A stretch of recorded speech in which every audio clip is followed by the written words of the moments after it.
Oh, it's come through a brilliant overtaking manoeuvre.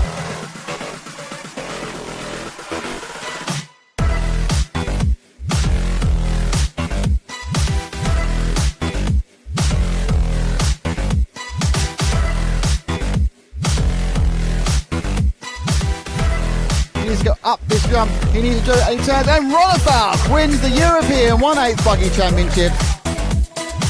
David Ronnefalk to take the European Championship. Ronnefalk is your European champion and thoroughly well deserved. He can turn, he's got one right hand turn and it drops down, and Jean-Pierre Sartel becomes your European champion.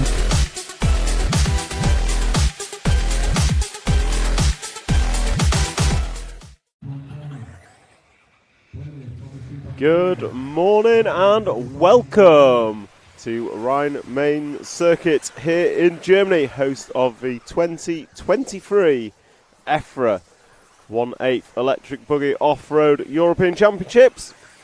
We are RC Racing TV and we are bringing you this live stream of Finals Day, brought to you by X-Ray, Hot Race, Hobbywing and S-Works. So a fantastic day of qualifying yesterday leaves Bruno Coelho on pole, closely followed by Mikael Orlowski and Burak Kilik. And we are currently cycling through our practice finals, so all drivers get a quick, short 5-minute practice. This is the C final at practice on track at the moment. But next up, more importantly, is the B final last chance qualifier. So all your B finalists from yesterday, your 13 to 25th place drivers, will have one last chance. The winner will promote themselves to the A main, and then it is triple leg finals for all drivers. Triple leg 10-minute finals for all drivers will determine both our champion and also every driver's finishing position here in the 3-day European Championships. And we already have comments on the live stream, so those of you watching us on the YouTube platform through the RC Racing TV stream, please drop your comments in the chat and I will pick them up.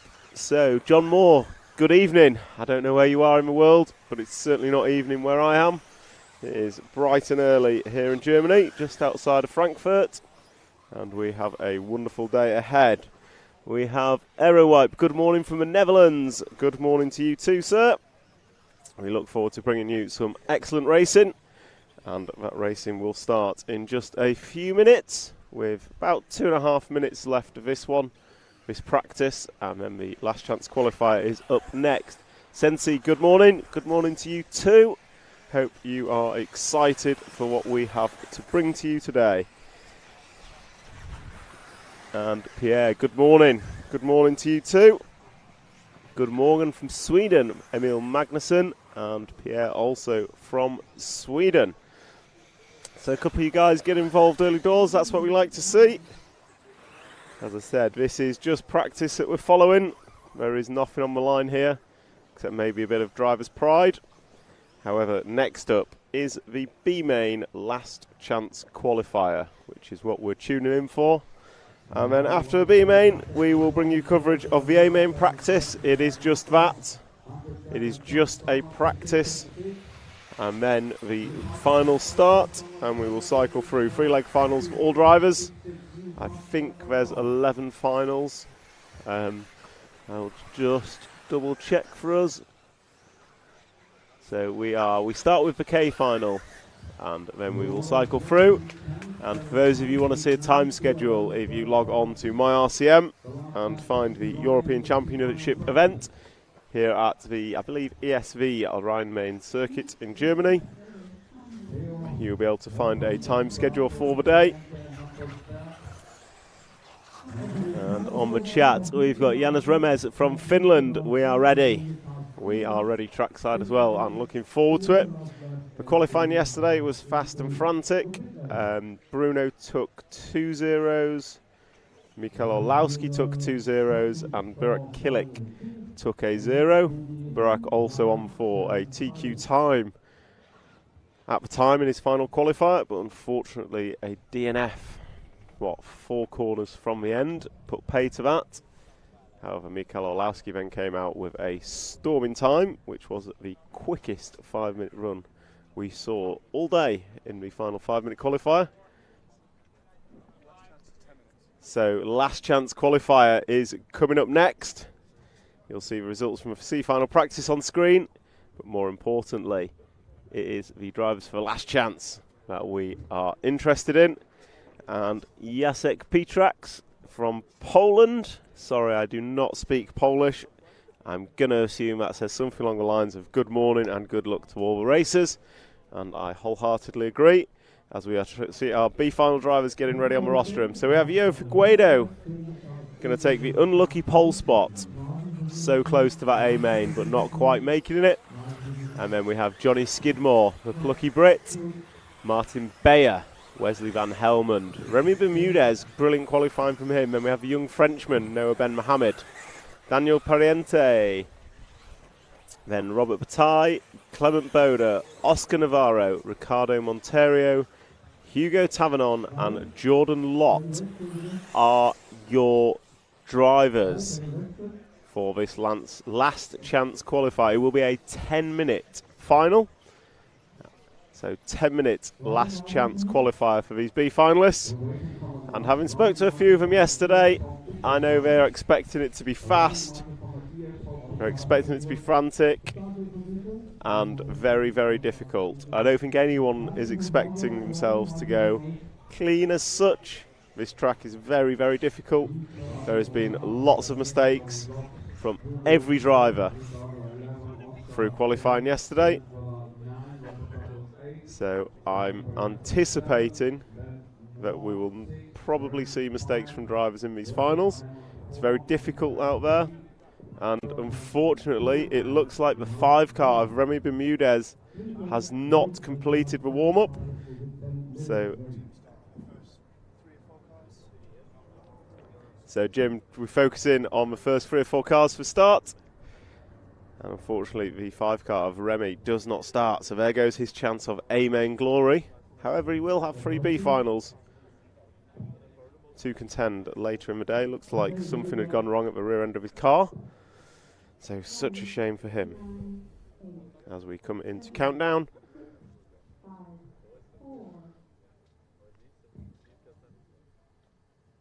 And away we go. Joe Figueiredo getting a nice start from pole. Going to be chased down by Johnny Skidmore and Martin Beyer. Then comes Wesley Van Helmond, the Dutch driver. And then the 6 car of Noah Ben Mohamed is promoted to 5th. And there's trouble at the back for Robert Bataille, getting all kinds of wrong. So he's going to be back of the field. So we'll concentrate on the front 4 for now. And they are Figueiredo, Skidmore, Beyer and Van Helmond as they all go through the 7-pack. Nice and clean through there on lap 1. Figueiredo looks like he's pulling away already from Skidmore. So Joe Figueiredo, in fact, in qualifying, he came out of gates swinging every single time, laying down some of the fastest laps. Beyer going triple single on lap 1, turning up the pressure on teammate Johnny Skidmore. Figueiredo just getting it sideways as he hit the landing, cost him a couple of attempts. The Skidmore's closed back in. So all that hard work from Figueiredo on lap 1 has gone, as Skidmore has closed right in on him now. So through the centre section they go. Skidmore right on the gearbox of Figueiredo, probably 2 or 3 attempts between them, if that. And Beyer is with them too. We saw Beyer go triple single on lap 1 over the big double-double. Will he do it again? As we come around, Figueiredo mistake, going to get away with it. Blocks Skidmore, who almost allows Beyer through, but no, regulation order resumes as they come into the big double-double. And Beyer once again going triple single, trying to make it work, but not finding a way past. So down the straight they go. There is a breakaway front 3, and then Noah Ben Mohamed is in a lonely 4th spot at the minute. But he looks like he's catching the front 3, so this could become a 4-way battle. Then we've got the 11 car of Ricardo Monterio all the way up to 5th. Can he work his way forward some more in the remaining 8 minutes and 45 seconds to get to the front of this LCQ? So watching the front 3, we've got Figueiredo, Skidmore, Beyer and Ben Mohamed trying as he can to make it a front 4. They come into the corner tabletop. It's a double 90 left. Beyer is looking closer to Skidmore. He doesn't go big this time, going double-double. Case is the last double, loses a 10 for 2. Skidmore, however, closes back in on Figueiredo. Figueiredo hits a curb, but keeps his position. Skidmore cannot find a way past. as they come into the front section. Over the big double they go and into the bommel, and they come out in regulation order through the quick chicane and onto the cobble corner, and Bayer's dropped back ever so slightly, so Ben Mohammed, Skidmore's through! So Figueiredo just getting an unlucky bounce, and Skidmore took his opportunity. Figueiredo's then on his roof, gets away with it. So Bayer still remains in third, but right on the gearbox of Figueiredo. Ben Mohammed gets it slightly wrong. So it's now Skidmore with a 1 second lead over Figueiredo. Couple of attempts in front of Bayer, but Figueiredo, good run through that last section, brings it back. So the gap between them is about 1 second between Figueiredo and Skidmore. Bayer about half a second behind that. Bayer's over on his wheels, but Ben Mohammed promoted to the free spot. So it is now a 4-horse race. The front Bayer's over again and spins round. So Bayer has dropped away from the front and now in the clutches of Ricardo Monteiro for that 4-5 battle with 6 minutes and 45 to go. We've got Skidmore in the lead from Figueiredo, who cases a triple, loses another couple of attempts, and here comes Noah Ben Mohammed. The young French driver is chasing down this leading duo, but it is Skidmore. He's got about 1.5 seconds now as they come down the straight. It is Skidmore, Figueiredo and Ben Mohammed all around the end of the straight. Equal gaps between them. It's about 1.5 seconds between the three of them. So 1.5 seconds between Skidmore and Figueiredo, 2.5 back to Ben Mohammed. And it is Skidmore through the centre section, the all-orange X-Ray number 2 off the cobblestones quite nicely. Figueiredo looks like he's closed in through this section. Through the 7-pack they go, and he's definitely closer at the front. Skidmore cases a triple, so Figueiredo's on his gearbox. So as they come through the sweeper, over the speed bump, into the quarter tabletop, double 90 left, excuse me, it is Skidmore and Figueiredo crossing the line. The gap between them is just 0.5 seconds with 5 minutes and 47 to go. And Ben Mohammed is about 1 second back here, so he's ready to pick up any pieces. Although with still a long way to go in this last chance qualifier. It's a 3-horse race, but it's not decided yet. Coming off the cobblestone, you have Skidmore, Figueiredo and Ben Mohammed. Figueiredo looking up the inside, can't make it stick, coming through the 7-pack. And Figueiredo is looking good through there. Off the triple they come, Skidmore casing it ever so slightly, no way past for the 1 car. So Skidmore in the 2, he's just hits a curb up on 2 wheels but closes the door. Through the double they go, and down the straight, Figueiredo getting it slightly wrong, having to correct.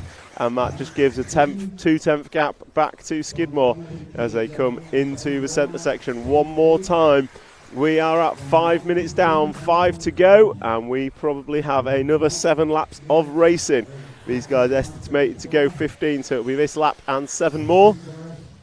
So we are at half race distance as Skidmore comes into the 7-pack. Ben Mohammed right on the gearbox of Joe Figueiredo now. So this is off. Ben Mohammed looking up the inside as Figueiredo just double bounced but can't make it stick. But it is a closer battle for second and third than it is for first and second for the first time since Skidmore took the lead. And Ben Mohammed going big over double, and he is pushing our poleman Joe Figueiredo around the track now. So Skidmore going to come into the front section. First time he's probably had any amount of a breather as the battle rages for second and third with 4 minutes and 13 seconds remaining. 4:13 to go. Best lap of the race goes to Martin Bayer in the 4 spot. But it is a quickest lap of the front 3 goes to Noah Ben Mohammed. So he is the quickest out of these 3. But he looks like he's dropped back ever so slightly as Skidmore and Figueiredo are pulling away at the front. So it is 2, 1 and 6 your running order. And if I was to guess, there's about 1 second between 2 and 1 and maybe 1.2 between 1 and 6 as they come down the straight. But Noah Mohammed looks like he's closed that in ever so slightly. The young Frenchman is looking racy.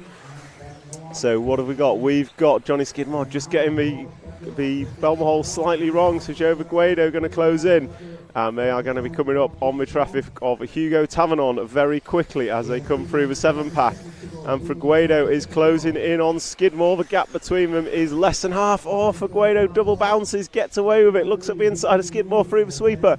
Not going to happen there.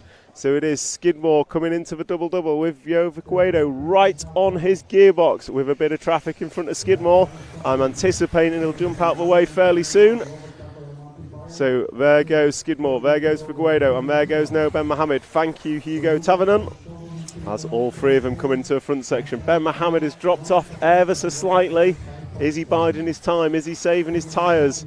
We will see with 2 minutes and 45 to go. So Skidmore through the back section.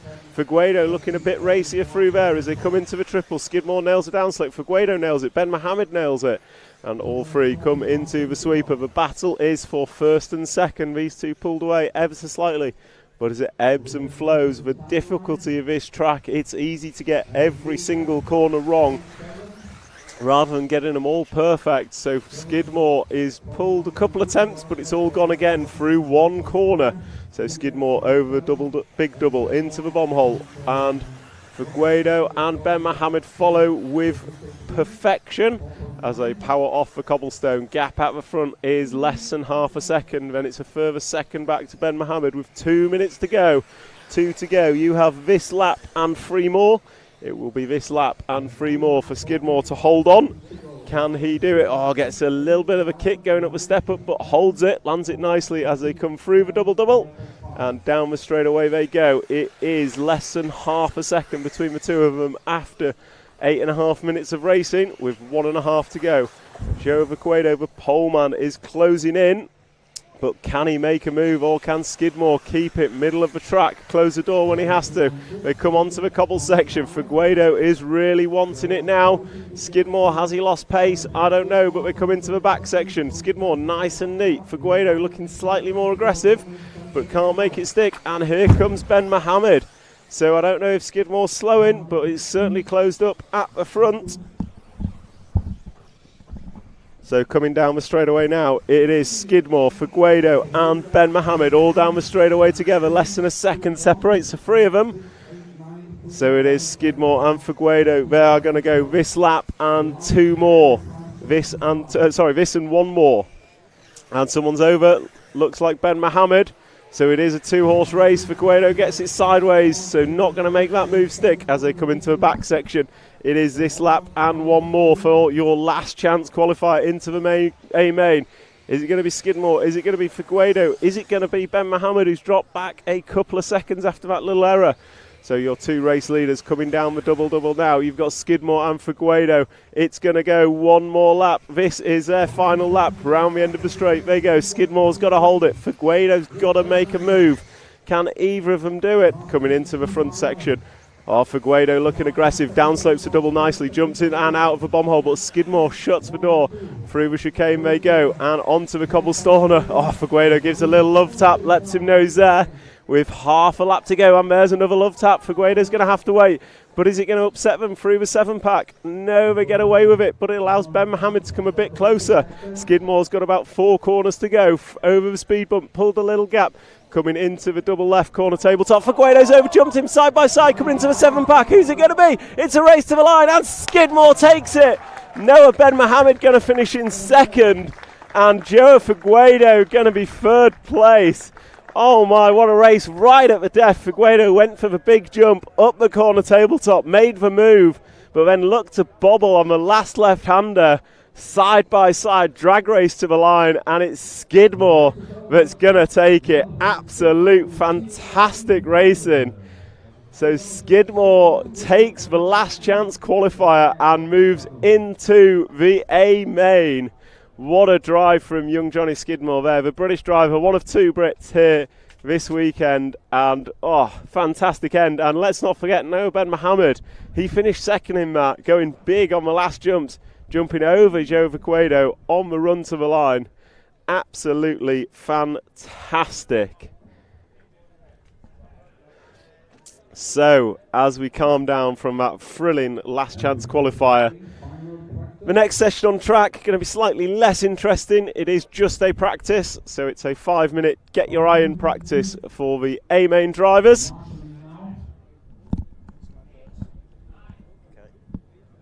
I was going to try and catch Johnny.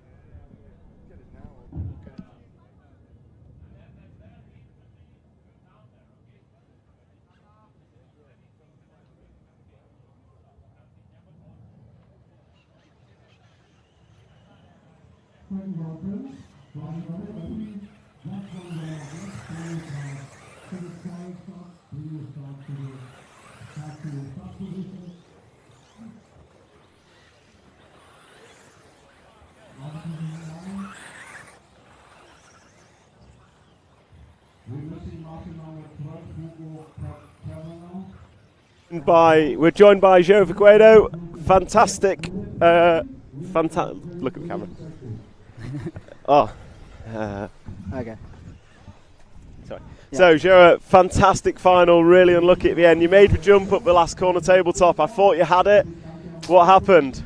I was struggling quite a lot on that part, to be honest. My car was getting edgy there, so I mean, I did a small bubble. Johnny went by. I was like, okay, let's just try and keep it there. But then, you know, one small mistake or here and there. So I mean, it's pretty difficult to overtake on this track. So yeah. Well, unlucky man. It was a great race.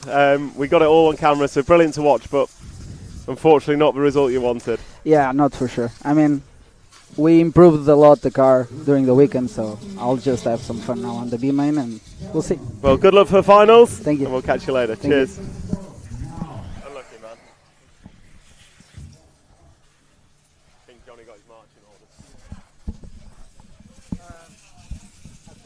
Yeah.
Normally the last qualifier is the one we wanted to be the best, so we are confident for the finals. So I think going to the finals first with a qualifier like this is not the best, but I mean still it's the first place. Was the car bad, or did you just relax a little? Or no, we tried third round on the tires. Okay. And they didn't work. Fair. So good job. It's only a 10-minute final. Thank you. Yeah. So Burkan, obviously, Burak, you were watching, I assume. He was on the pace for. Yeah, he was very good. I don't really like when events like this, you know, because I think it was not his fault. I think it flipped before. Yeah. But I'm not sure if it was already related with that or not. I don't know. But yeah, anyway, Orlovsky did a very good run. Orlovsky was the quickest run. Yeah, I think even if Burak didn't add the problem, Orlovsky will. He would have been in front of his forecast time. Yeah. So. But yeah, Burak is super fast in terms of. In terms of consistency, yes. I mean, I think he didn't make one mistake in all qualifiers, which is impressive. Really quick. Which means he'll be for sure super strong on the finals. Yeah. Me and Orlovsky, we are having up and downs, you know, like sometimes up, sometimes down. So watching Coelho come over triple single and across the line, 39.887. Bruno Coelho dropping the first 39-second lap of qualifying. And with it extending his lead, and I've got to say, this lap's looking even nicer. So we'll see tomorrow in the finals how it goes. It'll be great to watch, and obviously two good, accomplished touring car drivers now showing they can do it off-road as well. So it'll be great to watch. Really looking forward to it. So good luck for the finals. Thank you. Starting second, so it's very good. It's a very good spot. It's a very good spot to be starting in. I think Bruno, me, Burak are probably the three fastest guys, and we're starting 1, 2, 3. Being quick in the last qualifier, you're going into the finals with confidence. You're going into the finals with the quickest car. And is it quickest for Mikael? It is. So after 3 laps, Mikael leads by 2 seconds, and he is on for a new fastest time of the weekend. So a 40.3 last time by. I'm a little bit upset because I had an issue with the car in Q3, Q4. I'm not gonna say what it was, but I just had a really strange feeling driving around. So it's a little bit annoying because if I didn't have that issue, probably Q3 and Q4 would be better. But on the other hand, I'm glad we found the issue and fixed it for Q5, and now I have really good points and 13 seconds. So and maybe it's for the better. Going into a final with the quickest qualifying time, quick laps, like individual laps. It was the quickest? 30. I don't know what Bruno did earlier, but 39.8. You did 2 of them. So it was good. Pretty quick, and it was the quickest forecast time I've seen as well. Okay. So you were quickest, regardless of what Burak did, you'd have beat his time anyway. So yeah. And that one was a 40.19. So Orlowski is looking to go 5:21 pace, which is the quickest pace we have seen. It's the quickest pace we've seen predicted. Yeah. Good confidence going into a final. Any approach for final, or is it just get it started and see what happens? I'm just going to go for it. I'm feeling a little bit gutted, you know, the pace and everything was really good. So Burak Kilik is estimated a 22.5, but he needs to hit a 40.3 to make that happen. So this lap has to be sub 40.7 to beat Bruno's time. As he comes on and off the cobble. Oh, he's up on 2 wheels, gets away, he's over. So Burak is over. And and just something break into my electronics, I don't know why. The car just stopped on you. Yeah. It was gutting. I mean, you were on the pace. You had him covered from maybe lap 2 onwards. Yeah. You had it covered. It was looking like it was all there. Other than fixing the car, what's the plan for finals? Yeah, for the finals we will put, of course, new electronics inside, and we'll see what happens. And we try our best for sure.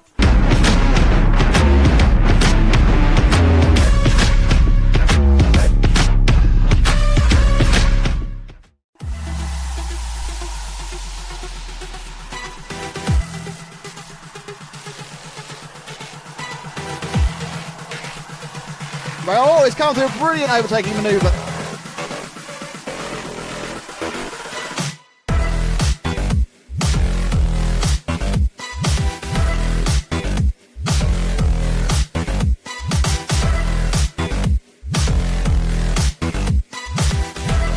He needs to go up this jump. He needs to do it, and he turns, and Ronefalk wins the European 1/8 Buggy Championship.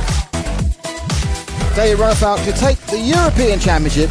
Ronefalk is your European champion and thoroughly well deserved. He's got one right hand turn and it drops down, and Jean-Pierre Sartel becomes your European champion.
how quick his last lap is as we watch the Schumacher Buggy come into, Michael gets it slightly sideways, and that is going to put pay to a 16-lap run. But I've just seen a string of 6 or 7 39-second laps in a row. Meanwhile, let's have a quick look at what Bruno's doing. Bruno's fast lap is a 39.8, and that was his last lap round. However, a quick reminder, Bruno has pitted several times in this session, bedding tyres in for the three-legged main event, whereas Michael took the opposite approach, which was to fly out the gate and see what he can do over a solid 10-minute run. And I would say it was a fairly solid run from Mikael. So drivers are finishing off their practice now. It doesn't mean anything. It doesn't change grid position. It doesn't earn them any points. This is purely a practice for the guys to get used to a new rostrum position possibly, and for them to just get settled in with the guys they'll be racing. And that is a wrap. So it might be a small couple of minute break before we start with our K final, the main event, and it is three-legged finals for all.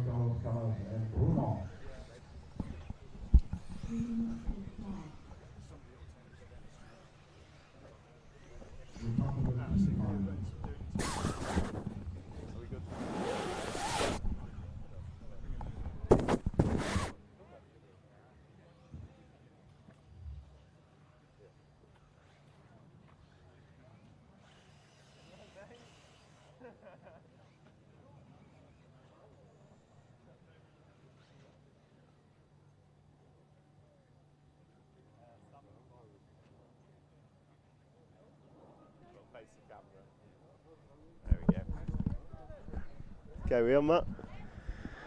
So, Johnny, last chance qualifier, you made it work for you. How was that? Yeah, it was really enjoyable, to be fair. Obviously, missing the warm-up, the qualifying didn't go too well, but it was an intense race for 10 minutes, and managed to come out with a win, but it was pretty close at the end. But, you know, like I say, we're in there now, and we'll see what we can do. So you've had 10 minutes for emotions to calm down. What was the feeling on the rostrum as you... Well, it was chaos coming up to the line. You obviously made the move going up, the step up. And then Ben Mohammed was second in the end. Really, I didn't realise I wasn't looking he behind me. He launched it. He came over. Yeah, I wasn't looking behind me, to be honest. I mean, we went up and we were all swapping positions. I was just trying to focus on my own lines and make sure I didn't, make no mistakes and, try to get over the line first, like you have to get into the A final. Well, congratulations. Yeah, thank you. Good luck for the A main. Obviously, it's made your Sunday a whole lot better. For sure. Yeah, so my dad'll be happy. Now I saw him in the pit lane, and I think there might have been a tear in his eye. Yeah, I'm sure there will have been, but yeah, it's all well, good. Good news is I think you got to go Marshall again. But you'll take that. Cheers, Johnny, nice and good luck for finals. Thanks, Catch Tom. you later. Cheers. Cheers. Cheers, buddy. Drivers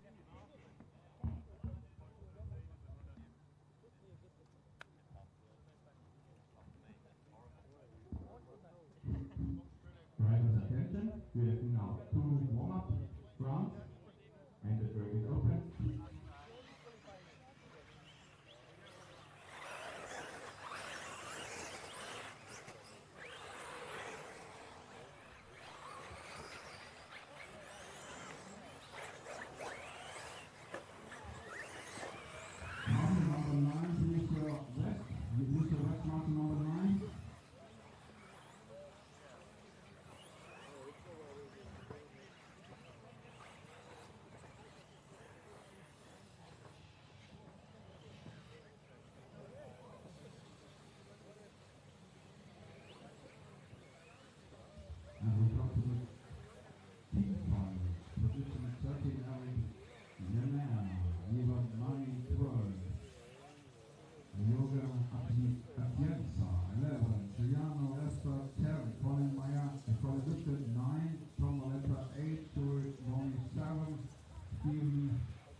You hear me, Jim?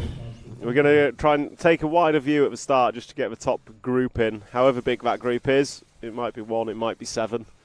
You never know. So this is the K final gridding up, and I'm quickly just going to jump to the comments.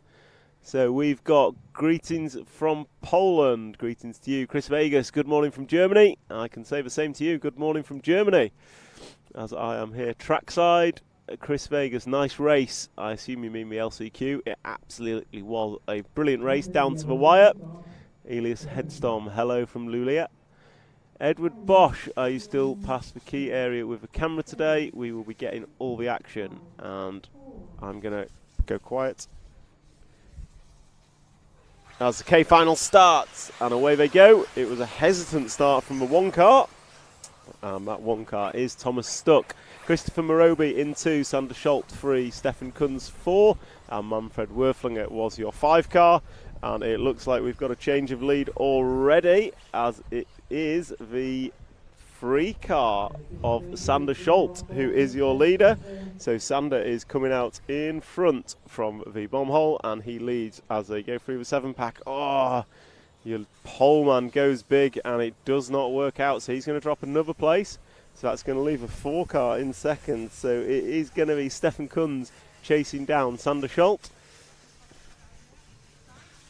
So we have Sander Schultz in the lead, and down the straight he goes. He has pulled out a massive lead, but makes a mistake at the end of the straight, gets away with it as he rubs the wall. So it is Sander Schultz from Stefan Kunz, and then Stephen Deprez in the 6 car. Your pole man has dropped all the way down to 4th. Although I think that may have changed now, but your race leader is on the cobble corner and has a huge lead, and it is the 6 car of Stephen Deprez that has moved up to the 2 spot. As I say that, Stephen has an error. So all this is doing is allowing your leader in the form of Sander Schultz to break away. And if we just hold the camera, we'll pick up the battle for second, because it is a far more interesting battle with a 3-car battle coming across the double-double now. This is your battle for second place, and that battle is headed up by Stefan Kunz in the green car with yellow wing, and he's been chased down by your poleman, that is Thomas Stuck. So if we just have a quick look at the timing, the lead is 3 seconds. So it's a 3-second lead for Sander Schultz, or it was last time he crossed the line. I'm not going to lie, it looks bigger. So Sander just taking the easy route, keeping it middle of the road and not making a mistake, unlike our poleman who's had a disaster lap. So it is going to be we're on the 3 car at the moment in 3rd place, and that is sorry, Sander Schultz made an error. No, Sander Schultz around the end of the straight. Sorry, apologies. Stefan Kunz is still.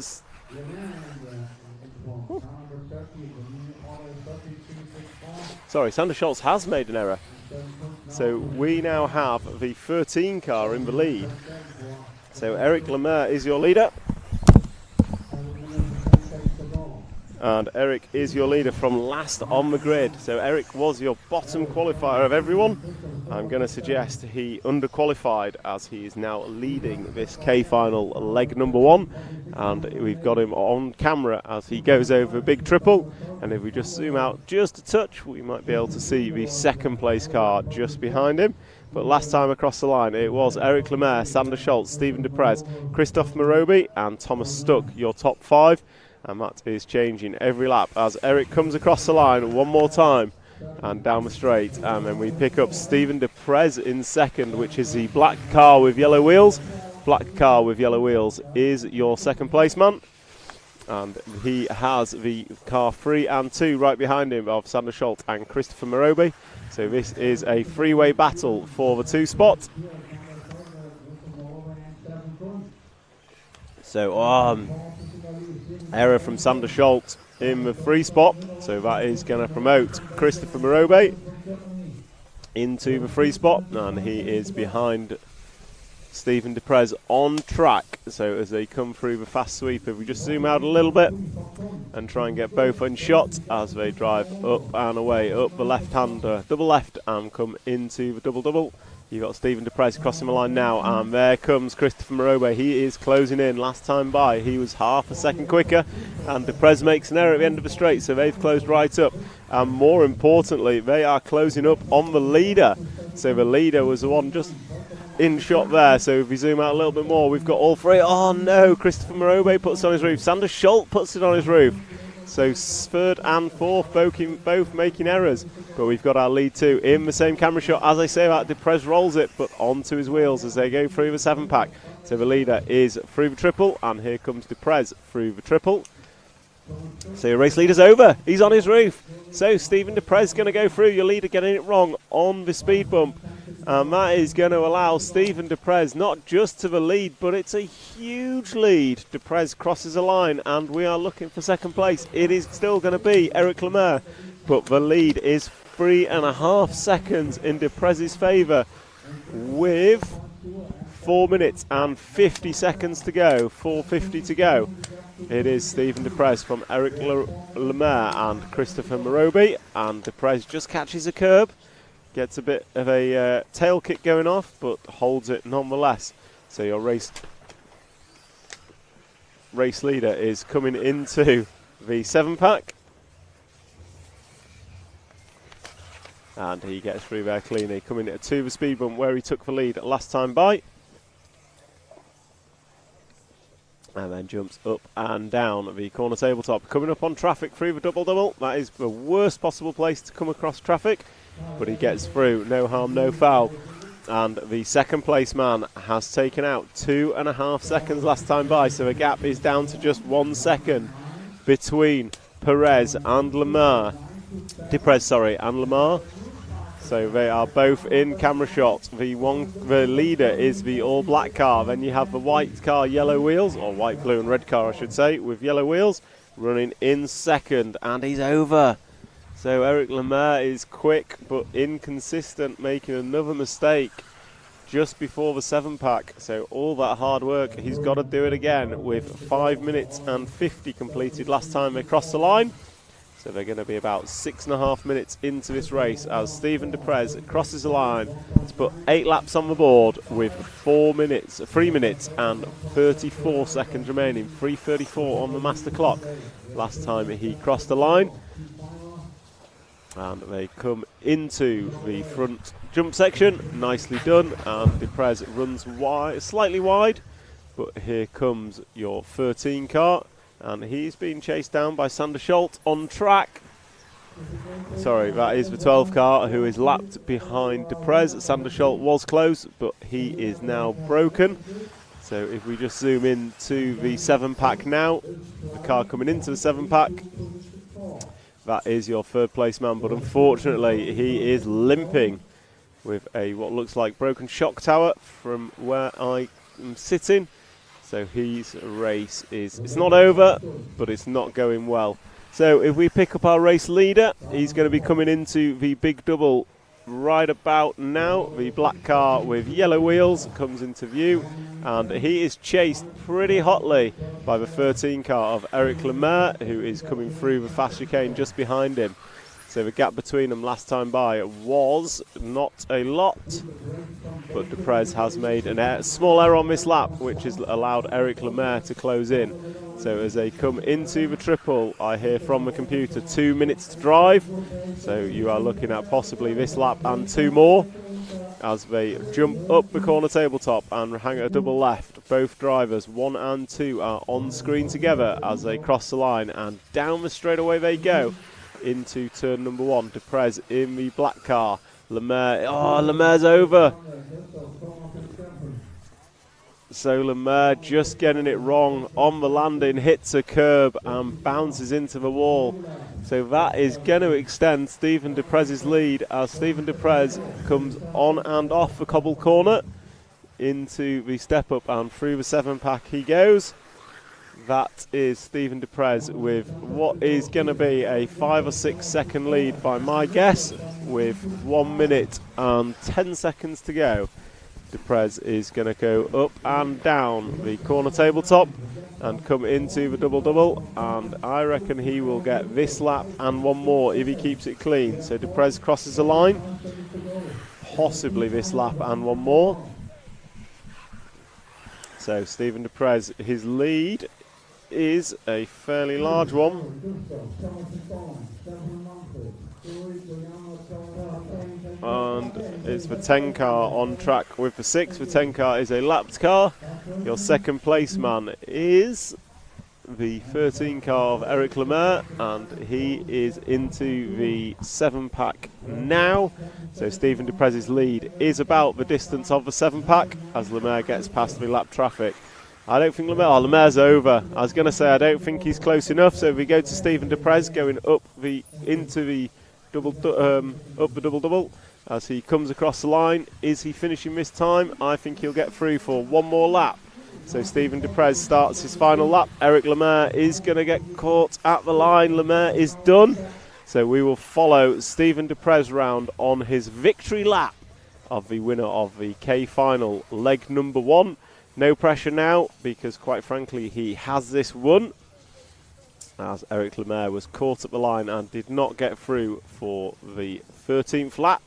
Stephen de Prez can take his merry time to complete this lap in any way he wishes, although he will want to do it as quickly as possible. And as I say that, he's on his roof, because time may become a factor if points are shared over the 3-legged finals.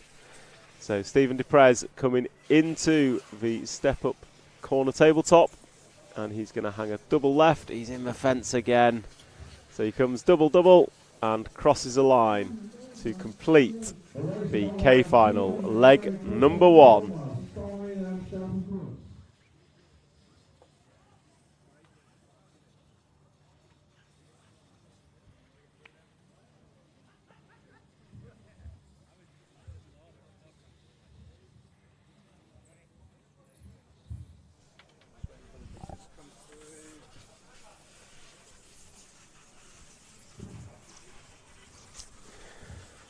So, we're joined by Bruno once again.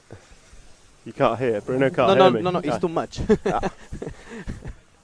So, yeah, we're joined by Bruno once again. Bruno, practice A-main, how was it for you? Yeah, I think it was good. We run 3 sets of tires for the finals, as we are going to run new set of tires every final. We try to run them a little bit, as from our experience from the qualifiers, they work very good after like 1.5 minutes. They start to work very good. So we try to run them as much as possible now to have them ready for the finals. It looked like you played a different strategy to others around you, with Michael, Aaron and Burak all kind of going for a 10-minute run and as fast as you can, and you were just doing your own thing, playing the long game? Yeah, I think for Michael, I spoke with him and he said that for him, new tire is the best, like even starting with. But as I said, with my data from the qualifiers is not true, and the times can't say it. Like on my key 3, I was in new tires, and only after like half of the round the car started to work pretty good. In the beginning of the round the car was a bit edgy to drive, and like you could feel it was missing something. And then through the round started to get better. Yeah. To the round after, we didn't change anything on the car, and the car was immediately working from the beginning. So it means the tires needed to wear a little bit. So that's why we made it now here to wear a little bit of tire. It was just, I think, 1 lap each tire, just to make sure everything is okay, just to scratch a little bit, not too much, as the finals are 10 minutes plus 1 lap. So yeah. Well, that's what practice is for. Yeah. So good luck for finals, and we'll catch up with you later on. Thank you very much. Cheers, Bruno. Thank you.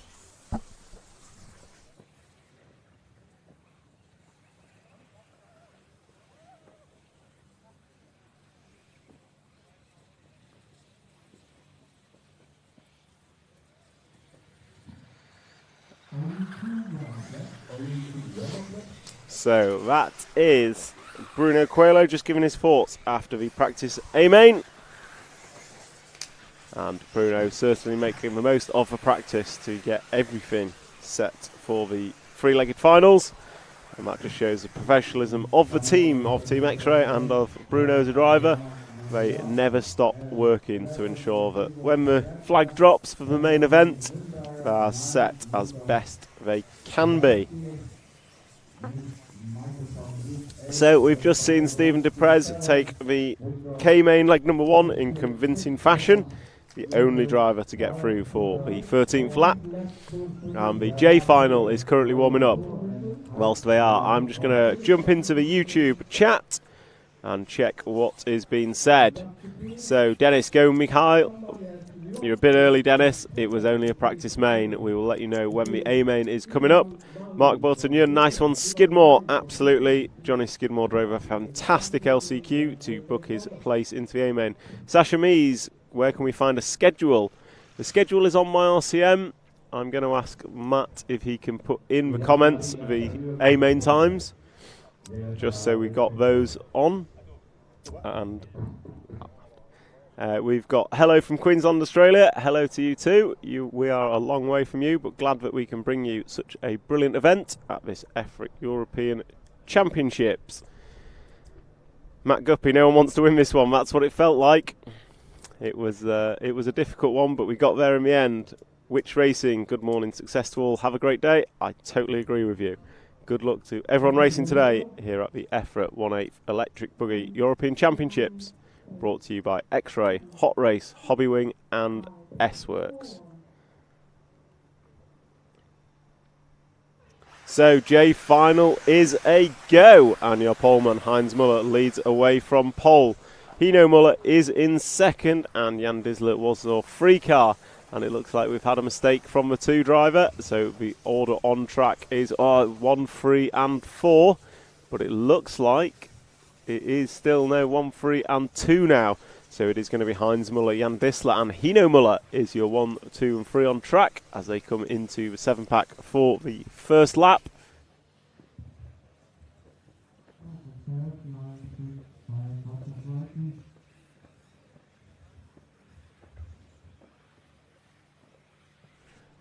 So Heinz Muller is going to lead after 1, and this is already turning into a 2-car battle with Heinz in the 1 and Jan Disler in the 2. Austrian driver out front and a Swiss driver in the 2 spot as they come into the front section.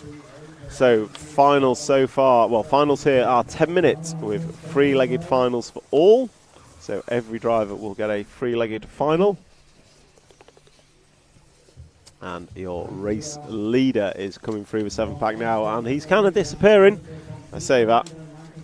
It's a couple of seconds gap. So he has a couple of seconds he has built as Jan Disler made a small error coming out of the bomb hole. But small errors here make a big difference. So if we just hold the camera and zoom out a touch, we will pick up the battle for 2nd and 3rd as it crosses the line. And that battle is Jan Disler and Michael van Dijk. Swiss driver and Dutch driver respectively, and they are coming into the front side section now. So the gap to the lead was 3 seconds, but the gap between these two for 2nd and 3rd is 0 point nothing as Jan Disler running wide once again. So Michael van Dijk going to go through to the 2 spot. That was the same error that Jan made on lap number 1 that allowed the leader to break away. So Michael van Dijk in the 8 car all the way up to the 2 spot after just 2 laps. So can he go one more? Can he catch our race leader? So our race leader is coming down the corner tabletop as Michael is going up it. They both through the double-double and down the straightaway go. So the lead is about 2.5 seconds, which is equivalent to the straight length as Michael van Dijk makes another small error. So we'll just pan out and come back to our leader and just watch a lap or 2 of Heinz Muller to see how he is coping with this tricky circuit here at Rhein-Main. A wonderful circuit nonetheless, immaculately prepared for this EFRA European Championship. And Heinz is just coming through the centre section now, off the triple and powers round the sweeper, hitting the speed bumps nice and square, not upsetting the car, and then going to go double left on the corner tabletop and through the double-double and across the line to complete his 4th lap of this J final. So your race leader, his lead last time by was 4.2 seconds. Closest battle on track is, well, not many, they're very spread out at the moment. So we will stick with our leader in the form of Heinz, and we will see what he can do. So your race leader over the 7-pack, nicely done.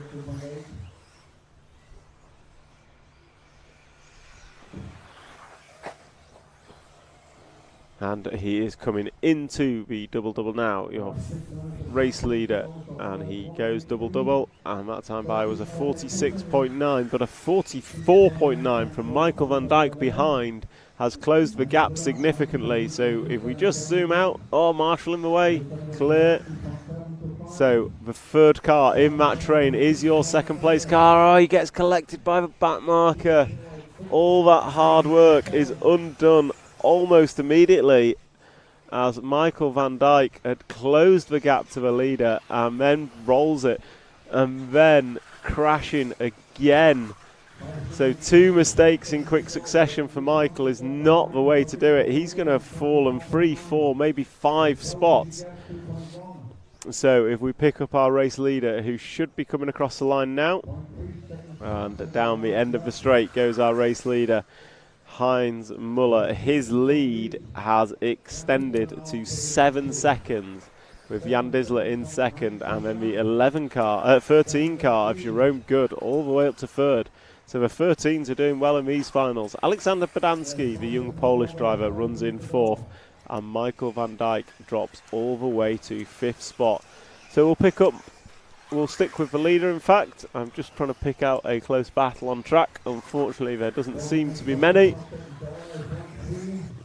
as we just see someone, that was Podanski, having a small error in the background as we watch Heinz Muller come round, and he's about half race distance. There is 5 minutes and 25 seconds completed, 4 minutes and 35 seconds to go here in this J final, leg number 1.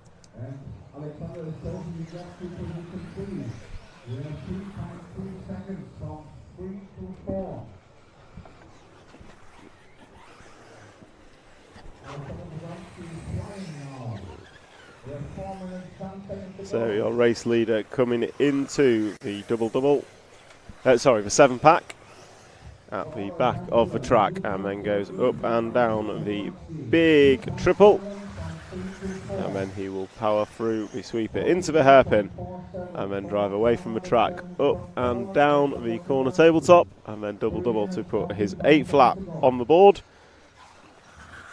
And he now has 3 minutes and 45 seconds remaining in this J final, leg number 1. And battle for second is, I want to say, non-existent.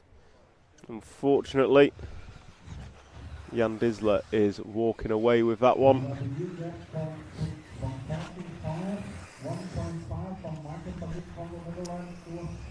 So yeah, the lead for Heinz Muller is 10 seconds.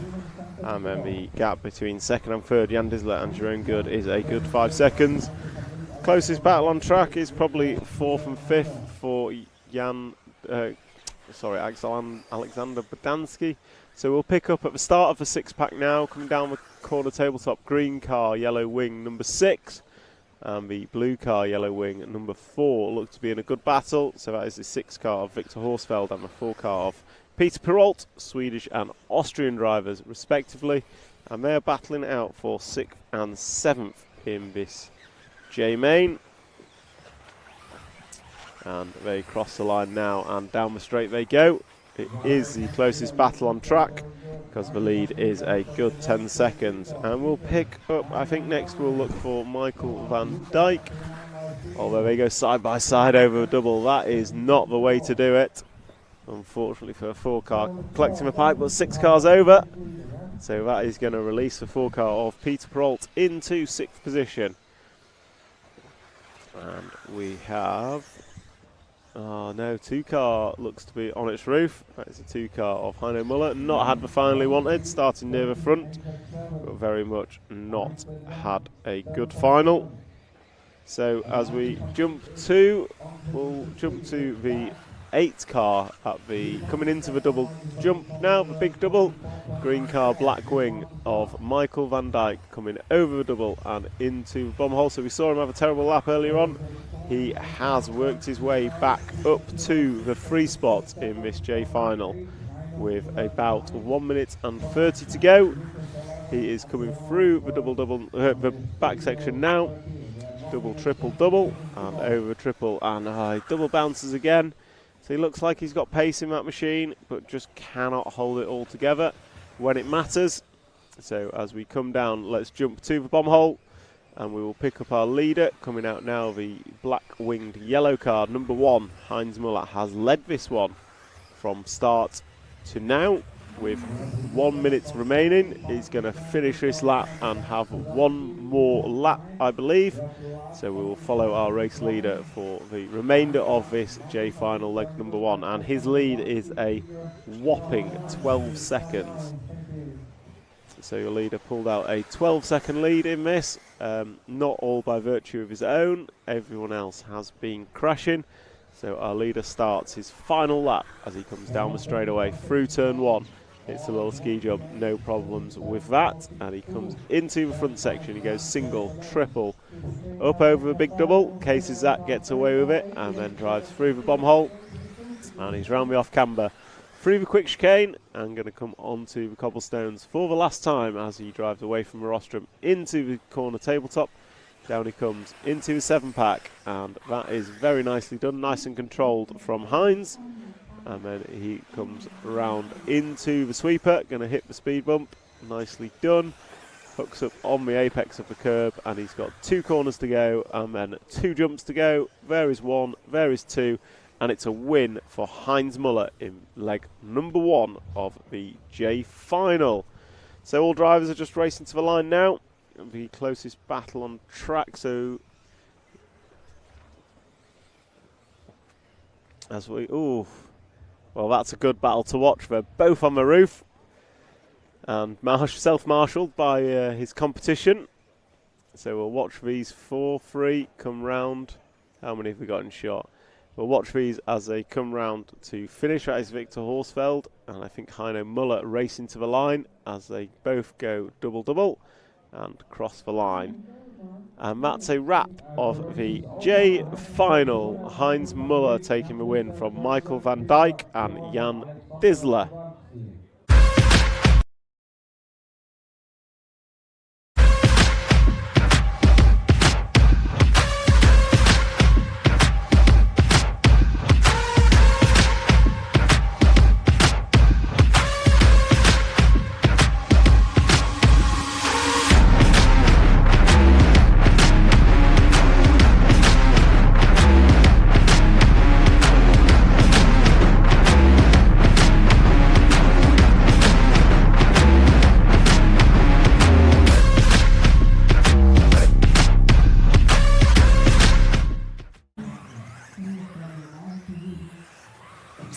So, the J final done and dusted here at the EFRA 1/8 Electric Off-Road Buggy European Championships.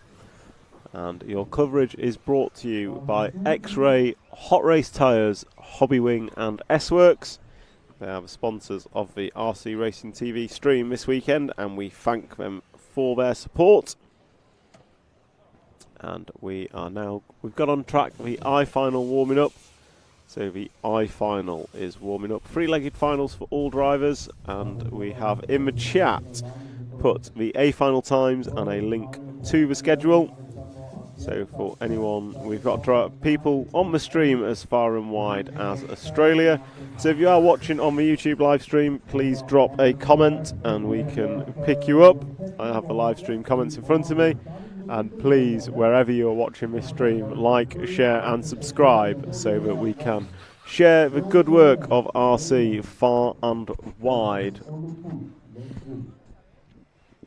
So your A-Final number 1 will be on at roughly 11:30, which is 1 hour and 45 minutes from now. And we saw this morning a fantastic last chance qualifier, Johnny Skidmore, doing the deed and putting his X-Ray machine in the A-Main in the 13th spot. It was a three-way battle to the line in that LCQ between Skidmore, Noah Ben Mohammed and Yoa Figueiredo. Unfairly on Figueiredo finishing 3rd as he drove a stellar final. Just one small error as the I-Final goes into countdown.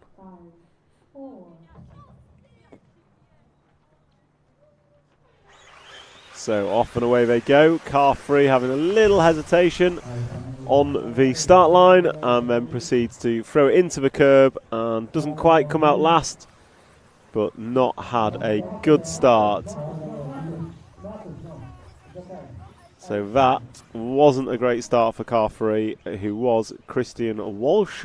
It was Jody Muller leading away from pole, and we're going to pick up our poleman as he comes out of the 7-pack at the top of the screen into the big triple.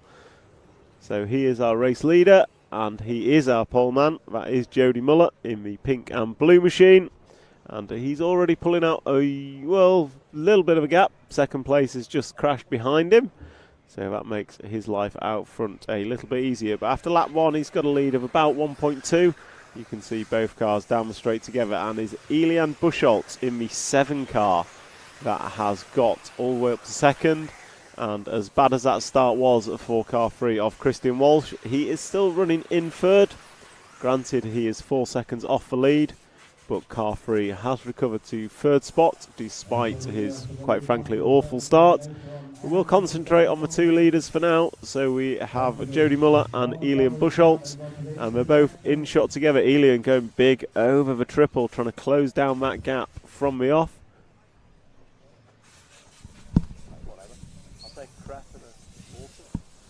So Elian going big over the triple and closing the gap, that time by 3 tenths in his favour, and the gap is 8 tenths of a second.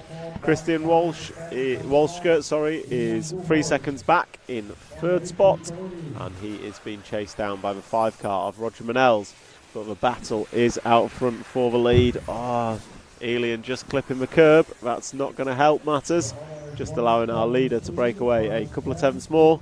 But as we've seen, it's an extremely difficult track. It's very difficult to stay clean, and our second place man's had an error, so if we just drop back to the battle for third place, because it is now a 3-car race for third. Forward a battle. So there, blue, if we go forward on track one more, going up the corner tabletop, the blue car, the 7 car is still your third place driver, but he's had a bad lap, so it's going to be the 7 and 5 cars battling for second place, and they are now a good 3.5 seconds off the lead.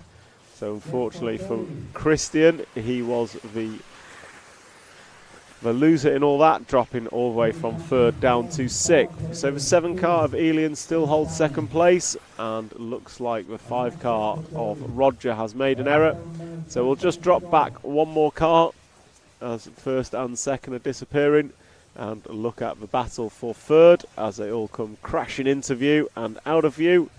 And we have picked up, it looks to be the 5 car of Roger Manels, still running in third, and he has a 3 car of Christian Walshke for company.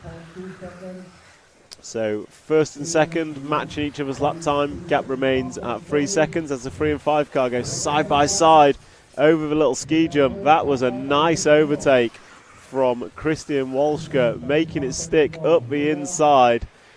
Nicely done by Christian. So Roger Manels just losing out there, and that is now a battle, still a battle for third, but the battle is reversed with Christian running in third position and Roger now down to the 4th spot as they nail the triple. Nicely done, and then they will drive through the sweeper nice and fast. And it looks like Christian has some pace in that car. He has the quickest lap on track by over a second as they come down the straight. It's now a straight length separating the top 3, and you can see Christian Walshke is closing down on the second place of Elian Buchholz. Last time by Christian Walshke's fast lap 44.5, and he's up the inside of Elian. Another great pass by Christian. So Christian is absolutely on it after that bad start. Elian just running wide up through the off camber, and that allowed Christian to get through, and he holds that third position. But he gets a triple slightly wrong, gonna case it, lose a couple of attempts, but he now has his sights set on our leader, who is just coming through the double now and down the straight. So as your leader comes to the end of the straight, our second place man is at the start of the straight. Gap between them last time by was 3.3. So if we just pull forward one position onto our race leader and try and get them both in view if we can, it's a 3-second gap, maybe a little big to be having them both. But we can see our leader Jody Muller coming into the 7-pack as our second place Christian Walsh goes up and down the step up. We're about 4:45 to go, 5:15 down.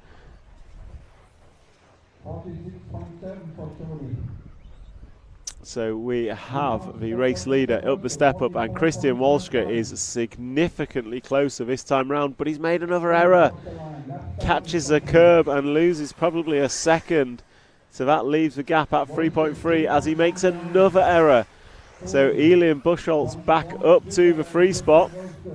And that is the problem with being fast but inconsistent. So we'll follow our second place man. So we'll keep the camera on second, which is Elian Buchholz. As Christian Walsh up on 2 wheels. Can he make a pass, a clean pass again on Elian? His last pass was superb. With 4 minutes to go, the gap for Christian is 5 seconds to the lead. He's through to second. Elian making a small error there, just getting a double bounce and going wide as Christian tucked it up the inside. Nicely done. So Christian making plenty of clean passes here, but can he keep it clean on his laps, because he's already lost out again to Elian. So Elian Buchholz is still in second. Christian is making very, very hard work of this. Meanwhile, your race leader, Jody Muller, we see him on the driving away from shot, is our race leader, and his lead last time by was 4 seconds as Christian is over again. So Christian giving us plenty of instant replays of mistakes, unfortunately, as once again he clips the corner and it goes barrel rolling off onto his roof. And I think with that he will have dropped to 4th position.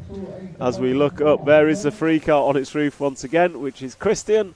So we will pick up our race leader, who should be at the end of the straight now, and coming round into turn 2, and will now pick up into the front section. So Jody Muller is still your race leader despite all the pressure he is getting in the fast laps from Christian. It is Jody Muller from Elian Bolsch, the gap last time by 2.2 seconds. Marcus Heine jumps up to the 3 spot, Alexander Lang to the 4, and Roger Manels down in the 5 spot. Free car of Christian Walsh drops all the way to 7th after that spectacularly bad lap.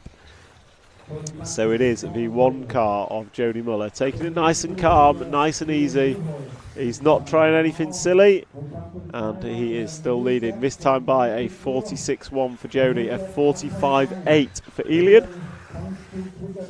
So Elian is closing the gap. I'm guessing not quite quick enough though. With just 2 minutes to go, it will be this lap and 2 more, I believe. This lap and 2 more for our race leader. And the gap last time by was less than 2. So we just zoom out a little bit. Oh, leader's over. Marshall is there as quickly as possible. I don't think Elian's got through. No, Elian is still behind. So we've got them both in camera shot now. So we've got blue car, yellow wheels is your second place man. Pink and blue car, white wheels is your race leader with this lap and 1 more to go. So the lap they are starting now plus 1 more lap. 48-second laps for both of them last time by.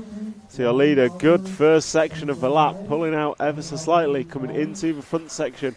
Case is a double for your leader, and Elian gets it nice and sweet. So Elian closing up. Well, the gap was 2 seconds. It looks to be about 2 seconds still. As we follow our race leader, can he hold on? There's about another minute of driving to go. This half lap to finish and 1 more lap, and Elian is closing in. So if we just zoom out a little bit, we'll see Elian catching as they come through the speed bumps. They will be starting their last lap as they come round. Elian has definitely closed the gap. Can he get even closer without a mistake? Down the straightaway they go. Half a straight length between them. The gap is 0.8 of a second. So we go round turn 2. Nicely done. Disappear from view and appear again. And into the front section we go. Jody Muller's got to do what they've done all through this race, which is keep it clean. Elian Buchholz has to throw everything at it to take the win in this I-final leg number 1 as they come into the very difficult 7-pack. Jody Muller goes double, triple, double, and Elian does the same, running a bit wide but keeps it. Oh, Elian goes triple, lands on the dust. That's going to buy Jody a little bit of time. As time has expired, they are finishing the laps they're on. Here comes Jody Muller, going to take the win in the I-final leg number 1. Elian Buschholz going to finish in second. Congratulations, Jody. And if we just come back to the double-double, we will watch the rest as they come over and finish on the double-double. So as they all come round and finish, you never know who's going to go big on the last lap. Here comes the I finalists, closing down their race. Their first race today of three will follow. As Roger Manels goes big but doesn't make it stick. Here comes Christian Walsh across the line. Here comes Christian Walsh now. So Christian has dropped quite a way in this final after showing some good pace. And that is a wrap of the I-final. Congratulations, Jody Muller on the win. Elian Buschholz on a very close second place.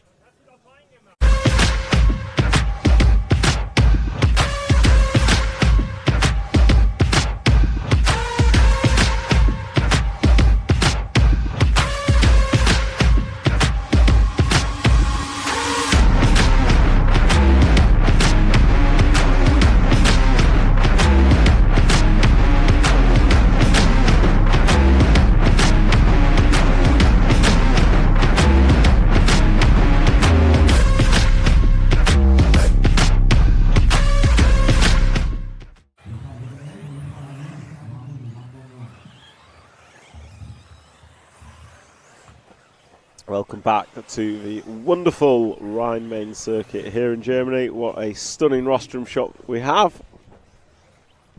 And just shows the level of preparation that has gone into this fantastic facility for the 7th running of the EFRA 1/8 Electric Off-Road Buggy European Championships.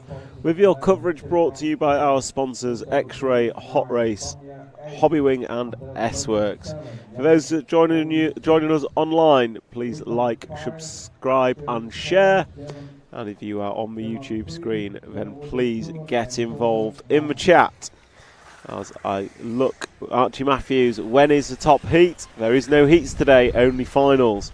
And if you scroll up, you will see the final times and a link to the schedule. A final number 1 is due on at about 11:30 AM Central European time, which is in about 1.5 hours. So 90 minutes until leg number 1 of the A final. And we have Dutch RC timekeeping. Just enjoy the race. I absolutely agree, and the racing has been fantastic. As we have our H final gridding up. And then Vincent Verdun, David and Yillis go France. I agree with you. So we have Yillis in this one and David Passon. David Passon is the 11. Yillis is the 4. We will be sure to follow them. And on pole we have Josep Barafet, Sven Rudig in the 2, Stefan Habianic 3rd, Yillis Bernardo is 4th, Duncan Firenze 5th, Yanni Havi finished driver in 6th, Andreas Phuket, Sonia Skurzpek, Christian Rukonig 9, Tim Donk 10, David Posson 11, Oscar Coote in 12, and Sandro Ehrenhoffler is your 13th and final driver as we get ready for the H main to begin.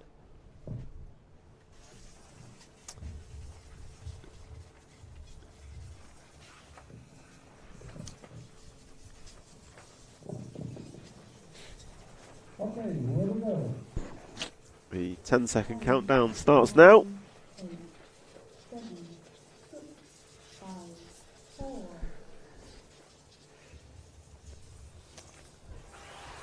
And off and away they go. Your poleman Josip Barafut leading away nicely, and this is a regulation order for the 1, 2, 3, 4, 5. So the 6th car has dropped, which is unfortunate for Yanni Hovey, but your front 5 are or were in regulation order as they filter through the fast chicane. And this is a very fast track in places, very technical track, and quite frankly very difficult track. As the 1 and 2 side by side through the 7-pack on lap 1. That is not a place I would like to be. I'm glad I'm watching the TV rather than driving, as it looks too challenging for me. So we have a 4-way battle for the lead. It looks like 1, 2, 3 and 5, and it is. So Gilles Bernardo unfortunately has dropped back ever so slightly. But the 4-car lead, we have Josip Barafut in the black wing, white, yellow wheels. Then we've got yellow wing, white wheels of Sven Rudig in the 2. And then we have the black wing, white wheel, black and orange car of Duncan Firenze in the 5. Looks like we've dropped Stefan Havanagic slightly, so it is a 3-car battle for the front. Luckily all with different combinations of wings and wheels, so I can call them and identify them. So it is black wing, yellow wheels, your race leader. And then it is yellow wing, white wheels is your second place of Sven Rudig.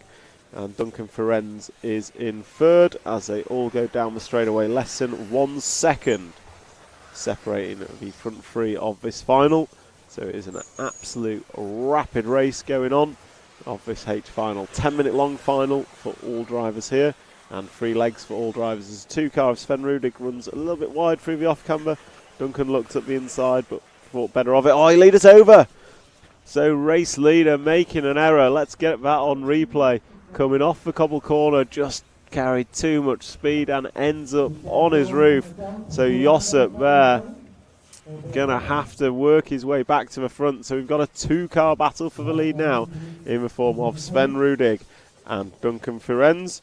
And they come over the double-double onto the start of the straight, and down the straightaway they go. Sven Rudig pulling out a little bit of a lead, so Sven will like that. Myself as a commentator wanting to watch a close race does not like that, but that is what it is. So Sven is your leader coming through the past chicane, and Duncan Firenze last time by across the line the gap was 1.4. And we have Gilles Bernardo, the 4-car, back up to 3rd as Sven gets it slightly wrong over the 7-pack, gets away with it, and he's going double single through the triple, keeping it nice and calm, as he saw in the last final. The least mistakes won it, not necessarily the quickest individual laps, as Sven comes across the double-double and over the line to put 4 laps on the board of an estimated 14. So it's going to be 10 more laps for your race leader. And looked like Duncan just made an error, and he did. So if we drop back to the battle for second as they come through the bommel, it is now the 4-car of Gilles Bernardo, followed by the 5 of Duncan Firenze. So those 2. And looks like Sven's made an error. Oh, Duncan just getting caught on the wrong side of the fence, going to end up on his roof. Went for the pass, came off worse, and he is on his roof in the grass. That is not what you want to see. So an error from Sven. It did close up the front, and it is closed up dramatically. So it looks like the 2-car from the 4-car, and then I think it's going to be the 7 from Andreas. It is as they cross the line. So front 3 separated by 1.3 seconds. Sven Rudig with a little bit of a lead. Gilles Bernardo has Andreas Pukert right behind him, as Sven just pogoing kind of through the bommel, gets away with it. So we'll try and keep all 3 in view as they come onto and off the cobble corner. 4th place man Josip Barafut just having a small error. So, oh, Andreas off the 7-pack, just getting it wrong, going to end up on his roof. So Sven is your leader. He's got about a second over Gilles. We've got the French guys on the stream, tuning in, cheering on Team France, and Gilles is one of their drivers as they both go around the end of the straight through turn 2. I'm going to come into the drop down. Sven Rudig, yellow wing and white wheels, is your leader, and he's been chased down by the 4-car of black wing and yellow wheels, green and white body shell. And quite frankly, Gilles was much quicker through that front section that time by, and has closed the gap to Sven Rudig quite considerably as they come through the 7-pack. Sven gets it wrong, and we've got a change of lead. So that is Gilles Bernardo going to the lead as Sven got a double bounce, got it all kinds of wrong, going to have to turn around. So it is Gilles Bernardo going to go back to the front as Gilles crosses the line, and down the straightaway he goes. His lead is 1.3 seconds over Sven Rudig. So Sven still holding that 2 spot, and Andreas Pukert going to be in 3rd. You can see all 3 in view as they come down the front section and in and out of the bomb hole. So quickest man of those 3 is your race leader, Gilles Bernardo. He's got the quickest lap of the 3 with a 44.8 to Sven Rudig's best lap 45.1, and Andreas's best lap of a 45.2. And as I say that, your leader is over.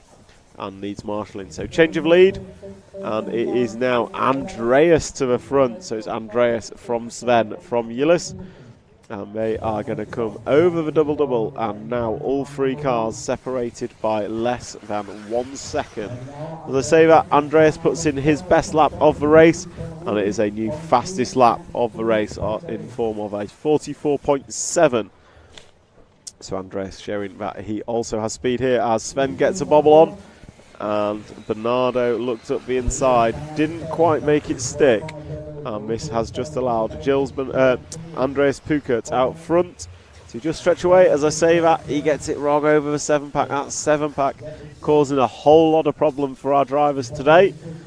So we've seen errors from all of the top three there. Andreas getting away with his, not needing a marshal. And it looks like his lead has extended quite considerably, with 3 minutes and 7 seconds on the master clock as he passes the line last time by, and has extended his lead to 3.3 seconds over Gilles Bernardo. And I'm going to say that is insurmountable if Andreas just keeps it rubber side down, pointing forward. So pressure now on Andreas with 5 this lap and 4 more to go.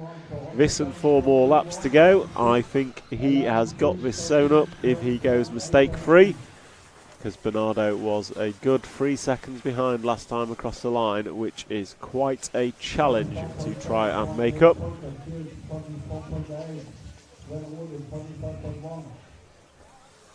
As your race leader comes across the line, and it's a 46.1 for Andreas that time by, and a 45.7 from Gilles.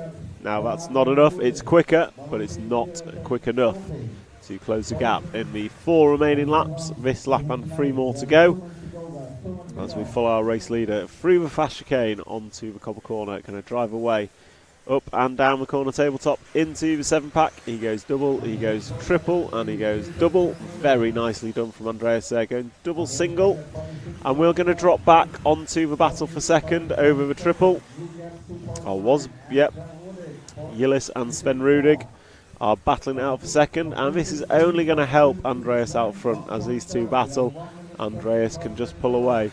With 1 minute and 30 to go, they go down the straight. Gap between them two last time by was 1/4 of a second, just 2.5 tenths.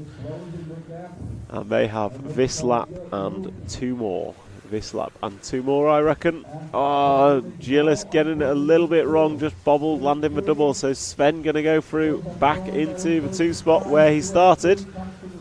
And these two are having a good battle between themselves as Andreas is driving away from them. Andreas extended his lead to 4.2 last time by, and it looks even greater again. Sven Rudig and Gilles Bernardo coming into the double-double. Sven's over. Sven Rudig crosses the line, but he's on his roof, going to cost him a whole bunch of time. So let's pick up Andreas, our race leader, who is coming out the bomb hole now, I believe. Yep, onto the cobble corner. So Andreas, last time by, his lead was 5.3 seconds. And with 20 odd seconds remaining, I believe he is going to be coming round to start his final lap. And I think it will be a victory lap that he will have all to himself. So he comes round, he's just got double-double to go, and cross the line and starts his final lap. And if we watch him as he's on his victory lap, Gilles Bernardo finishes second as he crosses the line. Sven Rudig comes home in third. Sven will be feeling a little bit like a win has got away. However, Andreas Pukert, the German driver from 7th on the grid, is going to rock around for the next half lap on his own. He is the only driver through for the 14th lap. And he is coming around now over the double single, taking it nice and calm, nice and easy. Got nothing to play for here. Over the first speed bump into the double corner tabletop. And then we'll go double-double to finish off our H final, leg number 1. Your winner, Andreas Pukert.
So, welcome back to the live coverage of the EFRA 1/8 Electric Buggy Off-Road Euros, sponsored by X-Ray, Hot Race, Hobbywing and S-Works. So G final, just having a warm-up. I'm going to jump into the chat. We had Vincent Verder, David and Yilles go France, and we saw Yilles finish second in the previous final. We've got Little Style RC, morning guys, just tuning in. Good morning to you. I hope you are enjoying a sunny Boughton National in England. And Rahan Akbar, what final is JQ in? JQ is in the C final. 2 spots behind his nemesis, Jessica Palsson, but also 2 finals ahead of his friend Max Mort. I was thinking of the word protege, is the word I was thinking of. Padawan. His Padawan, Max Mort. Edward Bosch, let's go Marwin. So let's find our drivers for the G final. So we have Maren de Groot on pole, Christopher Forg second, Ramon Chanko third, Tom Zeidrich fourth, Finn Hefel, Ludovic Francois, Lucas Segato, Maxi Block, Jan Cruz, Jan Demansky, Marco Stallman and Albert Neuwirth as we are into countdown.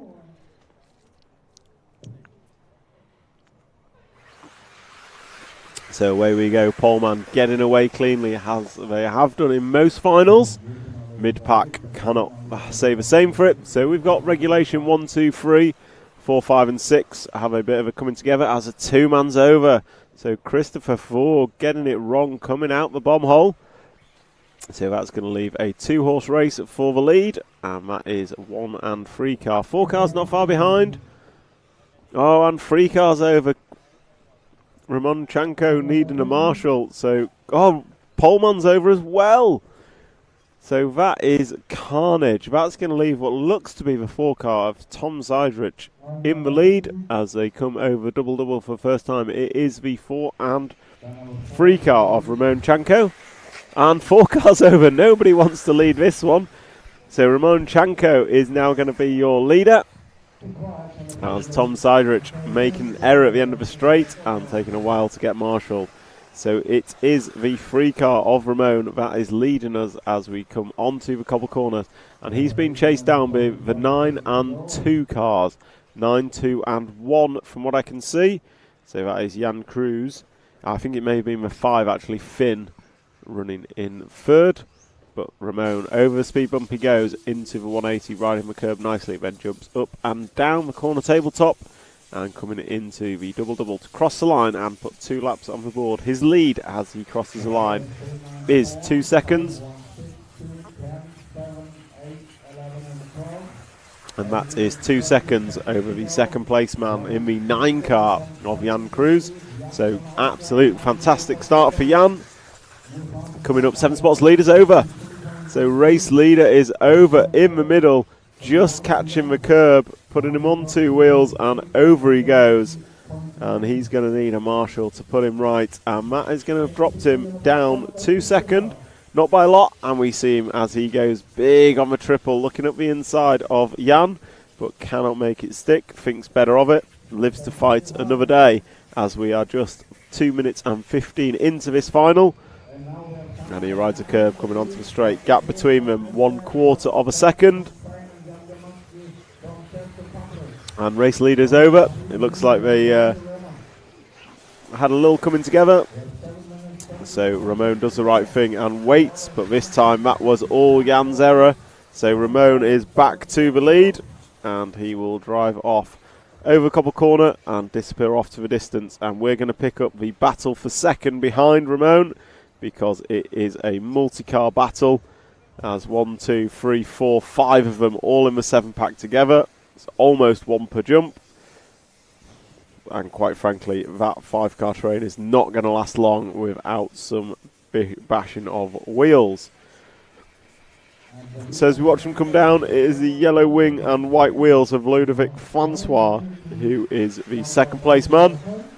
And he has a 4.5 second deficit to our leader. That is Ramon Chanko.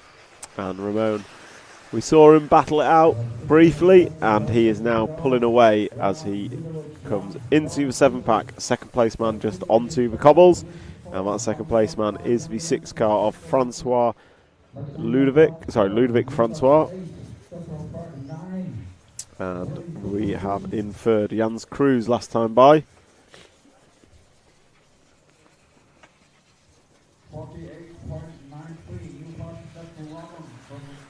So here comes Ludovic crossing the line, and he's been chased down by Jan Cruz and Tom Friedrich.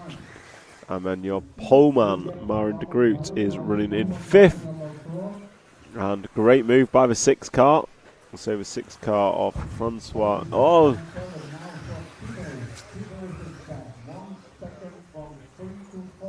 So it is a hotting up battle for second position. Many changes of position, and it looks like it's still now the 9 car of Jan Cruz, who is up to the 2 spot and holding that as the 4 and 6 cars do battle behind. And the 4 and 6 is Ludovic Francois and Tom Friedrich, and all that's doing is allowing Jan to disappear into the distance in second position. And Jan is 3.6 behind our leader, and we'll stick with, we'll stick with Jan because his last lap was pretty quick. But as I say that, he just makes a small error, and that small error allows a sniff for Ludovic, but Ludovic can't make it stick. So we are back to a 3-car battle for second position, sorry.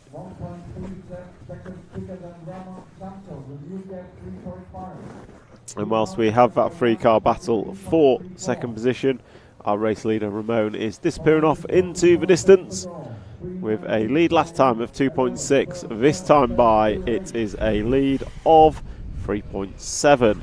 And it is Jan Cruz in second from Tom Friedrich and Ludovic Francois with 4 minutes and 30 down. Sorry, 5 minutes and 30 down, 4 minutes and 30 to go. It is the 3-car of Ramon Chanko, your leader, and we are following the battle for second, which is led by Jan Cruz in the 9-car. And it looks like our race leader's made an error. If we jump forward 1 car, that is our leader. However, second and third have promptly made an error behind him. So Jan Cruz making the error, as did Tom Friedrich, but all 3 now coming into view together. So what was a 3.7 second lead this time by is less than 2. So second and a bit lost for our leader. Oh no, 9-car going to make an error right on cue when it didn't want to happen. So that is going to allow Ramon a little bit more breathing space, and it is going to bring back this battle for second between the 9, 4 and 6 cars. So it is still Jan Cruz in second, but being chased down by Tom Friedrich in the 4. And quickest lap on track does belong to Jan by a good 6/10 over our race leader Ramon. But Ramon's lead is probably looking at about 4 seconds now, 3 or 4 seconds. And we will concentrate on this battle for second. Jan Cruz up on 2 wheels, just let it go to keep it there and didn't roll it as they go down the straight almost side by side into turn 1. Their gap to the lead is 3.2 seconds as they come round into the front section. And that is second, third and fourth, you can see on screen, with 2 minutes and 45 seconds remaining. Your race leader is once again disappearing off into the distance, but race leader's over. So at the end of the 7-pack, race leader is over, and that is going to allow Jan Cruz to cruise in as the leader once again gets caught on the triple. So Jan Cruz now has his sights set on the race leader as they are in the double left-hand corner tabletop together, coming around the double-double to the start of the straight. The lead this time by less than 1 second, so you can see them both in shot on camera. Race leader is the 3-car of Ramon Chanko. Second place, Jan Cruz in the 9, and Tom Friedrich in the 4-car. Running in third is there 2. So all 3 of them now with just 2 minutes to go. 2 minutes on the master clock. You're going to have this lap and 3 more. This lap and 3 more. If they don't crash, I should say. And it is, great move from Tom Friedrich. So Tom opening the door on Jan Cruz at the end of the 7-pack, getting through for the lead, and then promptly puts it on his roof. He's going to have to wait. There we go. So Tom Friedrich back down to a 3 spot. Ramon Chanko just needs to drive away from this, but he isn't the quickest over a single lap. That delight lands with Jan Cruz, who's now back to the 2 spot. All 3 of them separated by less than a second last time by. And I don't need to call the gap. You can see it on track just how close it is. And there's going to be a change for lead. Ramon getting a bounce the wrong way. And that allows the 9 car of Jan Cruz through to the lead with just this lap and 2 more to go. Can Ramon do anything about it? Can he come back? They go through the 7-pack. Ramon going big and going over. Gets away with it, landing on his wheels. So the 2 of them now coming through the sweeper over the roller and going to step up, take double 90 left and then come down into the double and down the straight they go. So it is Jan Cruz last time by a 43.8 to a 45.0 for Ramon. So Ramon really needs to get his head down. He's got this lap and 1 more to get back the lead he has held for pretty much the entire race. Can he do it, or can Jan Cruz win it from the 9 spot? Looks like we've lost Tom Striderich. He's had a slow lap and is a few seconds back. So it's very much a 2-car battle for the lead. And that is, a little love tap there from the 2nd place of Ramon. Puts the 9 car on the dust. And that's allowed Ramon to go through. And it's a lead he's held as the 9 car needed marshalling. So if we pick up our race leader coming over the double now, and across the line, starting his final lap now. Jan Cruz also through on that 14th lap. Will Tom Schreiderich get through? He does not. So it is a 2-car race on this final 14th lap. You've got Ramon Chanko out front. He had a second and a bit over Jan Cruz. We saw that pass last time by. So if we just zoom out a bit, we should get Jan Cruz in view as well. But we'll stick on our race leader as they come into the 7-pack. This is difficult. Will he get away with it? He has done. Jan Cruz goes big and gets away with it. Over the triple they go. So focus on the leader as he comes through the speed bumps. And he's got 2 corners and 2 jumps to go. Can he keep it? Round 1, round 2, coming into the double. Ramon Chanko going to take the win in leg number 1 of the G final, followed by Jan Cruz. Tom Schreiderich going to finish in 3rd, Ludefric Francois in 4th, and Marwan de Groot going to be in 5th position.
So welcome back.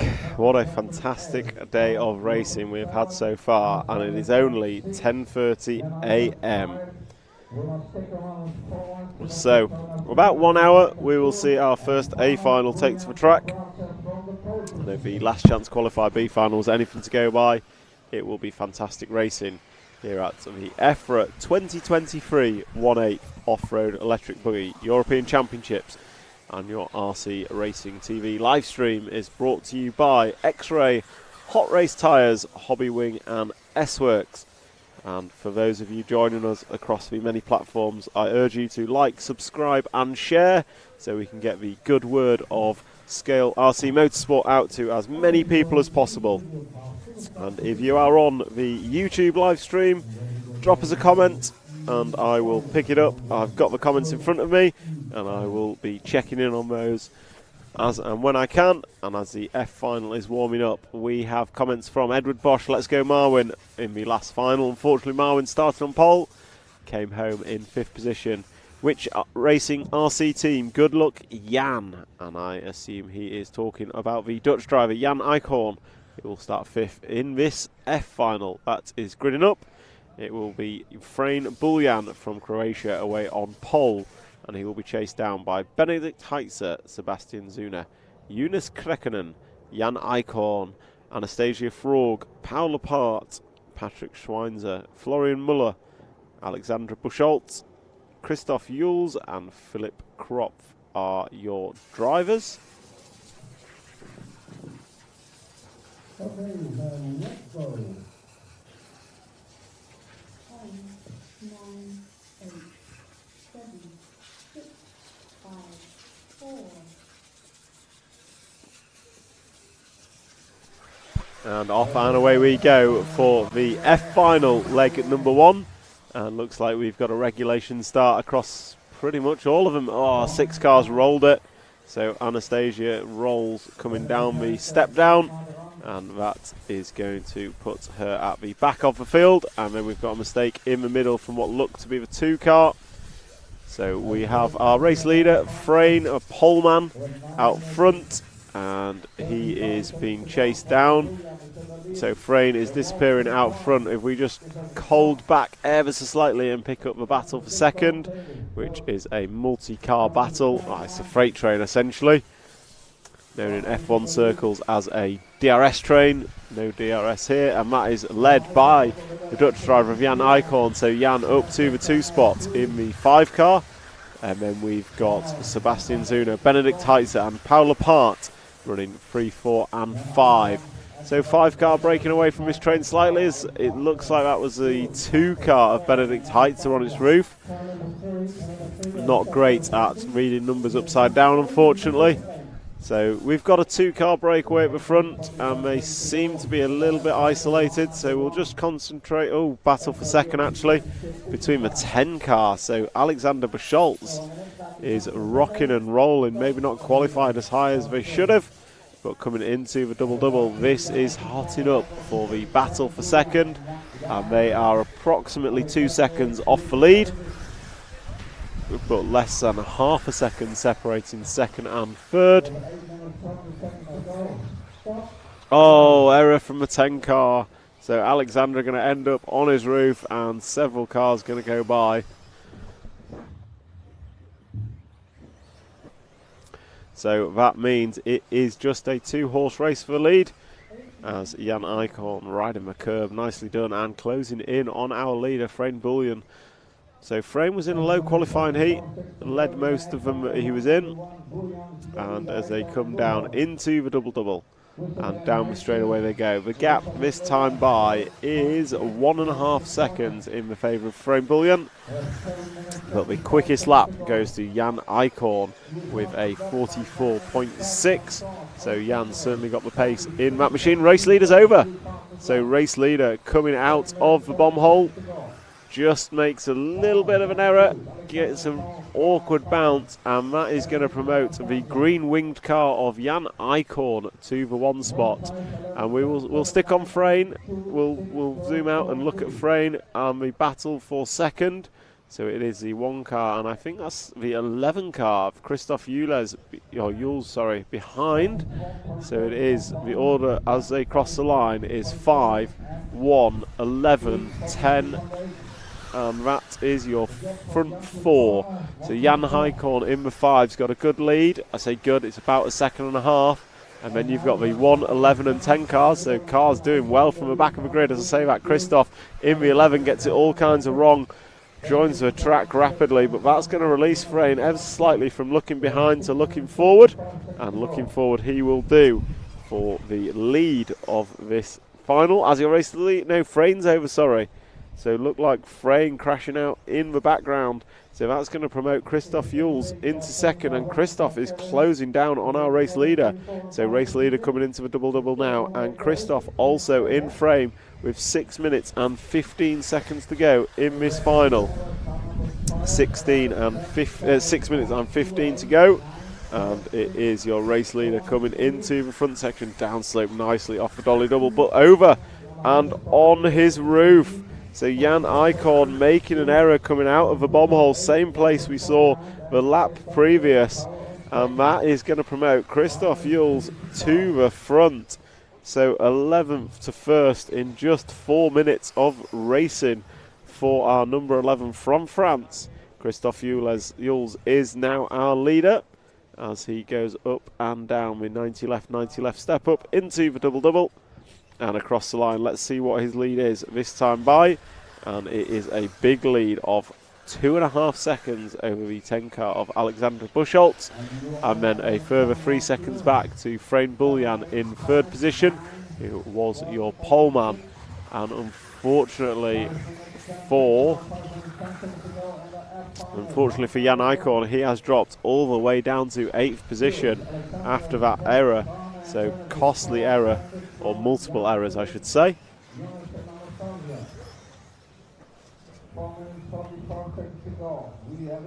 So we have Christophe Jules all up on 2 wheels, gets away with it as he comes down, and you can see second place just in view behind. And last time by it was a quicker lap for Alexander Buschholz, so about a 10th in Alexander's favour, but the gap remains at about 2 seconds as these two come through the front section. As one comes out the bomb hole, the other goes in, round the off camber and through the fast chicane on and off the cobble section, and they're going to, second place is over. Marshall is getting there as quick as possible. 1-2 cars going to go by, so we pick up the number 2 car of Benedikt Heitzer, and he's been chased down by the number 1 of Frein Bullian, and 2 car is over. They go side by side over a triple. That is brave, and Benedikt is going to hold that spot over Frein. So these two running second and third, and they are some way behind our race leader Christophe Jules, and Christophe is looking at 6 minutes completed, 4 minutes to go, and a lead of 9 seconds. So Christophe Jules should lead this unless he makes some serious errors. Meanwhile, we will stick to the battle for second and third place between our poleman and second on the grid. It is Benedikt that holds second place, and Frein, your poleman, is running in third, and Frein tries going big over the 7 pack, and makes an error. So that's just going to give Benedikt a little bit of breathing space. And that breathing space is going to equate to about 2, maybe 3 seconds as they cross the line. It is 2.5, so getting pretty spread out in this final. If we try and pick up our race leader as he comes off the cobble corner and drives up the corner tabletop, up and down into the 7 pack. He goes double, triple, single, and Christophe, he's just got to keep it rubber side down for the remaining 2 minutes and 45 seconds, and I think he will take this one as he has a monumental 8-second lead. Last time by, a half a second in arrears on single lap, but quite frankly, with just this lap and 3 more remaining, it's going to take more than a half second here or there for him to lose the lead. So we'll follow him around for a couple of laps, see what he can do as the field spreads out. Christophe Jules in first, Benedikt Heitzer is running in second, then we've got Alexander Buschholz third, Frein Bullian in fourth, Patrick Schweiner fifth, and Paul Lepart in sixth. Jan Eichhorn, an early leader of this race, runs down in 7th position. And then we have Philip Croft, Florian Muller, Anastasia Forg, Eunice Kekkonen and Sebastian Zauner. So your race leader crosses the line, that time by a 44.7, and our second place man will follow, and he crosses the line with a 42.8 from Benedikt Heitzer. Cuts the gap down to 7 seconds, but with just this lap and 2 more, I do not believe fast laps is going to be enough. So we just need to watch Christophe keep it clean as he comes through traffic, and nicely done over a 7 pack, keeping it very calm, very simple, very easy, and he comes through the fast sweeper. There can still be an error. There's been lots of errors on this track. He's not got the pressure of a car right behind him, but he still needs to close out this final, and he goes through with a 43.5, which is a quick lap. Oh, he's up on 2 wheels, but gets away with it, brings it down nicely, and then comes into the front section as we hear the referee asking for reverse positions. So there's some action going down. If we just pick up the end of the straight, Coming into the double next, we've got a 3-car battle, 7, 8 and 1 battling for 4th spot. And they pass a crashed car. Oh, good move by Frayne, dives up the inside of the 7, that 7 car being pulled apart. They change places once again through the chicane. So this is an epic battle for 4th spot with just 30 seconds to go as they go through the 7-pack side by side. Absolute carnage. What's going to happen over the triple? Goes to the inside. We lose 1 but pick up the front 2. And that is some good, close, hard racing that we're seeing as they come across the line, and they will, I believe, get through for their 14th lap. So we will pick up our race leader. He's coming into the 7-pack now as he comes out of the 7-pack and back 1 more. Should be our race leader landing the triple in the 11 car. And Christoph Jules, a couple corners to go, and he will finish out the win of the F final. Leg number 1 from 11th on the grid. Christoph Jules taking the win as he peels off into the pit lane.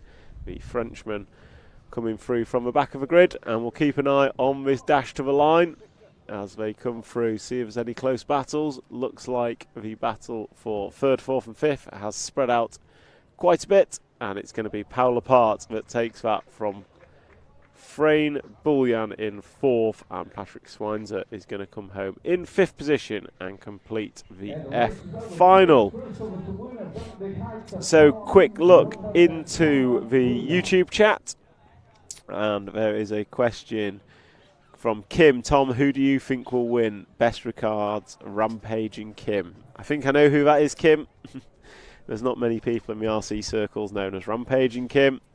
And I am going to hold my thoughts on who will win because I'm an unbiased commentator and I'm just here for some good racing. Which racing RC team? Definitely no favour for Dutch drivers in this chat. There is quite a lot of fans for the Dutch in here and we love to see it. The Dutch, I think, have become well known in the last few years for their fans in motorsport, and rightly so. Little RC, Little Style RC, it's between Bruno Michael and Killick. It's a fair shout, however, I will remind you that Juan Carlos Canas won the championship title last year from, I believe, 6th or 8th on the grid on an easier track than this that was more difficult to overtake. So yes, the quick laps are between Bruno Michael and Killick. However, who wins this, I think, could be anyone, especially with the amount of mistakes we've seen in qualifying. So we'll go quick montage.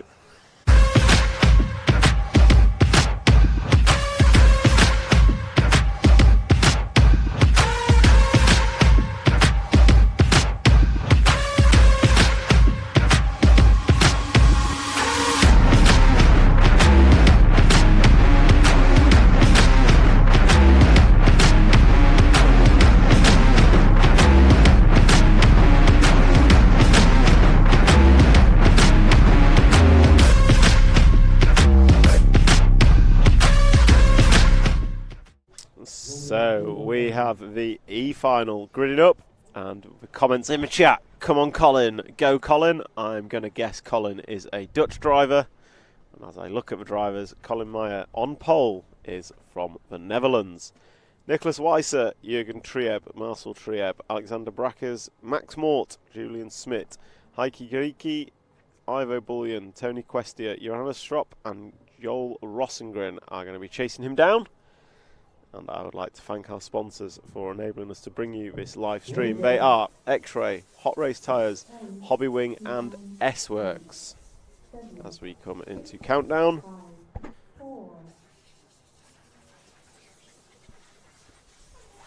And away they go. Your pole man, Colin Meyer, leading away. And looks to have had a clean start. The back of the grid, the same cannot be said. And a great move from the 3 car. Runs the 2 car of Nicholas Weiser wide. And that is a pair of Trieb drivers.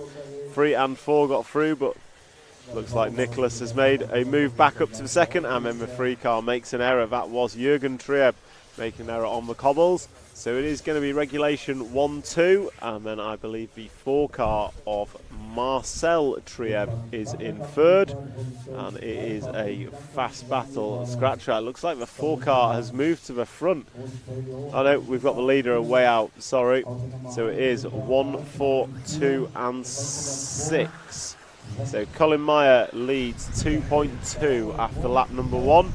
Marcel Trieb is looking particularly racy as the 2 car gets it wrong coming into the double upside down. Marcel Trieb gets it wrong. So Max Mort with the most beautiful Myarko body shell I have ever laid my eyes on will be up into the 3 spot. So Colin Meyer has got quite a lead as Max Mort briefly moves to the 2 spot, can't make it stick. So Marcel Trieb looks fast, but I've seen 2 errors from him already on this lap, and in a 10-minute final, errors is not what you want. So coming into the double-double, it is Marcel and Max down the straight, almost side by side. And they are doing the battle for 2nd position as Colin Meyer is walking away with a 5-second lead after just 2 laps. As Max Mort cases a double, gets it a little bit sideways. That's going to release Marcel Trieb ever so slightly. He no longer has to concentrate on what's beside him and can look forward to Colin Meyer in the 1 spot. And as you see from the fixed camera, Colin Meyer is about a 6-pack in front as Colin up and down the corner tabletop, and he's going to drive away. We'll stick with the battle for 2nd as it comes through, because the battle for 2nd between Max and Marcel is looking a whole lot closer. And it is still Marcel from Max, and Alexander Brakes not far behind that battle. So that is the 4, 6 and 5 cars. Unfortunately for 4 is over. So Marcel Trieb getting it wrong, coming out the bomb hole. So that's going to release Max Mort into the 2 spot, and he is being chased down by Alexander Brakes. So you've got the Dutch driver Colin Meyer out front. You've got Max Mort, the Finnish driver, in 2nd, and Alexander Brakes, the German driver, in 3rd, just riding the pipe. So Max Mort is going to be released, and Max has a bit of a job to do. Last time by, he was 5.3 in arrears of our leader Colin Meyer, and Colin did a 42.4 lap time, which is the quickest lap of the race. So Max's car, Myarko car, coming off the cobbled corner now, and we will jump forward, I think, and try and pick up our race leader as he lands the triple. Very nicely done. So the 1 car, yellow wing, yellow wheels of Colin Meyer is up and down. The double left-hander are going to drop down through the double-double, and down the straight he goes. That time by 42.8 as the wind picks up trackside. And Colin, nicely done around the end of the straight. Coming into the front section, he goes triple, double, and then, he's got it wrong. Lands on his wheels, comes through the bomb hole upside down, but lands on his wheels, which is a sign of all good racers knowing how to crash quickly. And he is into the 7-pack. He goes double, triple, single, single, keeping it relatively low risk. And this is the way to do it. Keep it rubber side down for Colin, and he will struggle to be beat here. So we're just going to drop back now and look for the 2nd place battle as it comes into the 180. And that 2nd place battle is still Max Mort and Alexander Brakes in the 6 and 5 cars, and they are a good 9 seconds behind our race leader. So this is Colin's race to throw away at 5 minutes and 20 down. Sorry, 5 minutes and 20 to go. This is very much Colin's race to throw away with a nigh on 10-second lead. However, Max Mort, quickest lap of the race last time by, a 42.1. As I say that, he bounces off the pipe and relinquishes 2nd position, and then in an effort to get it back, throws it on its roof. So it is Alexander Brakes now in front of Max Mort, as Max nicely drifts it around the 180 apex, and they come into the double-double, and down the straightaway they go.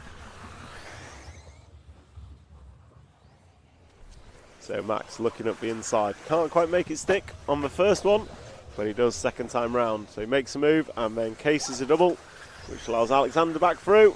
And then they go switching positions around the off camber, and it is going to be Max Mort that resumes second position, puts it up on two wheels, clipping the pipe as they go through the 7-pack. And it looks like Max is quick, but he's making lots of little errors, not crashes, just touching the pipe here and there, incorrect bounce.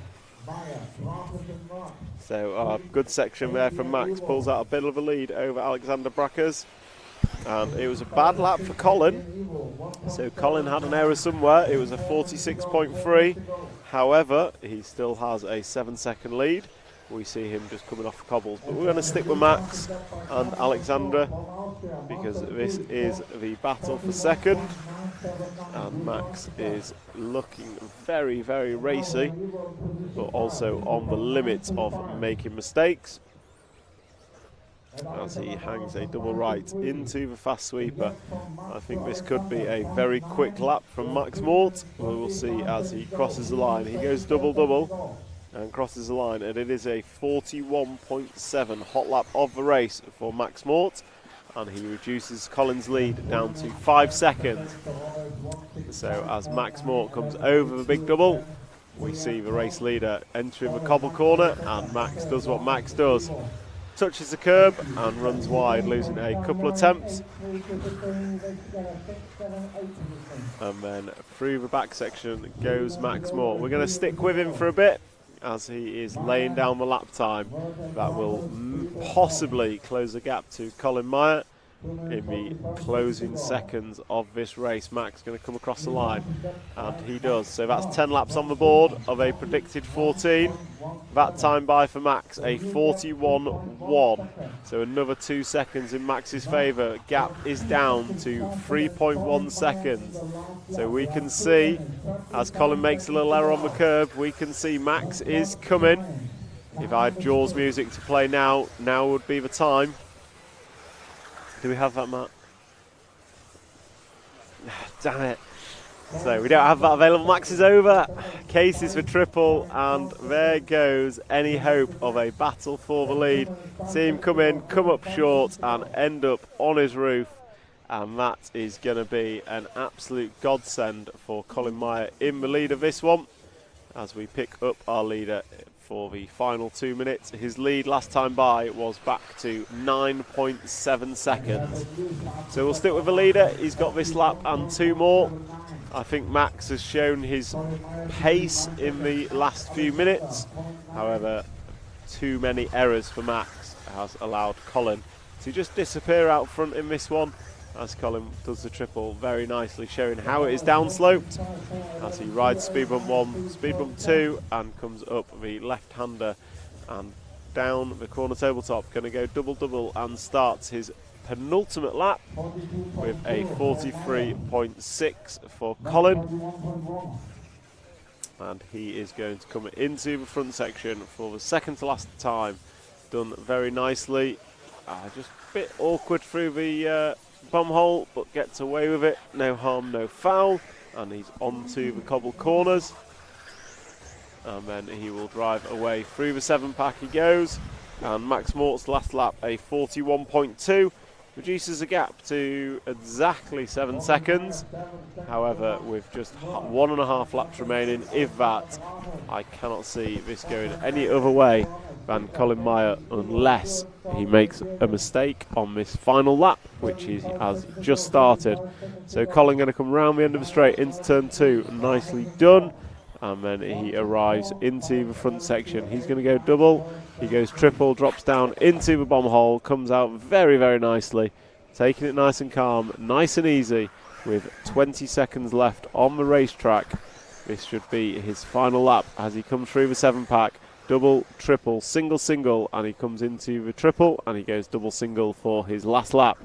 Keeping it calm, making sure he keeps a rubber side down as he drives away from rostrum, goes 90 left, and he's going to go double to finish out and take the win of the E-final leg number 1.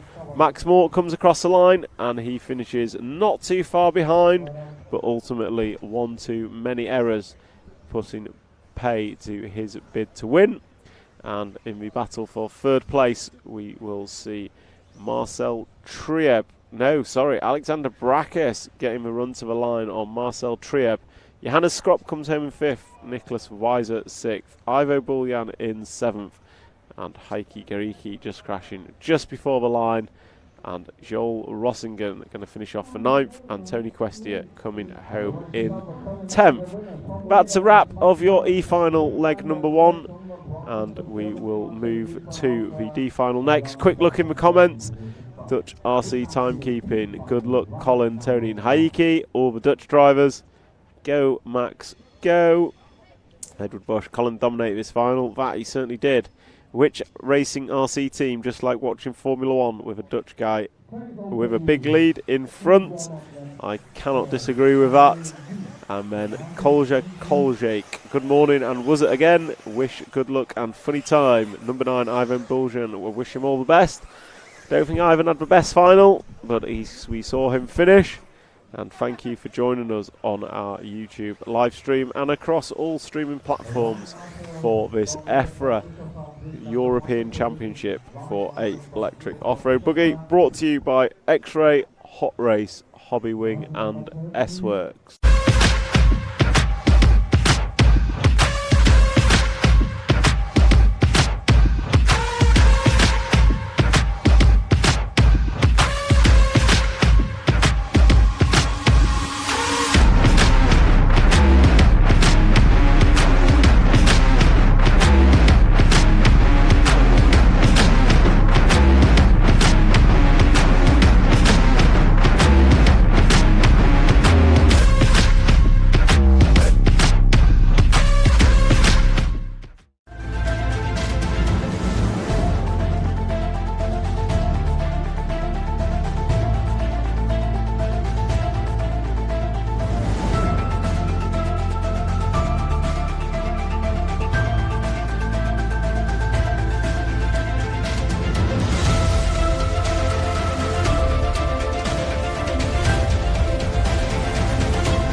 Away, oh, he's made an error. And that is going to send him back, right back. 5, 6, 7 cars passing. And that is not a good start for our poleman, Tim Patrick Hinderer. So it looks like it is going to be the 2 car of Patrick Ovinet. Going to go to the front, followed by the 4 of Jonas Bauer. It looks like we have lost the 1 and 3 of Carlos Pineda and Tim Patrick Hinderer in that start. We saw Tim get it wrong coming out the bomb hole. So as they cross the line, it is Aviant Bauer, Lautenbach and Waite. So 2, 4, 6, 5, 3, 10 is your top 6. Good start from Ulis Scolodi, all the way from 10th up to 6th. This certainly doesn't look like there's going to be a breakaway leader with a freight train foreman behind the 2 car of Patrick Avinet, and Jonas Bauer is coming up in 2nd. So the 2 and 4 car both looking pretty racy. Oh, Bauer goes big over the triple, cannot make it stick. Just a double bounce, unfortunately. Looks at the inside of the 2 car, and that forces 2 onto the pipe. Great move, Jonas Bauer. He's through to the lead, but not for long. What a move, Aaron Waite. 2 wheels over the line and puts it up the inside. They go side by side through turn 1, swapping positions through turn 2 and 3. And it looks like, oh, freeway battle coming into the front section. That is chaos. Oh, man. Can we do 20-second replays, Matt? So it looked like the 6 car of Maurice Lautenbacher was basically bumbled over that front section, upside down, spinning round left and right. And what has that meant? Looks like the 10 car of Ulyss Ciclodi. Ulyss Ciclodi is in the lead, 10th up to 1st within 3 laps. Absolute fantastic. A little bit of carnage over the front section on that lap, but it has ultimately left Ciclodi in the lead from Lautenbach and Avinet. Richard Corrington going to go up to a 4 spot. Nathan Dalby 12 up to 5th, and Aaron Waite, brilliant move onto the through the last corner onto the straight. It's been shuffled down to the 6th spot, so that's unfortunate for him. So we see our 2 leaders, the 10 and 6 car of Ciclodi and Lautenbach. And Lautenbach up the inside, great move after the 7 pack to go into the lead. So we've got Lautenbach and Ciclodi. They're going to come round into the double-double together, and Lautenbach puts in a stellar 43.1 lap time. And actually through that second half of the lap pulled out a 1 second lead. So Lautenbach of LRP fame is pulling out quite nicely. 3rd position is your 2 car of Avinet. So we'll see what Patrick can do in that 3 spot as he sets about chasing the 10 car of Ciclodi in 2nd position. And Lautenbach makes a small error, has to climb the curb, going to cost him a couple of attempts. So that hard work is slightly undone as he jumps up the corner tabletop, and he's going to go double left, then come down to the line as we focus on Ulyss Ciclodi, the Austrian driver, in 2nd position. And the lead for Maurice is 1.5 as I watch the 2 car get marshalled after hitting the fence at the end of the straight. So that's going to promote Richard Corrington, the French driver, up to 3rd position. And it just means that Ulyss Ciclodi has no one behind him to bother him, and can just look forward to Maurice Lautenbach, who has made another error at the end of the 6 pack. So that gap was 1.5 seconds. It now looks to be under 1 second. Lautenbach just getting an awkward bounce and having to correct the car once it had landed. Down the straight they go, and the gap is under 1 second as they come through the 1st section into the front section. And Lautenbach nicely done, but Ciclodi very nice, very quick through the bomb all that time by as they go through the chicane onto the cobble corner and power away. We see Lautenbach jumping into frame at the back corner tabletop, and once again Lautenbach not great over that 3rd section, and he's over on his roof for a long time. So we'll stick with Ulyss Ciclodi, who is our now race leader, and that lead is going to be a good 5 seconds, I would suggest, as he crosses the line with a new fastest lap of the race. Lautenbach does go through in 2nd position. The gap is 4 seconds in favour of Ulyss, and Lautenbach is running in 2nd, and then it's a further 2 seconds back to Richard Corrington in 3rd position. So slightly spread out final as it stands, but with 5 minutes and 30 down, 4 minutes and 30 to go, there is still plenty of opportunity for things to close up, as we have seen in many finals so far. So Ulyss coming across the start-finish line, triggers the lap. Number 8 is complete, and he does a 41.9 last time by. Sorry, 42.4 last time by, 41.9 is his best lap. As Lautenbach comes sideways around the end of the straight, and Lautenbach has made a couple of errors, and he's going to drop down to 4th position. Richard Corrington's going to be promoted to the 2 spot as he powers off the cobbles, and then the battle is in for 3rd is between Patrick Avinet and Maurice Lautenbach. But our race leader crosses the line once more. That time by was again a 42.4, so he is nothing but consistent, and he has 5 laps remaining, this and 4 more, will see him take the win of leg number 1 of the D final, all the way from 10th on the grid. Just goes to show that it is a grid position makes a difference, but it is not the deciding factor. We've seen car 13 win, we've seen car 10 win, we've seen car 11 win.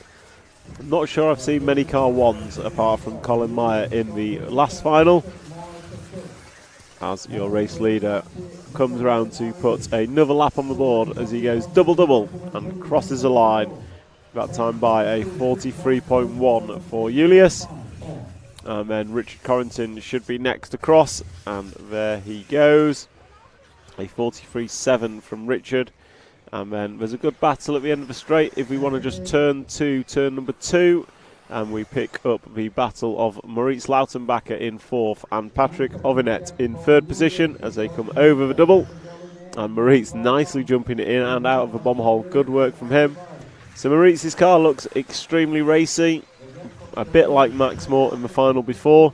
Also looks like there's going to be an error on every other corner. As they come over the triple, Maurice goes big, and there is the error we talk about. So Maurice, all that hard work of the last lap and a half undone in one corner, and that allows Patrick to just disappear ever so slightly more. Julius last time by 42.4, Richard 42.8, so Julius extending his lead out front to 10 seconds. And we will pick him up shortly, but for now we will continue watching the battle that is Maurice Lautenbacher. Maurice now under pressure from Tim Patrick behind. So it is Maurice. Fastest guy on track is probably Maurice, but he is fast between crashes. As we come into a final 1 minute and 20, as your 10 car leader's on his roof at the end of the straight, so pick up the leader at the end of the straight. Coming through turn 2 into the front section now. So your race leader has had a long crash, needing a marshal, but with 1 minute to go, last time by he had a 9.5 second lead. So it was a big error. I don't think it was a 9-second error, but we will watch Julius for the remainder of this final to see if he can bring home the win of the D final leg 1 all the way from 10th position. As he comes into the double left-hand corner tabletop, he's going to come round, go double-double, and he will be starting his final lap now. It was a 6-second error for your race leader, so his lead has reduced to just 3 seconds. He's got past the back marker, and that back marker is now Richard's gone past, so we can see them both in one frame as we pan out as Julius leaves the off camber. You can see Richard Corrington is coming into view, but I think it's not going to be enough as we focus on Julius Ciclodi. He has this jump to go, he's done that, he's just got the half speed bumps to go. Make sure he doesn't make an error on them as your second place man is over. So Julius just got double to go, and here he goes, 1 and 2, and takes the win of the D final leg number 1. Richard Corrington comes home in 2nd, Patrick Avinet in 3rd, and it looks like it will be Tim in 4th place in front of a crushing Maurice Lautenbacher. And then here comes Cyril we expect Cyril Baldini next in a green car, and here he comes, Cyril crossing the line for 6th position, and then looks like a bit of a battle for 7th, 8th and 9th. 7th going to go to Nathan Dalby, then Aaron Waits 8th. Nikolai in 9th, and then we've got Maxi 10, Jonas Bauer and Carlos Pineda do not finish. So that's a wrap of our D final. C final up next. We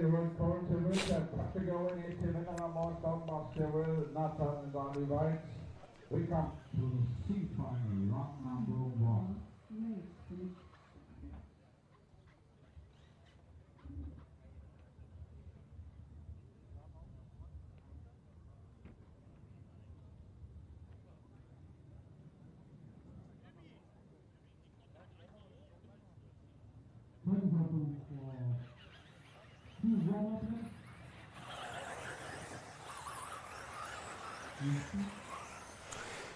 So for those of you watching on the live stream, thank you very much for joining us. And if you are on the YouTube live stream, feel free to drop us a comment.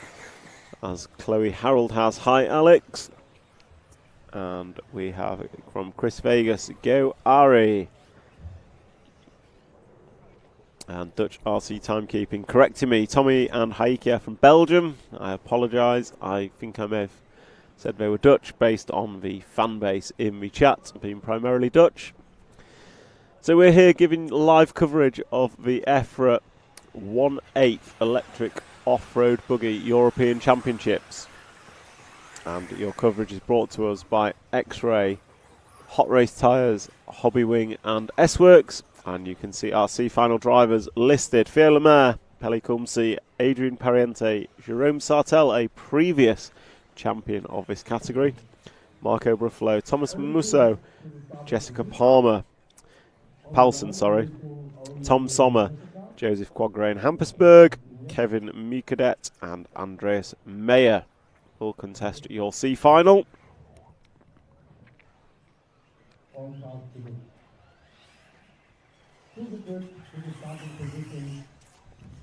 As these guys and girls with Jessica in this final, starting in P7, are taking up their grid positions.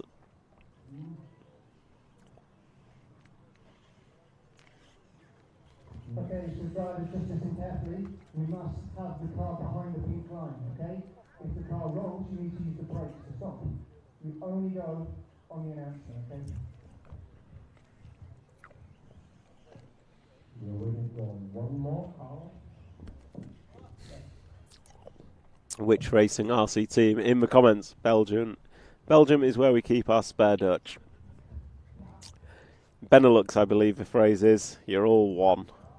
A bit like England, Scotland, Wales, Northern Ireland. So we go into countdown for the C final.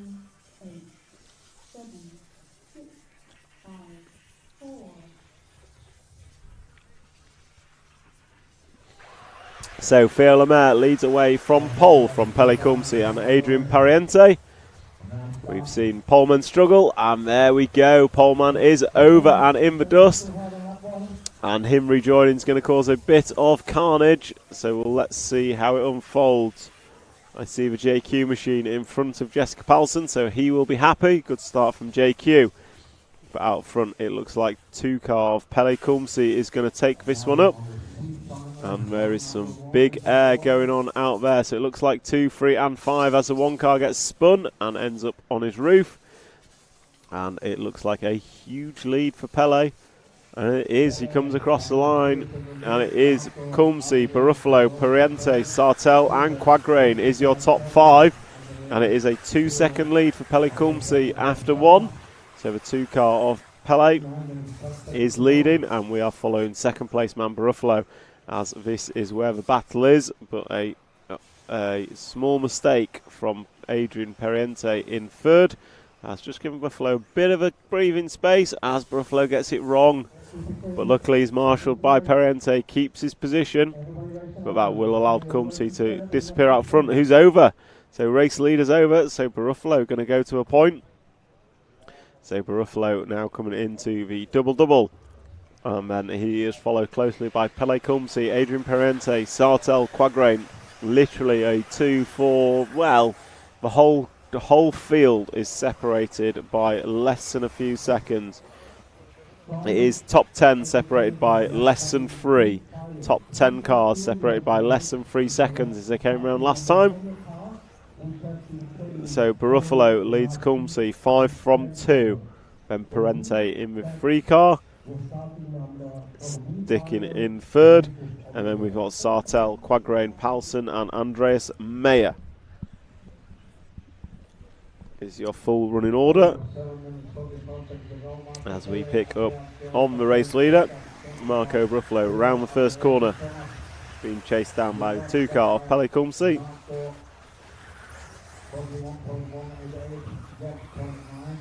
So race leader nicely in and out of the bomb wall, up on 2 wheels through fast chicane, gets away with it. Doesn't go over onto his roof, didn't really have to lose much speed, which is nice. And Marco Bruffalo with 2, possibly 3 minutes down about as he crosses the line. He will be looking to cement this lead, and he's pulling away from Pele ever so slightly. Last time by was 7 tenths in the favour of Marco Baruffalo, and it is becoming a bit of a two-horse race out front as Adrian Periente is slipping away into the clutches of Joseph Quagrain, who is running in third. And then behind him we have Paulson, Sartel and Lemaire in quick succession. So you race leader into a triple and lands it nicely. And Marco Baruffalo, I think Techno car. Yep. Oh, he's over. Rolls straight back onto his wheels. A nice champion's roll. And down the straight. So last time by 4 tenths in favour of Pele Kumsi. Cuts the gap to 1.2 seconds. And Periente is a further 2.3 behind. And your poleman, Phil Lemaire, making moves. Trying to get past Jessica Paulson for 5th position. And it looks a bit closer at the front as we come over the 7-pack. Pele Kumsi looks to have closed in on the back of Marco Baruffalo. It ebbs and flows around this extremely difficult and technical track as Baruffalo just comes off the pipe, and the gap is definitely reduced as they come across the line for the 6th time. The gap is now less than 1/4 of a second as they are basically nose to tail around turns 1 and 2. And coming to the front section, Baruffalo just casing the double, but not enough to let anyone by. So we're going to come into the 6-pack, and it is nicely done by both. They get over a single at the end, which seems to cause most trouble. And Kumsi just cased the triple there and has lost out a little bit. And Baruffalo up on 2 wheels, so it's going to ebb back to Pele a little bit. Baruffalo running wide, so down the straight they go. It's going to close up at the end of the straight as Baruffalo just scrubbed a bit of speed coming on. He might have given Pele a bit of a sniff as they come into the front section, but he gets it a bit sideways. Baruffalo wheelies, almost over, but not quite, but it was enough for Kumsi to go past. So change of leader with 4 minutes and 42 to go, so about a half race distance. Baruffalo's led the majority of the first half and now goes back to the lead. Kumsi just casing the triple and having to yield as Baruffalo overjumped him. And coming into the double-double they go. And down the straightaway it is Baruffalo back to the lead and Kumsi in second. And this is just allowing Adrian Periente to close up. You can see on camera he's now coming into view. The gap is about 2 seconds as Baruffalo runs wide. Pele can't quite make the move. On and off the cobblestone they go. Going to hang a left and then through the 6-pack. And this time through, Kumsi runs a bit wide, going to cost a couple of attempts. So that gives Baruffalo a little bit of breathing space as they drive up to the double 90 left corner tabletop and then come back down. And Baruffalo going triple single now. And they have once again pulled out from Periente as there's an error at the end of the straight, and that error is Pele Kumsi, and he's now joined. So Baruffalo is your leader. If we drop back to the battle for 3rd place, it is Quagrain and Pele Kumsi. So he was battling for the lead. He's now got Quagrain on his tail for 3rd, and Quagrain looks up the inside. Is he going to make that one stick? No, he's not. As they come into the 7-pack at the back. JQ looking at the inside, can't make it happen. And this is the closest battle on track as Baruffalo goes by the start-finish line. So Pele Kumsi, his crash cost him an absolute eternity. And he's over again, side by side down the straight, drag race, and JQ is going to lose out. So Baruffalo now has a 6-second lead over Adrian Periente. And then it is the Danish driver of Pele Kumsi, but with a mirror full of the Mayako of JQ. As JQ gets the chicane a little bit wrong, scrubs a bit too much speed. 2 minutes and 30 seconds to go. They've got this lap and 4 more, possibly 3 more. depends how quick they are.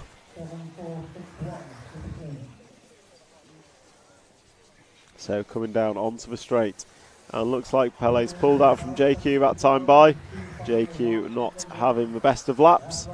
And they are 11 laps on the board. Buffalo Periente estimated to go 15 laps. And Kulmsey and JQ estimated to go 14 as it stands. And it looks like that battle for third is done and dusted, but is becoming a battle for second as Kulmsey is chasing down Adrian Periente. Last time by, it was 9 tenths in favour of Kulmsey. As we focus on Periente, and we can see the 2 car of Pele is coming. So down the straightaway they go. Meanwhile, Buffalo is still out front by 8 seconds now. 8-second lead for Buffalo, and the battle for second is on. So we've got this lap and, I don't know, 2 or 3 more. I think it's going to be this lap and 2 more, as these two come through the chicane nice and fast onto the cobble corners. And then they're going to go up and down over the 7-pack. Going to go double, triple, single. Pele's over. Lands on his wheels, going to get away with it. As they come round, going to power through the speed bumps and up and down the double 90 left corner tabletop, coming into the start-finish line, and they cross the line. It is 2 more laps for them both, unless they crash. So they should get 2 more laps unless they crash this lap and 1 more as they come through the front section. And meanwhile, it is a 9-second lead for Buffalo now. So Marco Buffalo is extending his lead out front to take the win of the C final. And we are watching the battle for second between Adrian Periente and Pele Kulmsey, the 3 car and the 2 car. And they are battling for second and third. And they are going to come round, and they should be starting their last lap now. Periente through, Kulmsey through and crashed.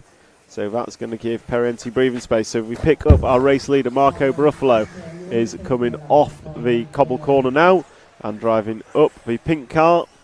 Second of the 2 coming into the 7-pack, the number 5 of Buffalo.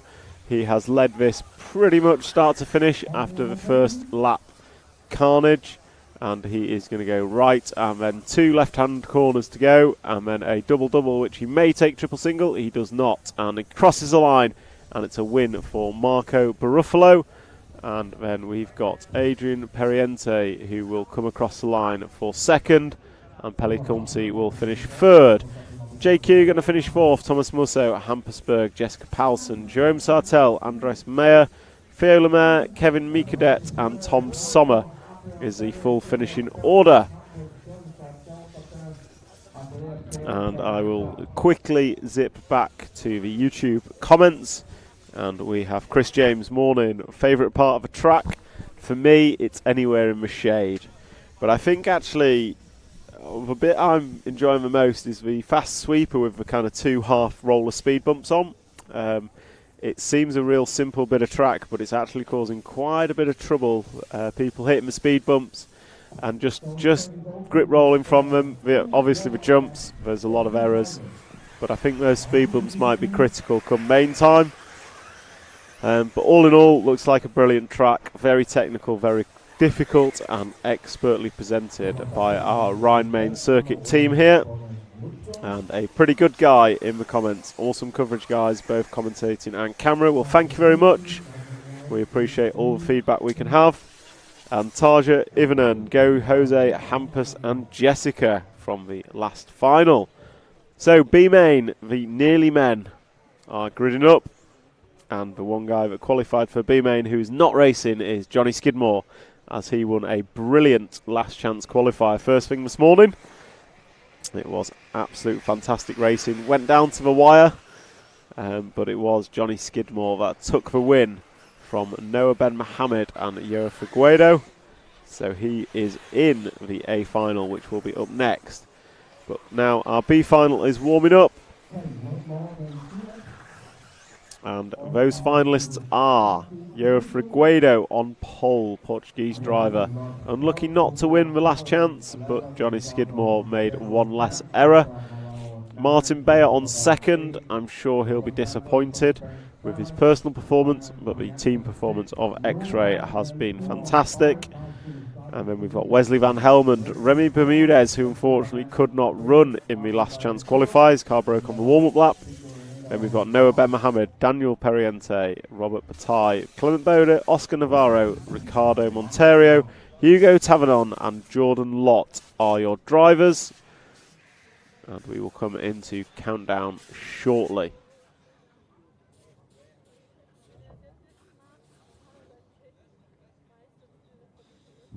Okay, drivers, so make sure you keep the car behind the pink line.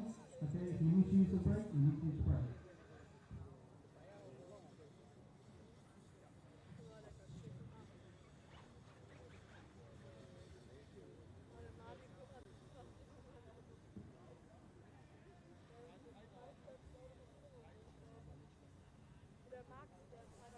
Okay, time for the first B final. Let's go. So, countdown started. 8, 7, 6, 5, 4. Figueiredo leads away from pole from the 2 car of Martin Beyer. And then the 3 car of Wesley Van Helmond.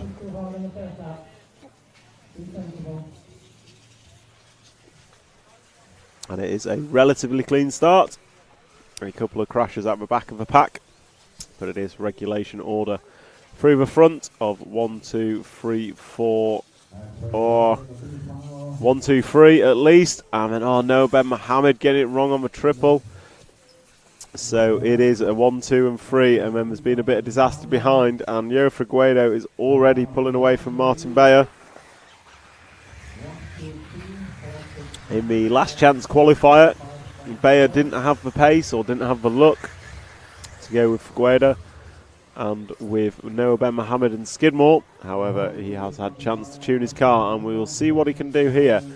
So it is Figueiredo and Beyer, followed by Van Helmond, and it was about a second between them, and Van Helmond has company. So we'll just drop back to the battle for third. As they come round off the triple, it is Van Helmond and the 4 car of Remy Bermudez, who unfortunately could not run in the last chance qualifier, having broke on the warm-up lap.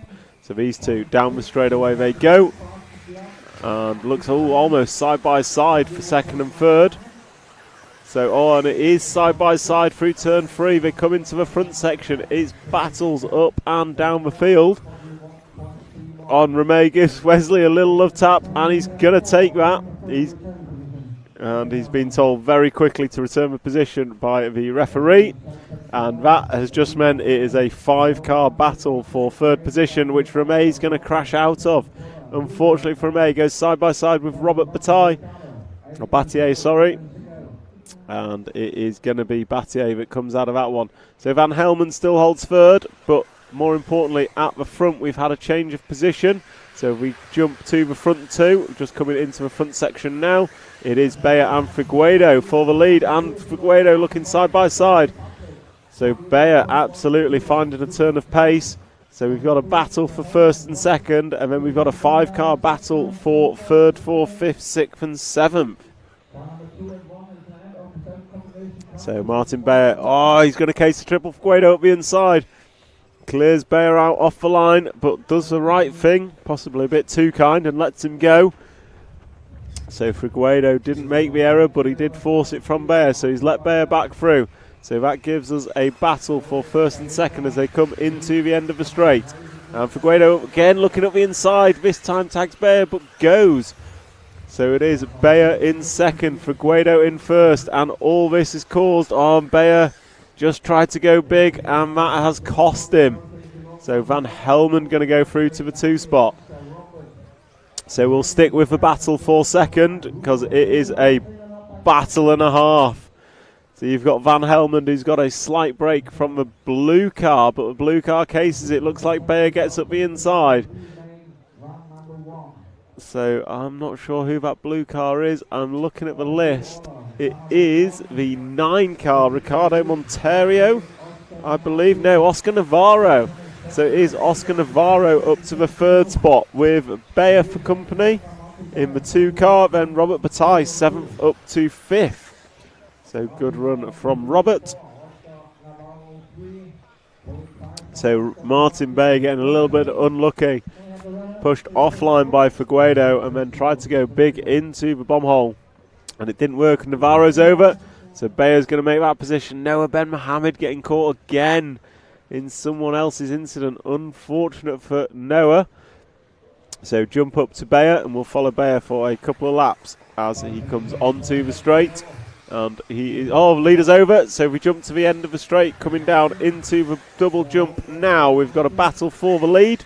And that battle is Figueiredo and Van Helmen. They go side by side. Figueiredo's over, so Wesley Van Helmen to the front. And Wesley Van Helmen now to the front of this one. And Wesley is quick, but he's probably got the slowest fast lap of the front few, which could make it interesting. But more importantly, Wesley is keeping it rubber side down, whereas behind him it is carnage. So Wesley Van Helmen, you can see the lead he's got. It's about the length of the double-double as he comes down the straight. It's a 42.0 from Wesley. It's a 41.3 from Martin Bayer. Gap last time by exactly 2 seconds. So we're going to focus on this battle at the front between Van Helmen and Bayer. At the minute, Bayer is racing the stopwatch pretty much. He's got to close that gap down to Van Helmen. And last time by, it was 7 tenths in favour of Bayer. What will it be this time? I'm going to say it looks slightly closer. Bayer's looking racy over triple. Van Helmen gets an awkward double bounce. So Bayer is going to be closer. Gap is about 1 second, maybe 1.5. We'll see as they come across the line. And the 4 car of Remy Bermudez is back involved too. So last time by, 42.0 Van Helmen. 41.4 for Bayer, but a 40.9 from Remy Bermudez in the 3 spot. So these 3 are going to come together in the remaining 4 minutes and 5 seconds. And Bayer has already pulled up onto the back of Van Helmen. So it's no longer about the gap. This is about racecraft as Remy crashes in view, allowing Yo Figueiredo to go back up to the 3 spot. So it is Van Helmen and Bayer. They've got 3 minutes and 45 seconds to go as they cross the line. There is plenty of racing still to go. 6 more laps, this and 5. Can Van Helmen hold on? Can Bayer make amends for an earlier error in the bomb hole?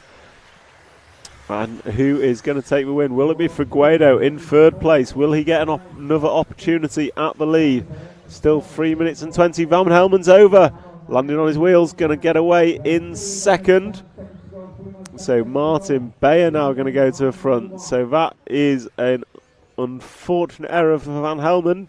But as we've seen on this track, there are errors everywhere. Bayer's going to make one too. Going to spin around after hitting the pipe, but gets away with it. So it's now Van Helmen trying to chase down Bayer. And if we just hold off a little bit, we'll hold the camera and pick up the battle for 3rd, which is a 2-car battle between Remy Bermudez and João Figueiredo.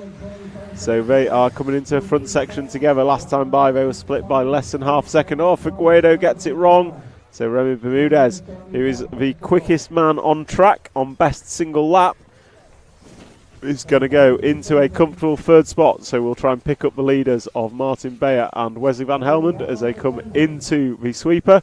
And it is Van Helmen in the lead. So Bayer's made an error. So if we just zoom out a bit, we'll see who's in 2nd. And it looks like it is Remy Bermudez in 2nd, crossing the line now. So Remy last time by, 41.7 to Wesley Van Helmen's 41.0. And Martin Bayer, 46.8, getting caught on the triple jump. So Wesley Van Helmen is your leader. Last time by, it was a 3.5 second gap with 2 minutes to drive. 2 minutes to go. We'll jump forward to Wesley Van Helmen. And we'll see what Wesley is doing. He's got it all kinds of wrong on the 7-pack. And then on the triple, he's over. And Bayer's going to get through. So it's now Remy Bermudez to the lead. And Martin Bayer flying into shot, taking those speed bumps at full chat. So going to come across for double. Martin Bayer going triple single. And it is a 40.0 from Martin Bayer. The gap is 1 second. We need not call the gap. We can see it on track. Remy Bermudez has been rapid but made errors. Martin Bayer has been rapid but made errors. With 1 minute and 15 to go, who's it going to be? They're going to go this lap and 2 more. This lap and 2 more. Who's going to hold on for the win? I think pretty much the whole of the top 5 have had a chance of leading this one, and they've all thrown it away at some point. But Remy Bermudez, Martin Bayer, less than half a second between them as they come into the final jump section. Martin still going triple single, favoured by teammate Bruno Coelho, who is our pole man, so it must be quick. And they are into turns 2 and 3. Not a lot between them. This lap and 1 more. Last time Martin Bayer, a 40.5. Oh, he jumps in and great move. It looked like Remy got the bomb hole all wrong. Martin Bayer was on the brakes, did not touch him from what I could see. So into the 7-pack. Can Martin Bayer hold on for the last lap and a half? Can Remy Bermudez do anything about it? We just zoom out a little bit. We can see Remy is not far behind, but it's about a second and a half. And then the same again to Wesley Van Helmond as they come across the line. 10-ish seconds on the master clock. They are starting their final laps now. Can Martin Bayer hold this one out for the remaining 40-odd seconds that he has to? He comes through the front section. He doesn't jump into the bomb hole this time, taking a risk-free approach. And that's just going to allow Remy to close up ever so slightly. They come off the cobbles. Martin Bayer into the step up, step down. Going to hit the 7-pack. Remy just riding the pipe. Martin's through that. Oh, just gets a little bobble. Remy is closing in, but he is not yet close enough. Martin Bayer, 3 corners to go. Through the 180, nicely done. 90 left, running to the line. He goes triple single and takes a win of the B final. Remy Bermudez going to come home in second. Who's going to be third? Should be Van Helmond, but it's not. It's Daniel Pariente and Venyo Figueredo. Boda Clement, Van Helmond, awful last lap, going to come home in 6th. What a shame for him. Noah Ben Mohammed in 7th, Hugo Tavernan 8th, Jordan Lott in 9th, Ricardo Monterio in 10th, and Oscar Navarro, early leader, finishing in 11th position. That is a wrap of the B final leg number 1. And A final leg number 1 is up next. The crowd is assembling, as we can see on screen, and I will just jump into the chat very quickly. A lot of support for Wesley Van Helmond. Great coverage, said by Tarja Ivanen. Thank you very much. Little style, let's go Wesley. Wesley was leading, unfortunately could not hold it. Ryan Akbar, how's the bump up system? We had a last chance qualifier earlier this morning, and that is the only bump up of the day, and that position went to Jonathan Skidmore, which was a fantastic final. I'm sure RC Racing TV will have that in the replays and highlights that will go on YouTube. Little Style RC, the starts in heats need to be like 1/10, and E-Buggy don't need rolling start like Nitro. It's not a rolling start, it's a grid start for the E-Buggies. Oh, you mean in qualifying heats? Yeah, but it works. It's what they're used to.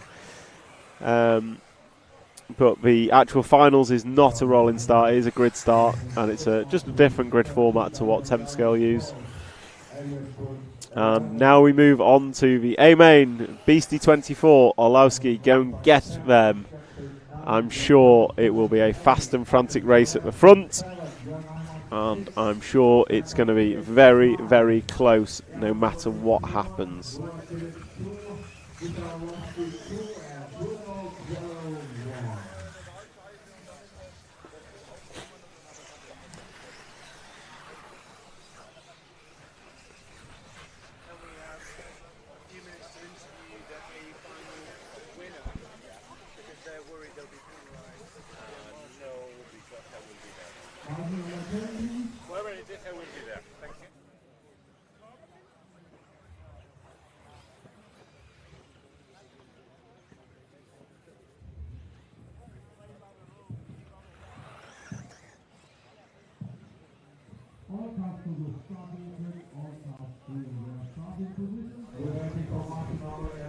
So as the A-Main is warming up, quick check in the comments. Dutch RC timekeeping Formula 1 is grid. The way we start is called Le Mans. Well, you've educated me. Thank you very much. Suffaces, why isn't there much emphasis on the cars being used? Purely because I can't remember them all. Is the honest answer. The ones I know I am calling out. Little Style RC, popcorn is ready. What movie are you watching, my friend? We're watching Motorsport. And Anthony Gargini, why are Ronnefalk and Ongaro down there? If I look at my list, Ronnefalk is 10th, Ongaro is 12th, quite frankly, because they weren't quick enough in qualifying. Is the answer to that. The quick ones in qualifying are the front three, Bruno Coelho, Mikael Orlowski and Burak Kilik. And we are going into countdown. And we will pick up what is due to be an exciting race.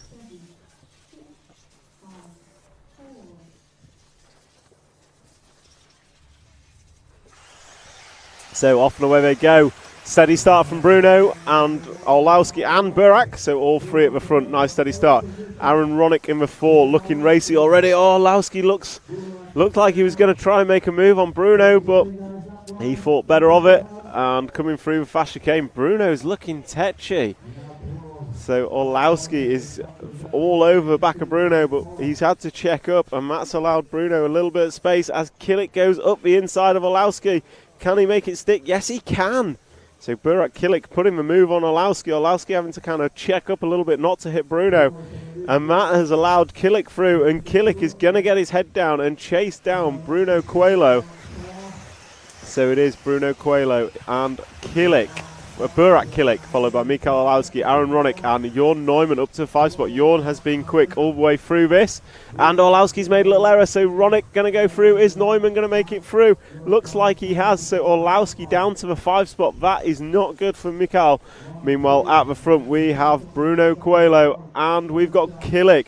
So just keep zoomed out a little bit on this so we can see what's happening around him. Coelho and Kilik coming through the speed bumps. Kilik hit him at hard, getting a lot of air. And Ronick in the 3 spot, going to try and chase down and catch these front 2. We've seen the pace. So we'll stick to the front 2 as they follow round. So stick on the front 2 of Coelho and Kilik. There is absolutely nothing between them. I don't need to call gaps. We can see on screen Kilik landing that sideways with steering lock on. Nicely done. Great save. And through the fast chicane they go. So Bruno Coelho, he had all the fast laps in qualifying until the last round. Orlowski's laid down some serious laps today in the practice final. Oh, Kilik just getting a double bounce, so he's going to bobble, and that allows Coelho to pull away ever so slightly. Gap is probably about 1 second now, but we can see that lost with just a simple bobble, and this track is anything but easy as they come round. Down the straightaway they go. It is Coelho, Kilik and Ronick, the top 3, with 2 seconds separating the 3 of them. We will stick with Bruno Coelho, and he is your race leader coming into the off camber. And if we just pan out ever so slightly, we'll pick up the battle for second as well. And that battle for second is Kilik and Ronick. So I believe good friends, Kilik and Ronick.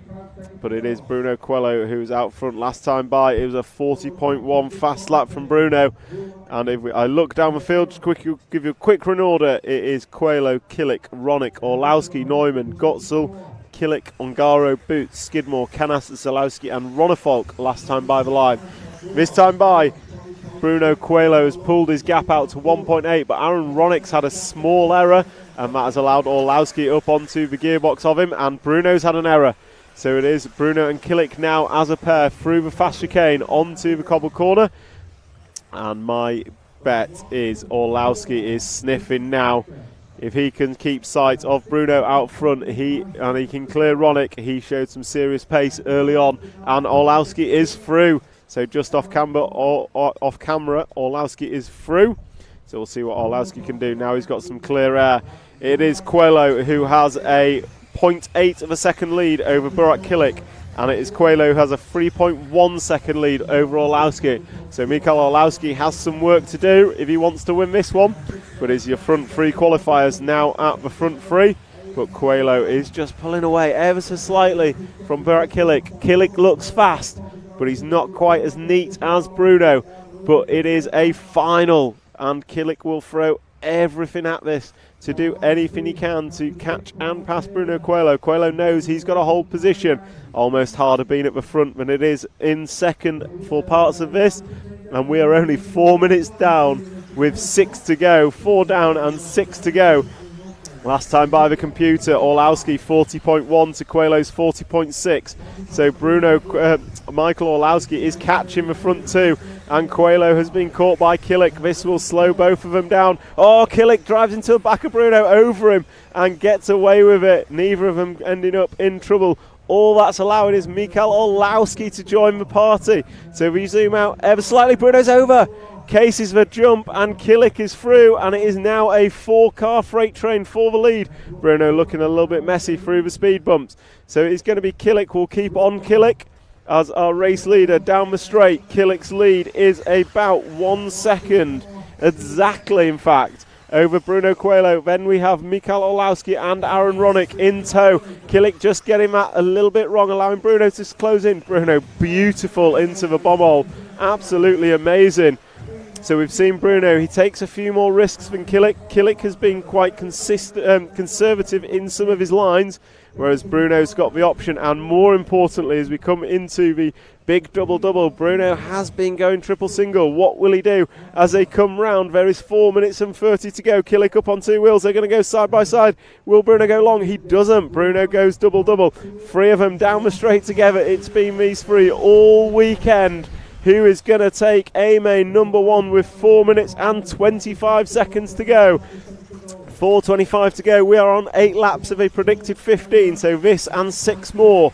We're about half race distance. So concentrate on the front two. We have Killick and Bruno coming into the 7-pack. Orlowski's just dropped back ever so slightly. Might be biding his time, saving his tyres, who knows, as Orlowski goes long over the triple. Killick and Bruno both getting some serious air off the speed bump. Double left-hander coming down into the double-double. Both go double-double, and down the straight they go. Last time by, 40.4 quickest lap. Burak Killick out the 3. We have not seen scratch out. We've seen a 39.7 from Jorn Neumann, quickest lap of the final. And is that Jorn Neumann joining the back of this? It is. It's almost becoming a 5-car battle at the front. Jorn Neumann now latching onto the back of Aaron Ronick. So it is a 5-car battle as we come into the 7-pack at the back. We've got Killick, Coelho, Orlowski, Ronick and Neumann all together. And with 3 minutes and 20 seconds to go, I am not going to be able to call whose race this is. Could be anyone's. So coming down to cross the line one more time. Killick's pulled a little bit of a lead last time by. That little bit of a lead is 0.5 of a second. And then Orlowski right on the bumper of Coelho with Burak Killick leading this one. He's got some experienced heads behind him. Bruno Coelho, world champion. Michael Orlowski, 12th scale world champion, I believe. Oh, Bruno up on 2 wheels. And then we've got Ronick and Neumann joining the party, looking to pick up any pieces that happen. And Coelho's closed right in on Burak. So as they come round, Orlowski's through. So Orlowski making the move on Coelho through the big triple. So can Orlowski do anything about Killick out in front? They go double-double down the straight. Bruno looking at the inside of Orlowski.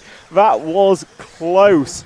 But Orlowski keeps the position as they come round the end of the straight. We have 4 laps remaining, this and 3. So it's this lap and 3 to go as Killick, Orlowski, Bruno and Ronick all into the bomb hole together. Neumann's just dropped off ever slightly. Killick's just gapped Orlowski by a couple of attempts as they come round into the 7th pack for the 12th time. Orlowski nicely done, hooks up neat at the end, and he's closed in on Killick through that section. But closing is one thing, can he pass? Catching is the easy bit. Making the move is going to be the difficult bit. Killick, probably the most consistent driver in all of qualifying. Rarely saw a mistake as Orlowski having to check up at the end of the straight not to go into the back of him. So Orlowski is really turning up the heat here on Burak Killick. Can Burak hold it with 3 laps to go? This and 2 to go. This lap and 2 more. As Burak coming through the fast chicane. Orlowski going to power off and try and keep as close as he can. Where will he try his move? When will he try his move? As Orlowski goes long over the triple and closes in. Just gets a little double bounce, so Burak Kilik, absolutely phenomenal through that last section, has gapped Orlowski by maybe half a second, 3/4 of a second, as he starts his 13th lap of 15. So it's this lap and one more as they come round at the end of the straight. Orlowski's closed that gap back in. It really does ebb and flow. Orlowski up on 2 wheels, going to save it, get away with it. As they drive to the bomb hole, into the off-camber, Orlowski pushes wide, Bruno can't get through the fast chicane and onto the cobble corners. We've got 40 odd seconds left.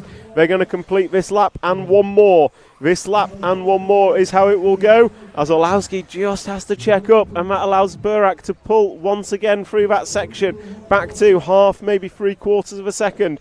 Orlowski's been closing it down through turns 1 and 2 though, as they come across the line now. Burak Kilik, oh, Bruno's through. Bruno up to 2 spots, side by side down the straight into turn 2. Orlowski keeps position. This is helping Burak Kilik out front. He's got about 3/4 of a lap to go. So we'll concentrate on Burak with a zoom out so we can get them all. So Burak through the fast chicane into the cobble corner. Going to drive away from the cobbles. He's got about 3/4 of a second on Mikael Orlowski, who's got nothing on Bruno. Oh, Bruno's over through the 7-pack. So that's going to release Orlowski ever so slightly. But Orlowski's got 2 corners to do something. Burak Kilik coming into the double left-hander. He's just got to do a double-double to the line. Burak Kilik going to take leg number 1. Mikael Orlowski going to finish second. Aaron Ronick in third. Driver's stand, Jim. So Aaron Ronick going to finish in 4th. Jorn Neumann going to come home in 5th. David Ongaro going to finish 6th from 12th. Juan Carlos Canos 7th. Elliot Boots 8th. David Ronafalk 9th. Johnny Skidmore in 10th. Birkin Kilik 11th. Max Goetzel 12th. And Bartosz Saluski going to finish in 13th.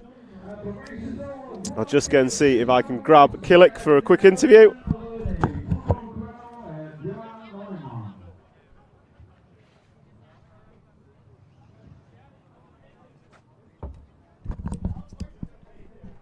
What an absolute fantastic leg 1 of the A final. Burak Kilik going to take that by 6/10 in the end from Mikael Orlowski, Aaron Ronick and Bruno Coelho. The final just ebbed and flowed every step of the way. Absolute brilliant racing. And yes, fantastic. Super clean, no mistakes from Burak Kilik, as we've seen through qualifying on such a difficult track. He is supremely confident, supremely clean, and doing a fantastic job of it.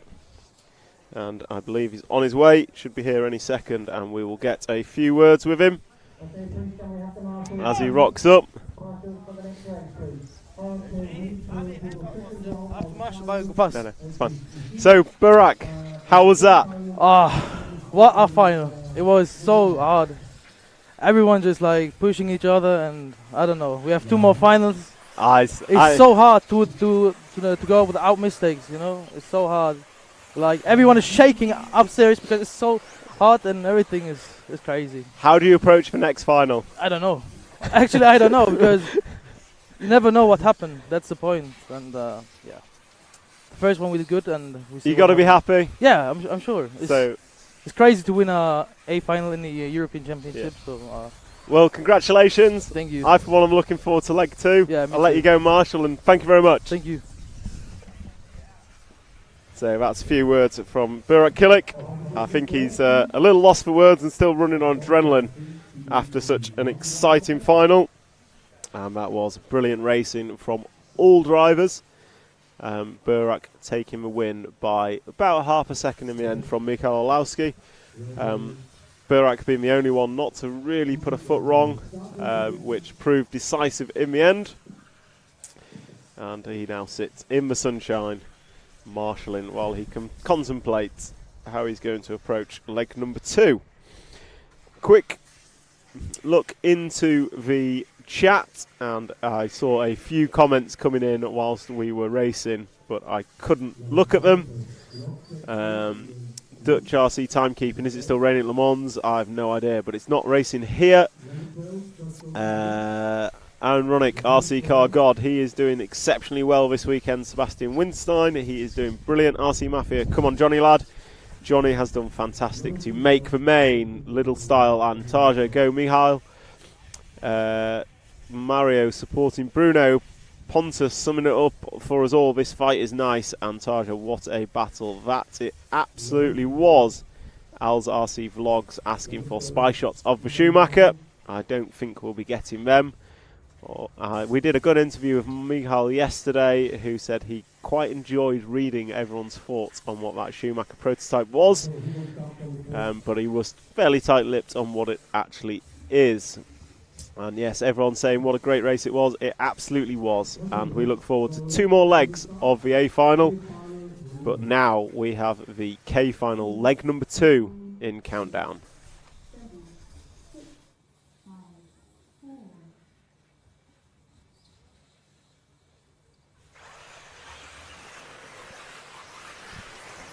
So K final rocking and rolling.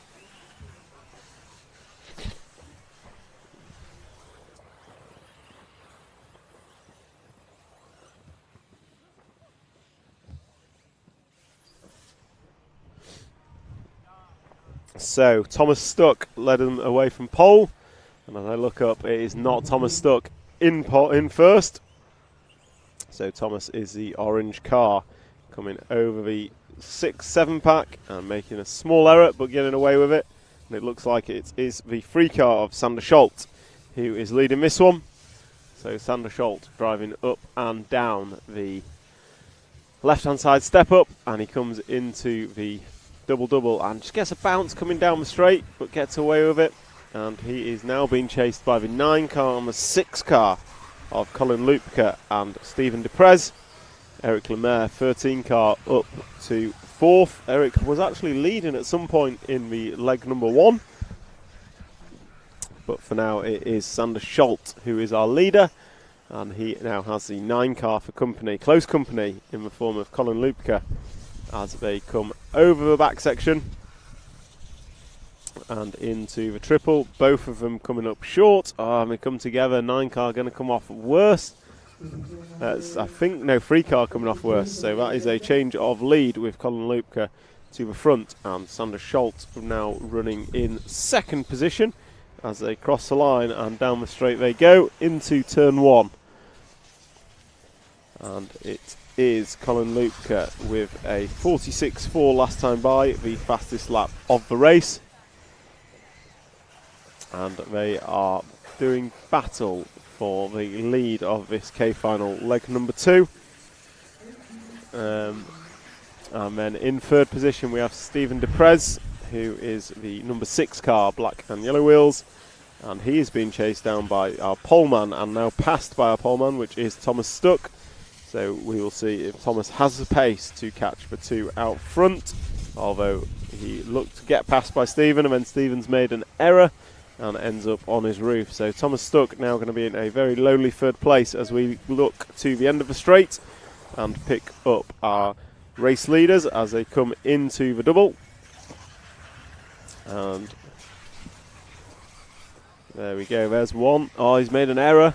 So that is the 9 car making an error. So Sander Scholt's going to go round the outside of Colin Lupke as Colin was recovering from that small error.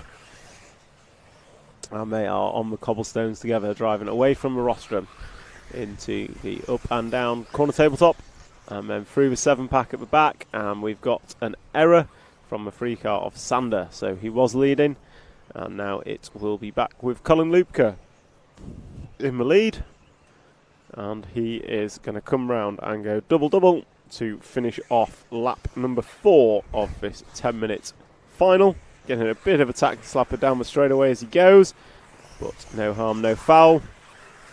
And then he will come into the front section, and we will see what, if anything, Colin Lupke, Sander Scholtz can do about Colin's lead. And as I say that, looks like the 3 car is back to the front. So Sander Scholtz is back to the front. Colin Lupke has made a fatal error. A long error, I should say. And it is now Sander Scholtz in the lead. Black wing, yellow wheels, and he's been chased down by the orange car, orange number 1. And if we just zoom back, the orange number 1 and the blue number 9 of Thomas Stuck and Colin Lupke are battling it out for second and third. And whilst these two battle it on, that's just allowing our race leader Sander Scholt to extend his lead. And his lead last time by was 4 seconds. So it's a 4-second lead for Sander Scholt.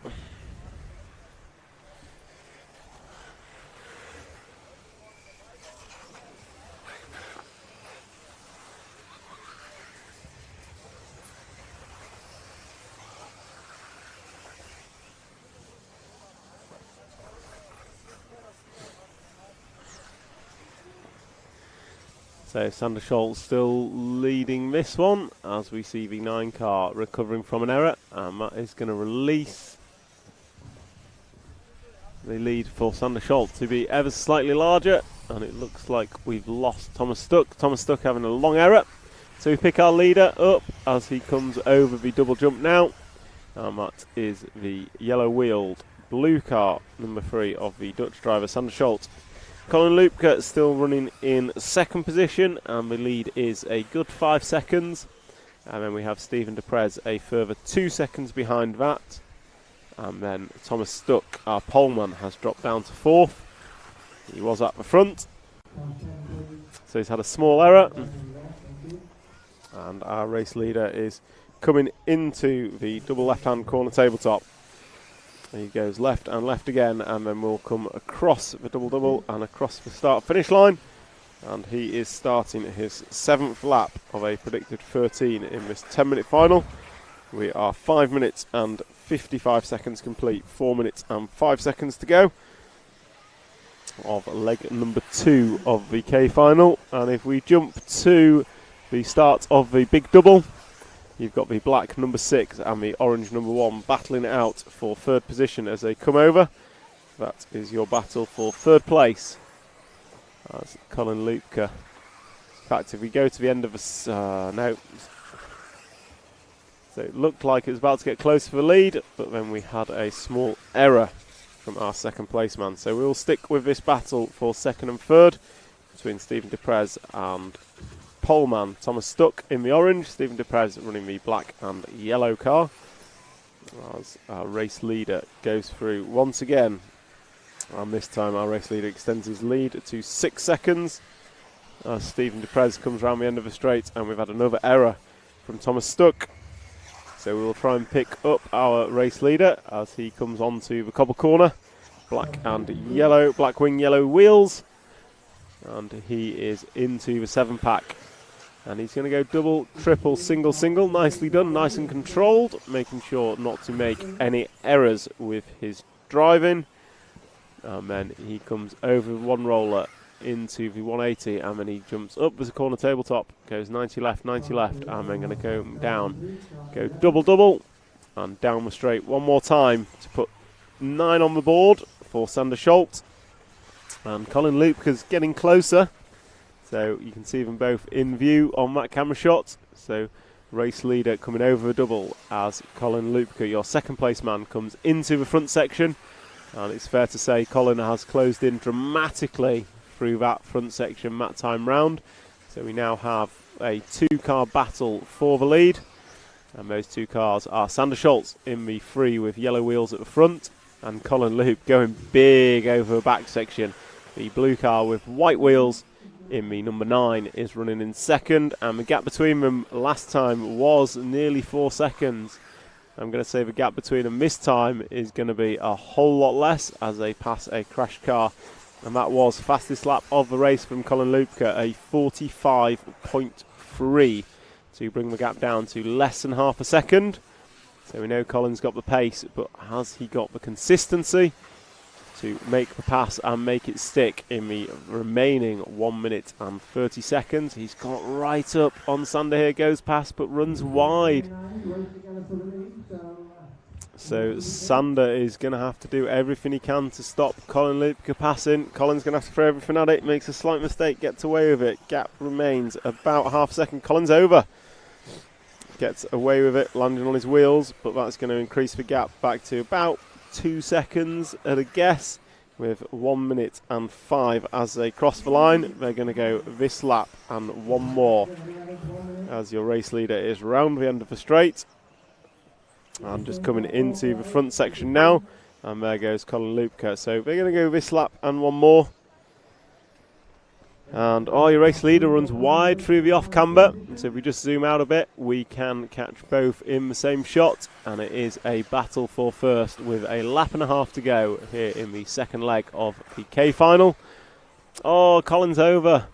Just getting it wrong. So we follow away with Sander Scholt and Colin Lupke getting it wrong. They should get one more lap, depending on how quickly they can get around. So here comes Sander Scholt, going to go double and cross the line. And here comes Colin Lupke. And if we hold on the wide angle view, we should see Colin come into view. There he goes. So the gap as they cross the line was less than 2. But this is the final lap, and there's back markers involved. The yellow wing car is a back marker. And there's a crashing back marker, and there's another back marker. The car 4 is a back marker, so Colin going to go through. Back marker probably helped him with a bit of brakes there. And this is a battle for the race win on the last lap of the K final. Colin going big, and that is not going to work. Once again, we've seen consistency prevail over speed. And we will watch Sander Scholt as he comes round with 2 corners to go. A 90 left and a 90 left. And then he's got to go double to finish off leg number 2 and take the win of the K final here at Rhein-Main-Circuit, Germany. And there goes Colin Lupke finishing off in second. God.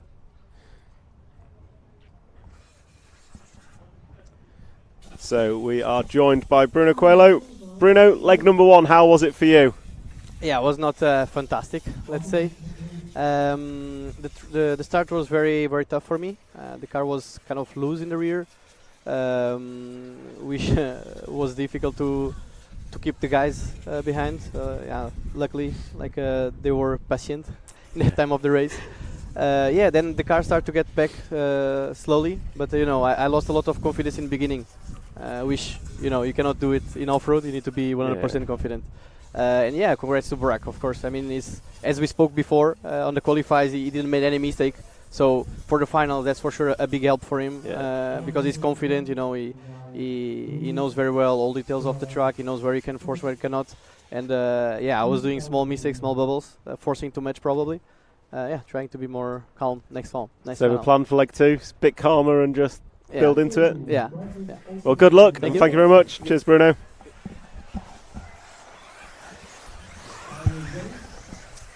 And now Michal joins us. How was that, Michael? It was pretty good.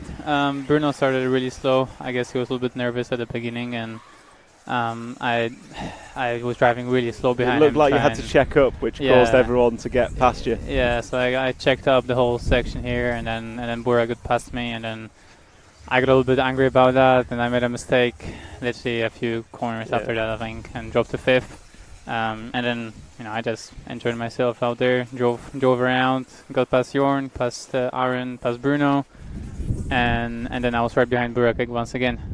So the car was really good, everything worked well, and I was happy with my driving. Just that beginning cost me a lot of time, and yeah, that will change nothing for the next one. Leave the car the same, leave the tire charge the same. Hopefully Bruno starts a little bit faster now, so we can have some space, some comfort, and then fight a bit later on, because it was way too close at the beginning, and I lost a lot of time. And towards the end, I mean, Burak was leading, I was right behind him, but then there was me, Bruno, Aaron, and Jorn as well. It's a five-pack lead. Yeah, and we're all fighting together, where we should work together to battle Burak, but Burak led very well and didn't make any mistakes, and then we're fighting each other for the second. So I'm glad to get the second. It's really good points. And last year I won A1 from 4th, and then I finished 3rd on the podium. So I'm really happy about second. I don't mind coming second A1. There's still 2 more to go, 20 minutes of racing. So anything can happen. Anything can happen, and my car is awesome, my tires are awesome, so everything works really well. So I know I can do it in the next 2. Excellent. Well, good luck, Michael, and we'll catch up with you later. Thank you. Cheers. So that is the words from Michael Orlowski and Bruno Coelho, having had a little bit of time to calm down with the adrenaline after marshalling. And to be fair, Michael and Bruno had some brilliant close racing, closer than I could do, in their final. And I think they both recognised Bruno was maybe a little bit slow starting, and it cost Michael. But next time they both plan to go clear ahead and a faster start.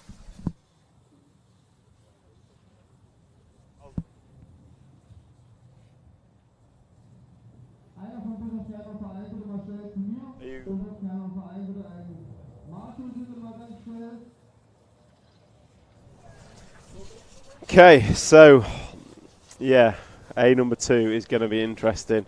And what time is A nut final number 2? I hear you asking. Well, if you scroll up in the YouTube chat, you've got quite a way to go, but it should be on track in about 2 hours.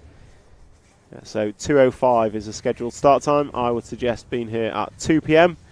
if you just want to catch the A final. And what I'd really suggest is you stay the whole day, because we have some fantastic racing here at the EFRA 8th Scale Electric Off-Road Buggy European Championships. And yes, A number 2 is going to be interesting. Bruno knows he needs to start quicker.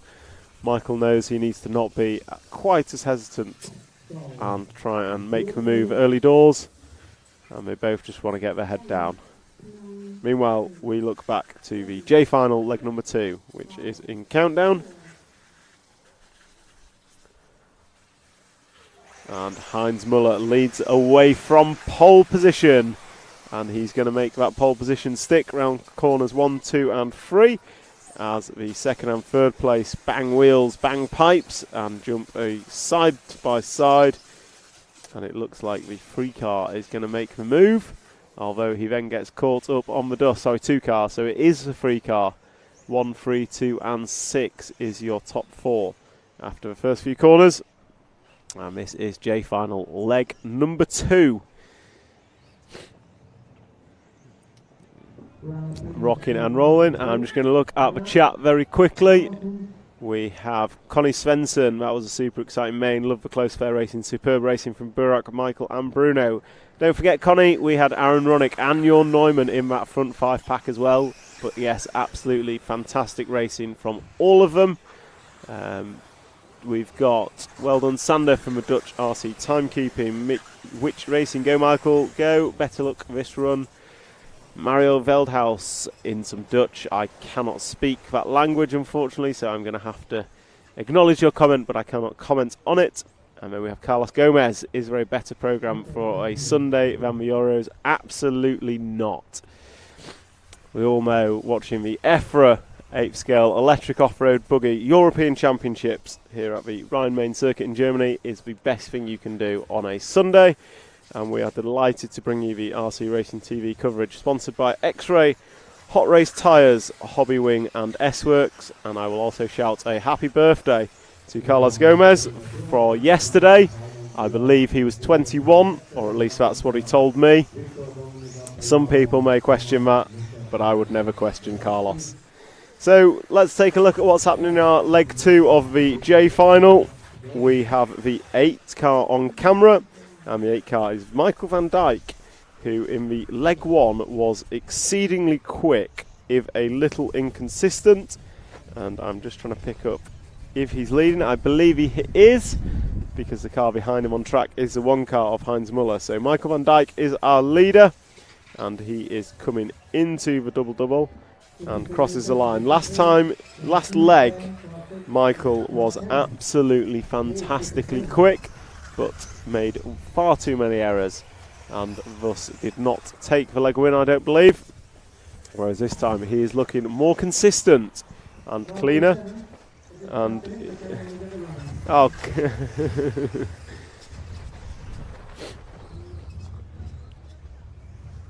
so Michael van Dijk on camera coming through the 7 pack. I'm just reading the YouTube comments.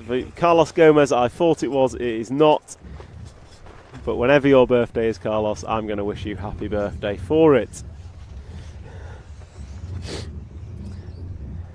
So Michael van Dijk coming into the double-double, and he's going to put 3 laps on the board as he goes down the straightaway. As the wind is picking up, that we can hear here.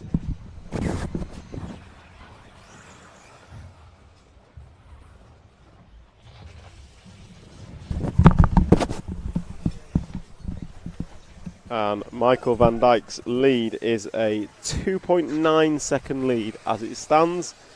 And he is coming through the back section going double, triple, double. And it's a relatively spaced out final this time. So it's Which Racing on my YouTube stream telling me that Michael doesn't make errors, it's the camera curse. And for those of you who joined us through Friday and Saturday, you will know as soon as that camera was on a car, they crashed within 30 seconds. But Michael's doing a good job of it this time. We've not seen an error from him. The 8 car is now leading by 5 seconds. And Heinz Muller, your poleman, is still running around in second. Eusebio Periente, many of the Periente family here this weekend, is running in 3rd position. And then we have Heino Muller in the 4th spot.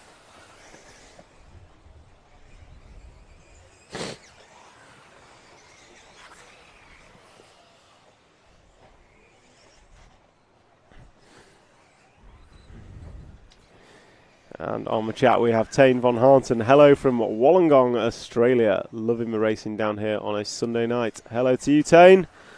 I wonder if you know the infamous Josh Payne of RC fame, who I also believe is in Wollongong, Australia these days. And although it might be winter over there, Mario, I'm fairly certain it will probably be warm. So Michael van Dijk, last time by a 45.9. His best lap is a 45.8 as he brushes the pipe going up the corner tabletop. He's certainly showing some pace that he possibly didn't show in qualifying, as I would suggest Michael has underqualified based on his dominating performance of these J finals. And his lead is now up to 6 seconds, and he's regularly 1 to 2 seconds quicker. Although, as I say that, there is a battle on, so if we zoom out a little bit, we can see Heinz Muller in the background of the shot. So Heinz Muller coming down the strop up now is the yellow and green car versus the all green car with black wing. So the yellow wheeled car is Heinz Muller in the 2 spot. The white wheeled green car is your leader, Michael van Dijk. Michael having a bad lap. Last time by was a 51. So the lead has cut to just a couple of seconds. And say that 2nd place, your poleman, Heinz Muller, having a slight error, which is, we'll just delay him ever so slightly.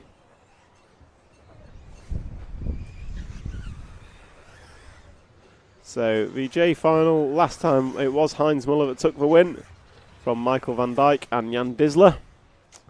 And this time by it is Michael van Dijk from Heinz Muller. So if the order stays the same for the remaining 3 minutes and 30 seconds, it will give us an interesting leg number 3, as we will have 2 lots of drivers with a 1 and a 2.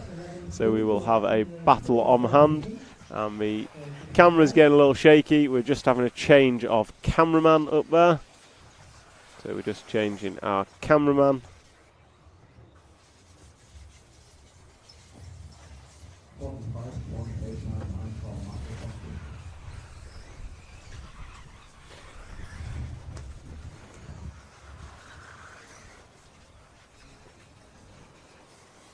So Michael van Dijk, good last lap for Michael.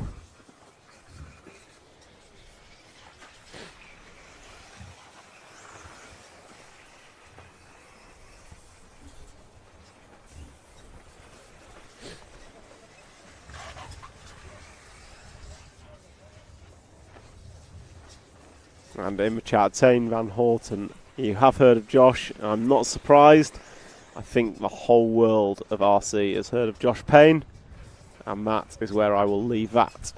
All for good reasons, obviously, but definitely a legend of the RC scene, certainly on a world scale. So Michael van Dijk, his lead now is 2.5 seconds, and he is coming into the double jump now. He is the green car with black wing and white wheels, and then 2nd place is behind him on track with 1 minute and 46 seconds to go.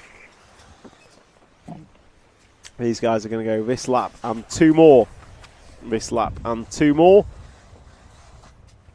And then we will be into finishing time. So let's see if Michael can hold it. We saw he had pace last time, but strewn with too many errors as he jumps up and down the corner tabletop, coming into the double-double. Oh, just cases for double, but gets away with it, and down the straightaway he goes into turn number 1. Last time by for Michael was a 47.6. Heinz Muller was a 46.0. So Muller is closing in. So if we just zoom out a little bit as they come through the off-camber, we'll see Muller come in. That yellow car is your second place car. And then third place is quite a way back. So can we call it a 2-horse race for the lead yet? I think we possibly can, because Michael van Dijk and Heinz Muller are in the same camera shot.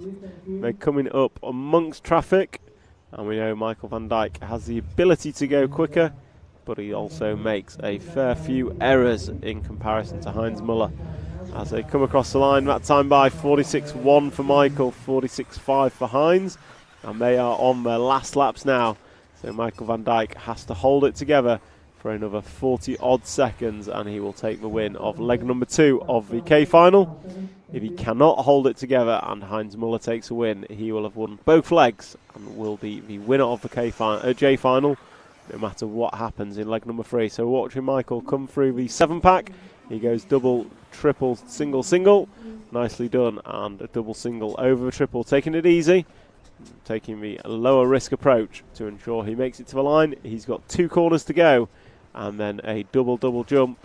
He's through the corners, he's got a double, and he nails that and takes a win. Michael van Dijk winning the J final leg number 2. So Michael and Heinz both have a 1 and a 2 going into the third and final leg of the J final, and we're expecting Heino Muller to come round next, and here he comes, I believe.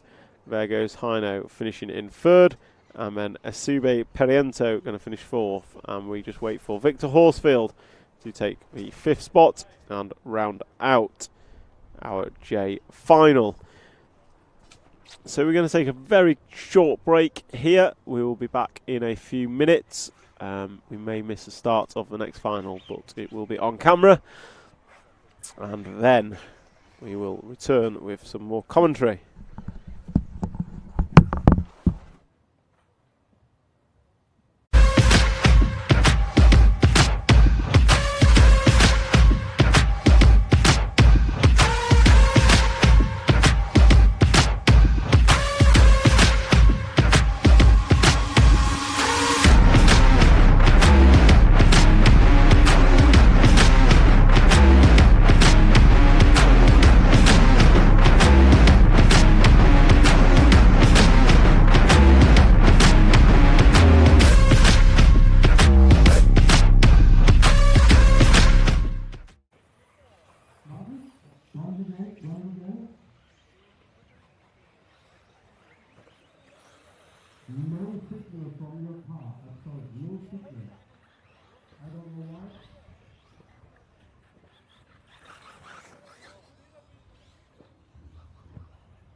Okay, we come to the start. Countdown now. 10, 9, 8, 7, 6, 5, 4,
With 8 minutes 25 seconds to go, Canada 1 into the lead, 3.4 seconds behind. Moisture, Marcus Heine, Alexandro, Alexander, So we are in the I-final leg number 2. Just having drivers come through and putting 2 laps on the board. And I'm just going to check who won last time. So I-final last time, Jody Muller won from pole from Elian Buchholz and Marcus Heine. And this time round we have Jody Muller out front once again with a 3-second lead over Christian Walschke last time across the line. And we have in shot the number 1 car, blue and pink, of Jody Muller as they come over the double-double and down across the start-finish line, and down the straight they go. And there goes Christian Walschke. So Christian, slower lap for him that time. It's a 48.0. Not the best that he can do.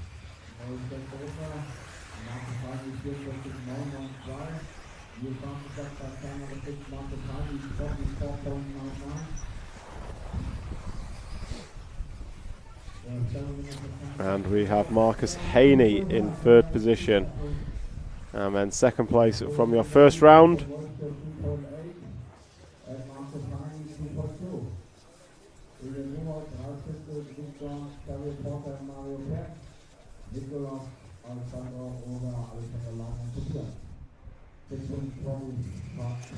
So Elian Buchholz, your 2nd place man in leg number 1, is running round in 4th spot in this final currently, and it's a bit of a spread. We've got 2.5 seconds between Muller and Walschke in 2nd position, and then it is a further 2.5 seconds to Marcus Heine in 3rd position, sorry.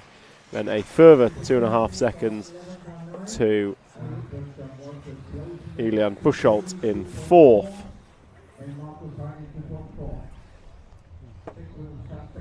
So we have Jody Muller on screen, going to come into the double-double in the 1 car and cross the line with a superb 47.03, Jody's best lap. And Marcus Heine now jumps to the 2 spot with a 47.0, and the gap is 5 seconds. So if we just drop back a couple of cars coming into the double jump now, we've got the 7 and 3 cars of Elian Buchholz in 3rd and Christian Walschke in 4th. That is the closest battle on track between the 3rd and 4th place drivers.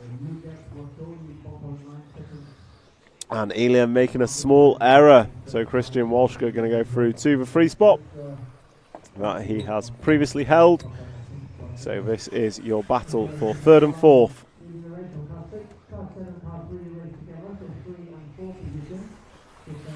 Meanwhile, your race leader, keep an eye on him. He is 6 laps complete as we come to half race distance. We are at 5 minutes down and 5 to go. And it is Jody Muller still leading this one from Marcus Heine running in 2nd. And then, another error from Elian. So Elian Buchholz making yet another error, unfortunately.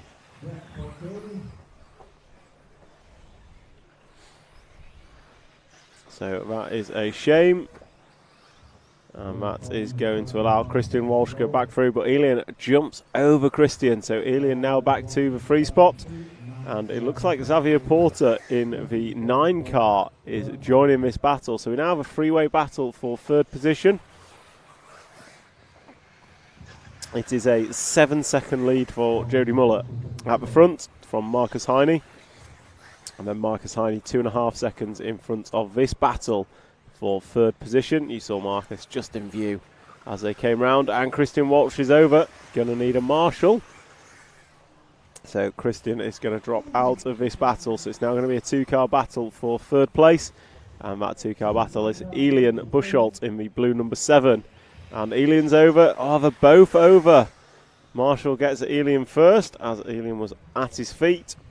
So Elian Buchholz is going to drive away in third position and go up into the corner tabletop, do a double 90 left and then go double and cross the line. So it's now Jody Muller out front with a 6-second lead over Marcus Heine, who has a further 5 seconds over Elian Buchholz, who we are watching on camera. And it's Xavier Porter in the 9 car that is promoted up to the 4th spot. And it looks like Xavier may have made an error actually, so we might have a Mario Penn car of the number 11 running in 4th. But with just 3 minutes remaining, Jody Muller is out front and quite frankly dominating this. So if we come to the beginning of the straight, in fact if we check that Marshall, I think that Marshall has the race leader's car in his hands. It is, that is the number 1 of Jody Muller retiring and cannot run back to the pits. We have runner marshals here at this event who are to look after it. So that is disaster for Jody Muller. And don't know what happened there, but it's off and running. But Jody Muller is a lap down, having not quite made it to the loop, falling short through the double. So Marcus Heine going to take this one up in the 6 car. So we'll pick up the 6 car, I think coming off a cobbled corner now. And we'll come into view through the speed bump just to the left a bit into the corner tabletop. So down near the start of a straight, sorry. So the 6 car coming down and starting 10th lap for Marcus Heine. Elian Buchholz is up to the 10th spot and the gap is just 1.5 seconds between the 2 of them. So Marcus Heine, who finished 3rd in leg 1, is being chased down by Elian Buchholz. If we just zoom out slightly, we'll get the view of 1st and 2nd. So there you go, the blue car with yellow wheels is your 2nd place man. The blue car on its roof is your leader. So change of lead. Oh, Marshall just fumbles it ever so slightly. And it looks like we now have Mario Penn in the yellow and red car. Going to move. No, Mario Penn made an error. So this is your battle for 2nd and 3rd. It is Marcus Heine and Mario Penn. But in front of those, we have Elian Buchholz, who finished 2nd in leg 1. And with 2 laps to go, is now in prime position to take the win in leg number 2. So we are focusing on the battle for 2nd between Marcus Heine and Mario Penn. Marcus Heine inherited the lead after Jody Muller's car just stopped coming through the double. Disaster for Jody Muller. But that has handed the opportunity to Elian Buchholz. And Elian is going to take that opportunity with open arms. So if we pick up the car coming off the triple now, the blue car with yellow wheels in the centre of the track going right to left over the speed bump. This is your race leader, 2nd in leg 1 and looking to take home leg number 2, starting final lap now as they cross the line and down the straight. They have a lead of 2 seconds. So I would suggest if they keep it rubber side down for the remainder of this lap, which is easier said than done, they will take the win in leg number 2. Oh, small error. That is going to allow Marcus Heine to close in. So this is your battle for the lead on the last lap of I-Final, leg number 2. You've got Elian Buchholz, you've got Marcus Heine, but finished 2nd and 3rd respectively in leg number 1. Jody Muller, the winner of leg 1, has retired, so it's these 2 battling out for the win of leg number 2. Elian Buchholz going to got 3 corners to go. Round the curb, nicely done, coming into a 90 left. It's going to be a race to the line between the 2 of them. Elian Buchholz going to take the win, followed by Marcus Heine in 2nd. And then we've got a race for 3rd as they come across the line. Oh, going big was Mario Penn, but Xavier Porter takes it.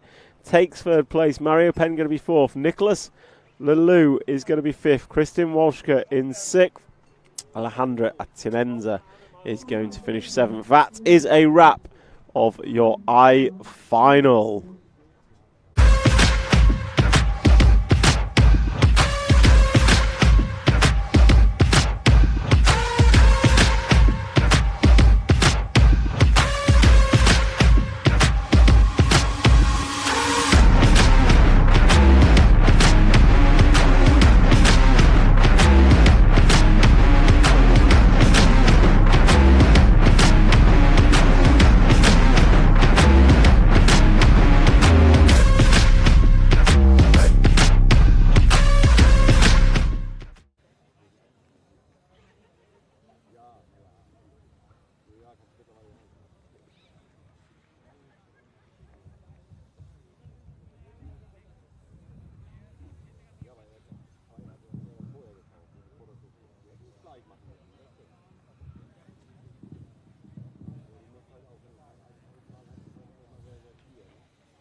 Strecken open for warm-up lap, Strecken open for warm-up lap.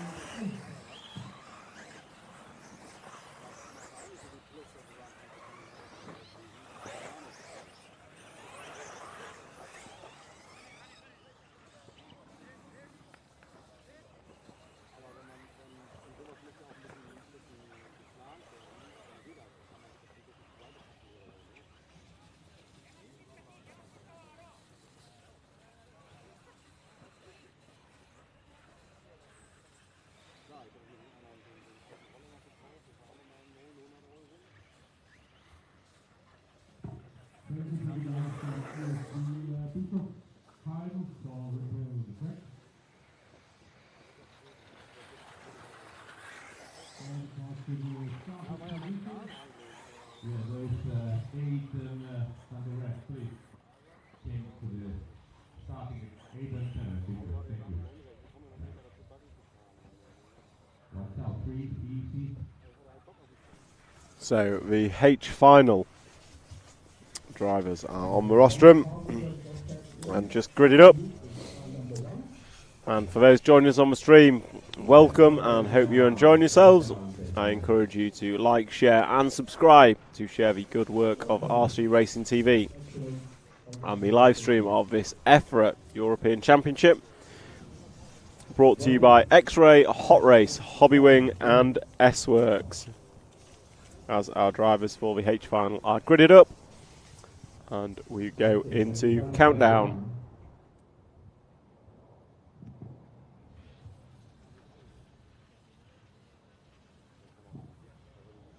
Okay, so here we go.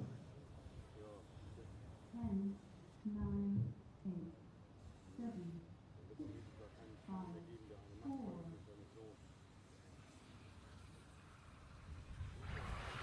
So off and away we go. And it's Joseph Barrafoot that leads away from pole position. Although, as we've seen in many other races, the pole position doesn't necessarily mean much.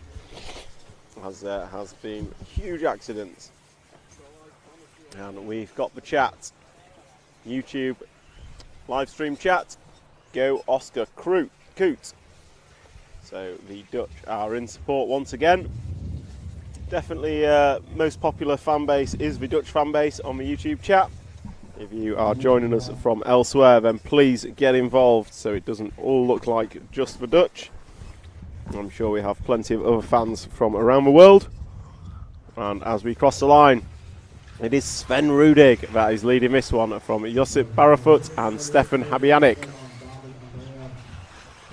And last time it was the 7 car of Andreas Pukert that took the win ahead of Gilles Bernardo. And Pukert is in the 5 spot. And unfortunately for Gilles, he is down in 12th after 1. So we're watching the battle for the lead as they come into the 7-pack. It's from your 2 front men. And Josip trying to go around the outside of Sven, not going to make it stick, but just tries to go over him and can't make that work either.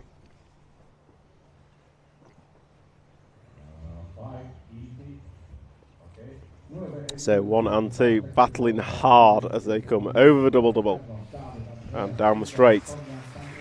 And this battle's allowing the 3 car of Stefan Habyanik to join the battle. So we have a 3 car battle for the lead.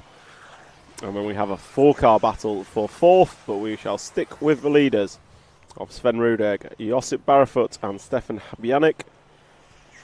We've got Sven, white wheels, yellow wing. We've got Josip, yellow wheels, black wing. And then we have white wheels, black wing of Stefan. Josip just getting it wrong, coming off a 7-pack. So that is going to put him down to 3rd. As Stefan Habyanik moves up to 2nd and will quickly move up to the lead as Sven Rudig making an error. So the 3 car going from 3rd to 1st in 1 lap. And then Stefan just clipping the corner, making a small error. But getting away from it, getting away with it I should say. As they come through the off-camber, your race leader is Stefan Habyanik. And they come into the corner tabletop through the 7-pack and then into the big triple, and you see Sven going big, as does Josip. So we've got camera on Sven. He is running in 2nd position and he is trying to chase down Stefan as quickly as possible. As they cross the line, we are 3 minutes and 5 seconds into this race with 6 minutes and 50 seconds to go. And our full running order after 4 laps is Stefan Habyanik, Sven Rudig, Josip Barrefoot, Duncan Firenze, Sandro Ehrenhoffler, David Poisson, Tim Donk, Andres Pukert, your leg 1 winner, is down in 8th position. Christian Rukonig in 9th. Yanni Hovey in 10th. Gilles Bernardo, 2nd place in leg 1, is in 11th. Oscar Coot, the fan favourite, is in 12th. And Sonja Skierspek is running in 15th.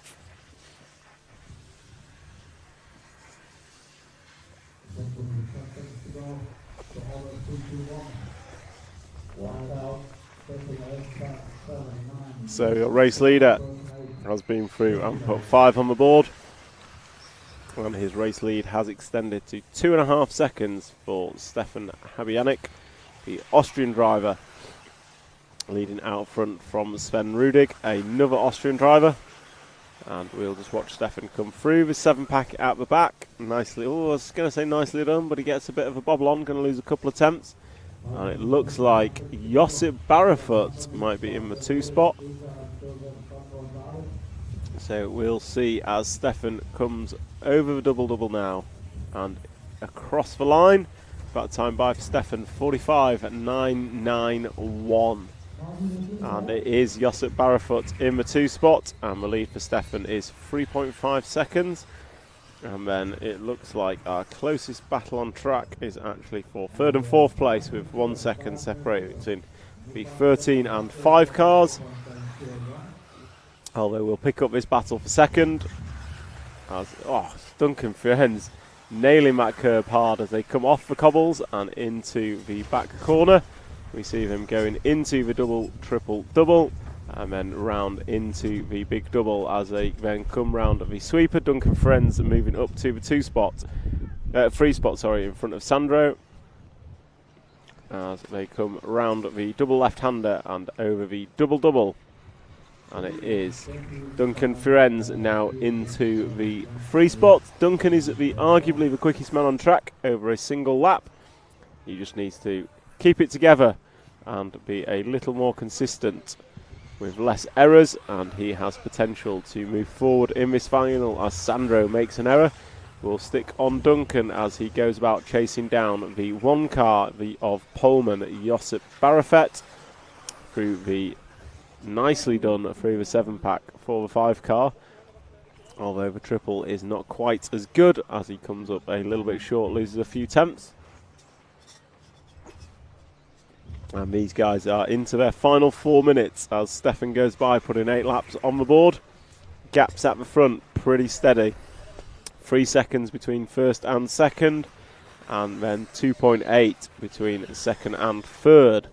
Most importantly, the quickest lap on track last time by was by the 3rd place car that we are following, and that is the number 5 of Duncan Firenze, and he's over, landed on his wheels, but that's what you get with fast but inconsistent. He's thrown everything at it, and it's just causing ever so slight small errors. And if we cut to the start of the straight right about now, we should see our 2 race leaders on the straight together, and that is because Stefan Habanagic has made a slight error, and that has meant that Josip Barafut has closed in with a new fastest lap of the race, a 44.1 for the 1 car last time by. So we now have a battle for first position. We are focusing on Stefan, our race leader, but the yellow car you see in the background is our 2nd place man from Spain. Oh, and he goes big over the triple and closes right in. So that move from Josip going big over the triple is doing wonders for closing this gap to Stefan Habanagic. As there you go, down the straightaway. Oh no, Josip getting it all kinds of wrong.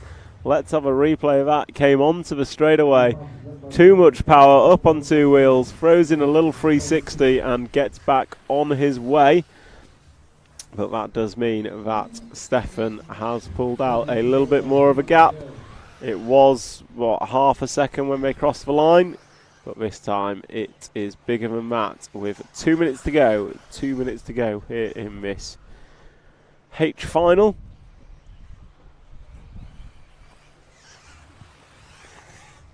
And Stefan Habanagic is going to come across the double-double and start his 12th lap of this H final. And Josip is about a straight length behind. So yeah, about a straight length, which equates to 2.5 seconds as they come in. But leaders are going to come up on traffic shortly. There's one of them. So the 12 car that's just been passed is splitting first and second, and you can see Josip just starting to come into view. The yellow car just coming into picture as we follow Stefan through the 7-pack. And the back marker's going big. Oh, Josip goes big. Champions roll back onto his wheels, gets away with it after the double bounce. And they're going to drive away up the corner tabletop and down again. So once again, we have our 2 leaders in the same camera shot as they go down the straightaway. The gap has reduced to just 1.2 seconds with this lap. And 1 more to go, maybe 1 more. Would have to be a very quick lap for Josip to get through. So this is likely to be Josip's last lap unless it's a particularly quick one. But I think we've had a mistake from our leader and we have missed that one on camera, have we? Yeah, I think Josip is to the front, so it is the 1 car now that's leading, but he's over. And the marshal's going to get there. Will Stefan get through? That's Stefan in the background with red and white for number 3, and they're together with a back marker. So it's a back marker that's caused a problem. So the yellow card left is the one that is leading as he's coming into the double-double. I don't think he's going to get through. Time has expired, and Josip Barafut going to take the win in this one. Second place is going to be David Posson in the 11. And Stefan Habianic is going to fall to 3rd spot. Sandra Ehrenhoffler is going to finish in 4th. Yanni Hovey 5th. Duncan Firenze in the 6th spot. And then we're expecting Sven Rudig, but it's not. It's Andreas Pukert, your leg 1 winner, going to finish in 7th. And then Sven Rudig in 8th. And then we are expecting Tim Donk next. And then Christine Mukonig and Gilles Bernardo race to the line. And Gilles takes it by 5 thousandths of a second. So that's a wrap of the H final. Leg number 2. And Carlos Gomez in the comments. Hey, what a mess. Hey, I totally agree with you. So right at the death, a few mistakes, piled everyone together through the 7-pack, and there was errors from all sorts of people, but it was Josip Barrefoot that came through to take the win from the Frenchman David Poissons.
So our G final, leg number 2, is warming up, and the crowd on the YouTube stream go Marwin, and they are cheering on Marwin de Groot. He is the pole man, and I will just check the first result. He didn't win. He was 5th in leg number 1. It was the free car of Ramon Chanko, followed by the 9 of Jan Cruz that won this one in leg number 1. However, this is a new final, and they restart in their normal grid order.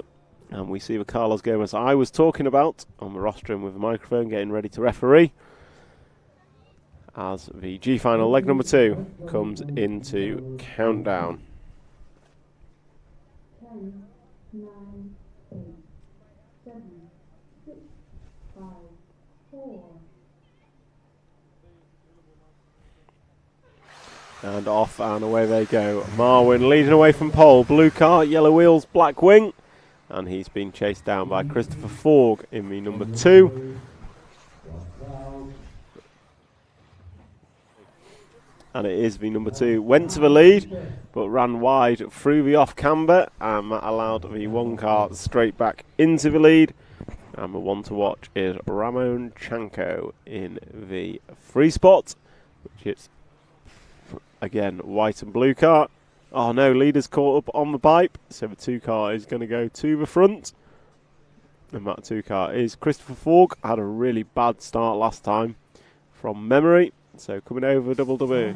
It is 2, 1 and 3 is your leading trio, and 1.5 seconds between those as your pole man runs wide at the end of the straight, and that is going to allow Ramon through.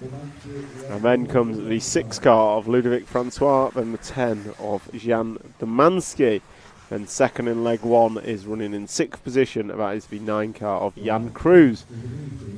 So race leader through the 7-pack, looking nice and clean, and he is being chased down by Ramon Chanko in the 3 car. Both of them blue and white machines, a little splash of yellow on Ramon's car.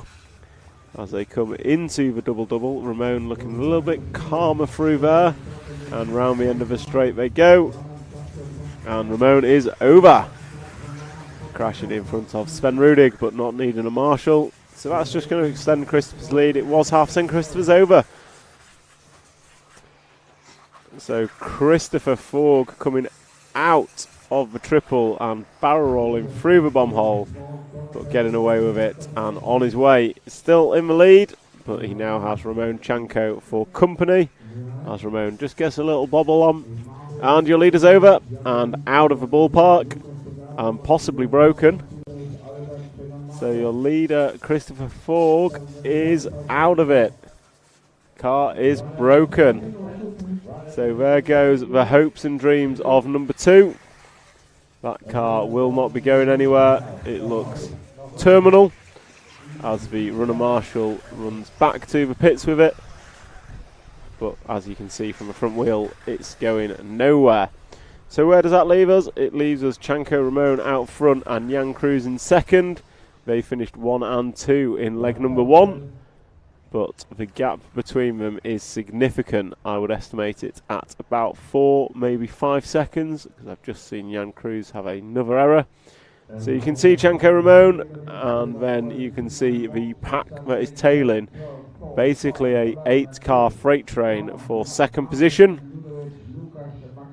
And here it comes, starting with Jan Cruz, who crosses the line now. And then I think we've got Ludovic Francois in 3rd position, then Maxi Block in 4th. Maren de Groot, our poleman, finished 5th in leg 1 and is running in 5th.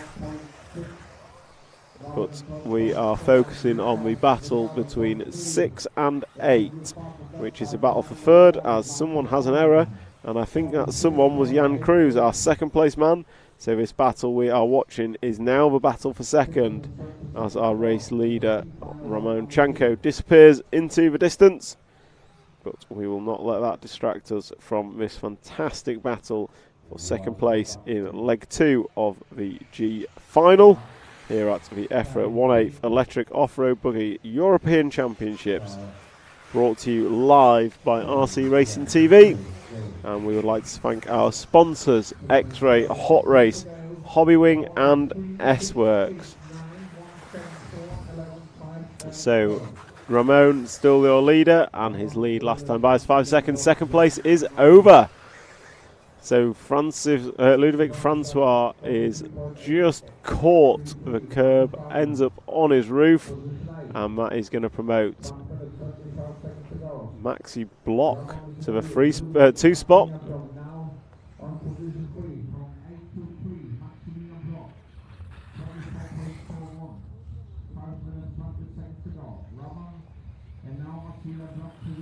So Maxi Block is now running in a comfortable 2nd, with Jan Cruz 2nd place in leg number 1, rocking round in 3rd, and this is with 5 minutes gone and 5 minutes to go. If Ramon can keep this up and take the win in this final, he will be the winner of the G final by virtue of winning leg number 1, and if he maintains it, he will also win leg number 2. So the Spanish driver Ramon Chanko, he's just crossed the line to put 7 laps on the board, and we will follow Maxi Block, who crosses the line now with a 44.1. So he closes that gap to just 4 seconds. So it's not a huge gap, it's not insurmountable.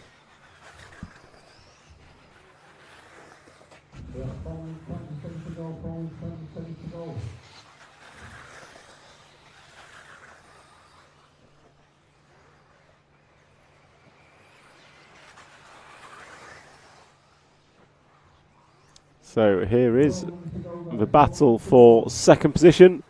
We see Maxi Block and Jan Cruz on camera. Jan Cruz the white car, Maxi Block the red, yellow and blue with yellow wheels as they cross the line. Good lap from Ramon Chanko out front, extends his lead.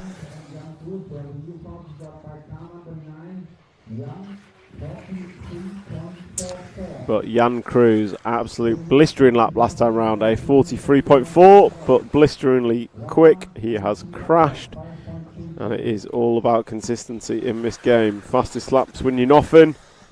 Points are awarded on finishing position.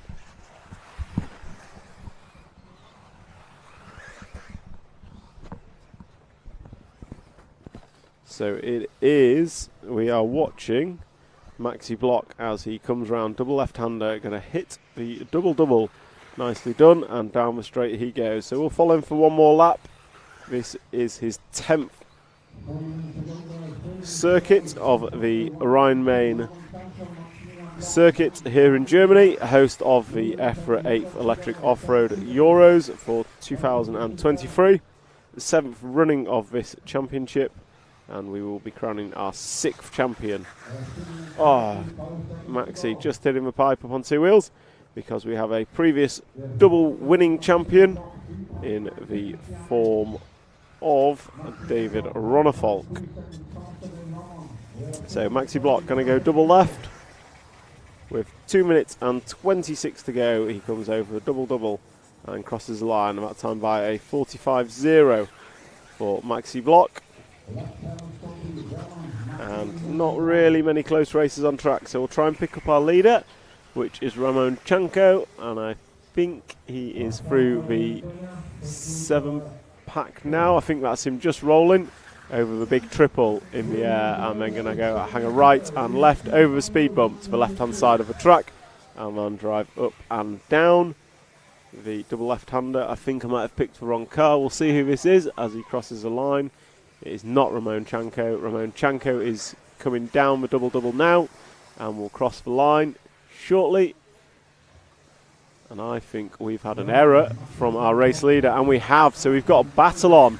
That is our two leaders in view now. Round turn number 1 and 2. And it is Chanko being chased down by Block. If Block wants to take this to the third leg, he needs to find a way past Chanko. Chanko is coming up on some traffic. Chanko is the white, blue and yellow car with a black wing, and is over. So Maxi Block is going to go through in the 8 car. Oh, I guess it a little bit wrong on the triple. They are side by side as they come into the sweeper. It is the 8 and 3 car with this lap and 2 more to go.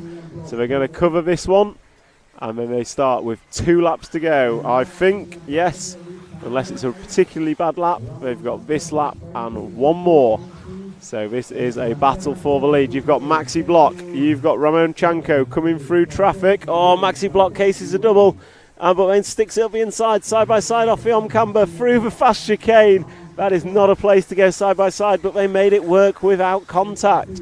So coming into the step up, step down, Maxi Block leading Ramon Chanko through the 7-pack. Oh, Chanko's going to go over, nose to tail, gets away with it, back on his wheels.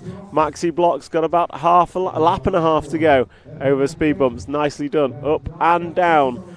And then we go left and over a double-double. So Maxi Block crosses the line with a 44.6. They are on their final lap now. The lead was 1.2 seconds in favour of Maxi Block. Can he hold this? And we've got Jan Cruz in there as well, I believe. So here we come. So it is Maxi Block. Oh, Chanko's over again. So Chanko is over. That has released Maxi Block. I think Cruz is going to have got through, but we'll stick with Maxi. So yes, Cruz is up to a 2 spot.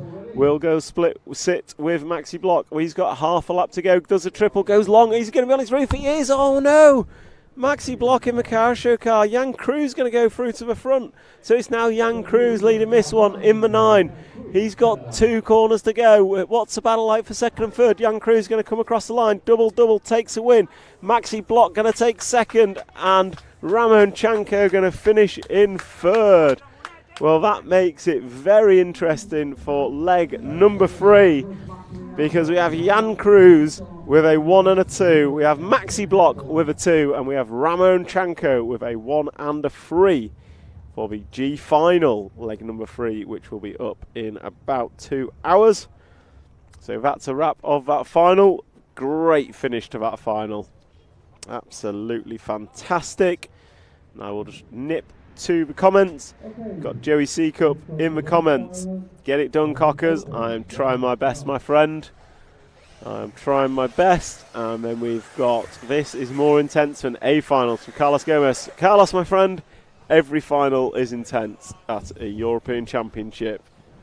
That I can assure you of. There is no such thing as an easy final. So we go for a quick break, and then we will return for the F final shortly.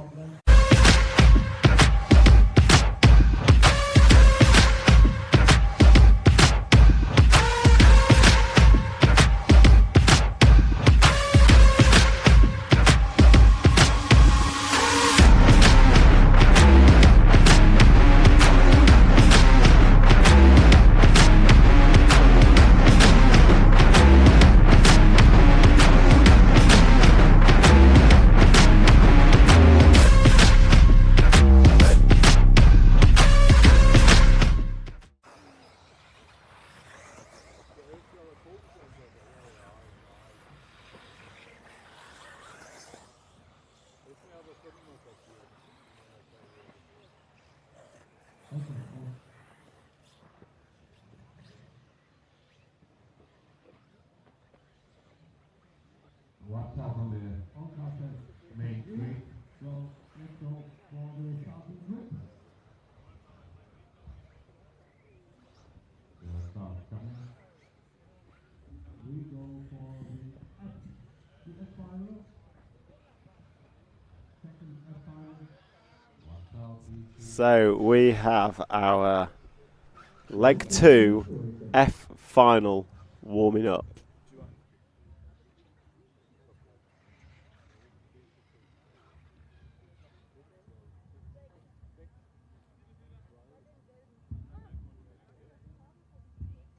So the F final gridding up. We'll just have a quick look at what happened in leg number 1. Is it the F? Yeah, F final. Final run number 1. Jules Christophe was your winner from Benedict Heitzer, Paul apart. Frame Bullion, your poleman, was 4th, and Patrick Swinzer was 5th. So Christophe and Heitzer were your 1 and 2. So Christophe from the 11 car. So he's got some work to do as we come into countdown.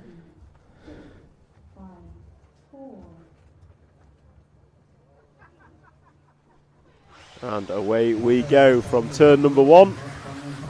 As we watch these guys through turn 1, it looks like a good start from our poleman, Frayne. And we move to our camera. We have the 1 and 2 driving away. And already pulled a small gap over the all-white car with yellow wheels. Not sure I recognise that one, but I do know the 2 in front. We have Frayne Bullion in the green. Oh, Frayne's made an error, and so's a 2 car. Everyone's making errors.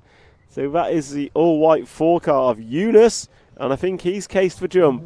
So Frayne Bullion is going to have a humongous lead, and it is still Benedict Heitzer in the 2. So Benedict Heitzer finishing 2nd in leg number 1 is now running in 2nd, but already a 2-second lead for Frayne Bullion, your poleman, after an error from himself on the opening lap. So Frayne through the off camber, and we'll just pull back with the camera work a bit, zoom out and pick up the freight train coming through in 4th. There we go. So absolute chaos at the back. And these guys all battling for position at the start of the 10-minute final. And ultimately, this final is not won in the first lap, but it can almost certainly be lost. So we'll pick our leaders up as they come across the start-finish line, I think. Yep, so there goes across the line Low Plart, and that is a battle for 4th and 5th we see at the bottom of the screen. And we focus on the 3rd place man. So pick up the leaders coming out the bomb hole now. And they are going side by side around the off camber. Nicely done. Great move there by Benedict Heitzer, putting a move on Frayne Bullion. So that was a battle for the lead. And once again, Benedict Heitzer getting it wrong over the 7-pack and throwing away a lead. So we've seen time and time again, consistency is better than speed around this track. And I would say Benedict Heitzer's got the speed, but Frane Bullian has the consistency.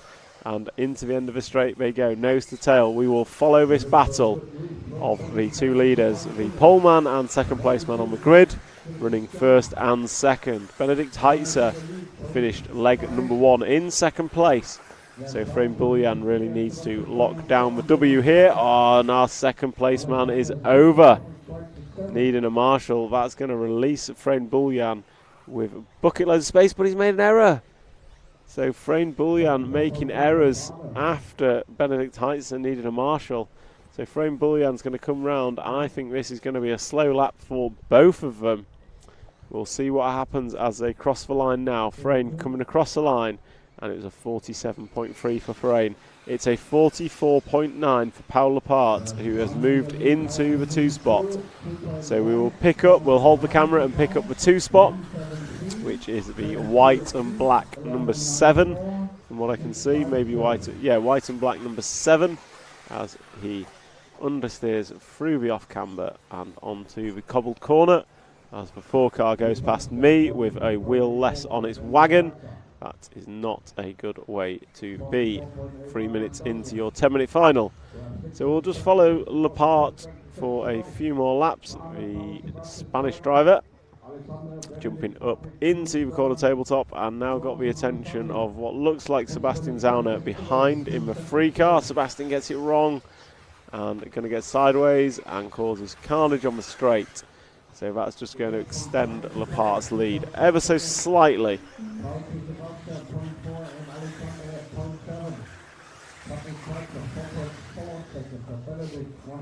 So we have Lepart running in second, and then we shall move forward once more to our race leader, Frane Bullian, but they are in the same frame now. So Bullian is going up the step up, or corner tabletop, left and left again, coming across the line, and with 4 minutes and 33 expired, there is 5 minutes and 25 seconds remaining, which is about another 8 laps for these guys and girls, as they come through the front section, ride the curbs nicely through the quick chicane for Frane. And that looks like a pretty good run through that section, and has extended his lead. Last time by the line it was just 1 second. Little bobbles undone all that hard work, and another little bobble. So Paul Lepart, is closing in on Frane Bullian rapidly. So Frane pulled it out, bit of hard work through the middle section, but then one small error has undone that all that hard work, and the gap remains about 1.1 seconds as they come over the front section. Over big double, Frane getting it a little bit sideways. Paul Lepart, brilliant through that front section, has closed up the gap in its entirety as they come off the cobbled corner. These two are now battling it out for the lead with nothing separate them. No need to be looking at timing screens as Frane makes an error, stuck on a curb. So Frane going to have to go double single. Cases for double. So Frane going to drop to 4th spot, and it looks like we have a new battle for the lead between the 7 and 10. So Alexander Buscholtz now is making his move for the lead at 6 minutes complete. Buscholtz now pushing round Paul Lepart for the lead. Quickest lap of the race from Alexander Buscholtz last time by was a 43.7. So Buscholtz is throwing everything he can at this to try and force Paul into an error or open a door for a clean and successful pass. And it looks like they're also joined by Benedict Heitzer, who finished second in leg number 1. The winner of leg number 1 was Christoph Hughes, the number 11, who is running in 7th position. So last time by, the front 3 separated by half a second between the front 3. So some great work here from these drivers as they come over the front section and into the bomb hole they go.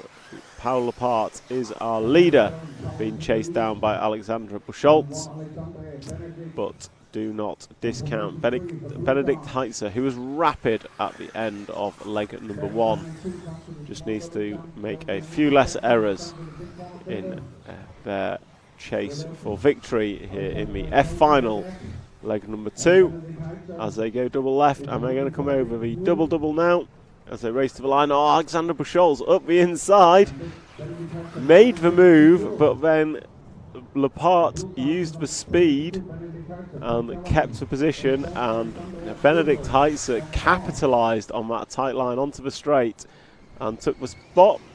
But then a little bobble has allowed Benedikt Heitzer to drop back down, and Alexandra Buschholz is back into the 2 spot. And Paul Lepart is still leading as Buschholz has a small error, and Benedikt Heitzer are going to go back to the 2 spot. So it is Paul, Benedikt and Alexandra as they come across the double-double this time, which is completely different to last time. And they cross the line with 8 minutes and 20 complete, 1 minute and 40 to go, which should be 3 more racing laps. This lap and 2 more. Lepart makes a small error, but blocked the way of Benedikt Heitzer. So Benedikt is throwing everything at this once again, coming good in the final few minutes of this F final. Oh, Buschholz making an error and needing a marshal. So that is going to free these front 2 to race it out for 2 more laps. As they cross the line, there should be 2 more laps with 1 minute left on the master clock as they cross the line. Down the end of the straight they go, almost side by side through turn 1. Oh, he's gone around the outside. Not going to make that stick. Bold move, but it did not stick, and he's just cased a double. So that's bringing Alexander Buschholz back into this. Lepart gets a good run off the off camber, just makes a little bit of a gap. This is this lap and 1 more. It's this lap and 1 more as they come into the 7 pack. And that was scrappy from Benedikt. And Benedikt's over, not going to need a marshal as these 2 pick their way through traffic. It is Lepart being chased by Buschholz as they come down to the start-finish line. Buschholz trying the alternative line this time as they start their final laps. We've got Lepart in the lead, fending off a very fast Buschholz and Heitzer. And it looks like Heitzer's had an error, so it is a 2-horse race for the finish. And it is a race to the line between Paul Lepart and Alexandra Buschholz, and they are racing to win leg number 2 of the F final here at the EFRA 1/8 Electric Buggy European Championships. So Lepart is got to go hang at a right and then through the speed bumps. Got a 180 right, and Buschholz is right there. This is going to be a drag race to the line as they come around the final left, and they both go double-double. Oh, Lepart cases the jump and makes an error, so Alexandra Buschholz is going to take the win. And Christopher Euler is going to come through from the 11th spot to finish 3rd, your leg 1 winner. And then you've got Benedikt Heitzer going to finish 4th and Patrick Swinzer in 5th. What a finish that was. Alexandra Buschholz taking it at the line from Paul Lepart, and that sets us up for a fantastic F final leg number 3. I'll just have a quick jump to the YouTube chat, and we've got Good Morning RT World from Daniel Liu. Looks like a California weather in Germany. What a beautiful day to race. I would absolutely agree with you. The weather here today is nothing but blue skies and flags flying, and it is a great race. Daniel Liu, good luck to the French team and to my friend David and Adrian. Go Maiko Course Attack. And then we've got Tane Van Horten. Is this a one-make championship? It is certainly not a one-make championship. We have all brands of tyres, electronics, cars, servos, everything you can think of are represented here at the EFRA European Championships.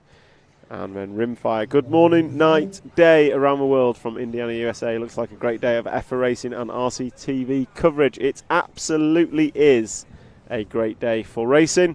and we are proud to bring you the live stream from Rhein-main-circuit of the EFRA European Championships. And the coverage is brought to you by X-Ray, Hot Race, Hobbywing and S-Works.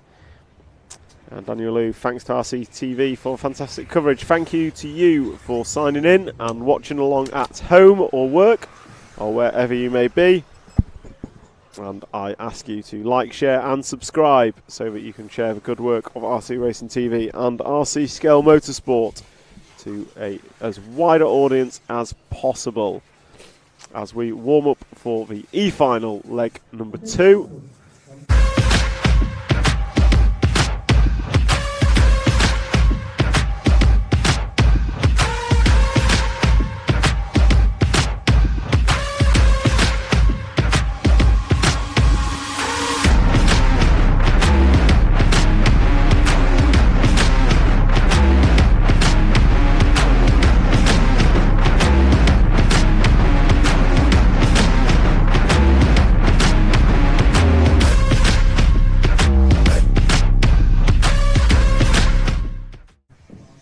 So Daniel Liu commenting, 4 AM here in California, you are one keen bean.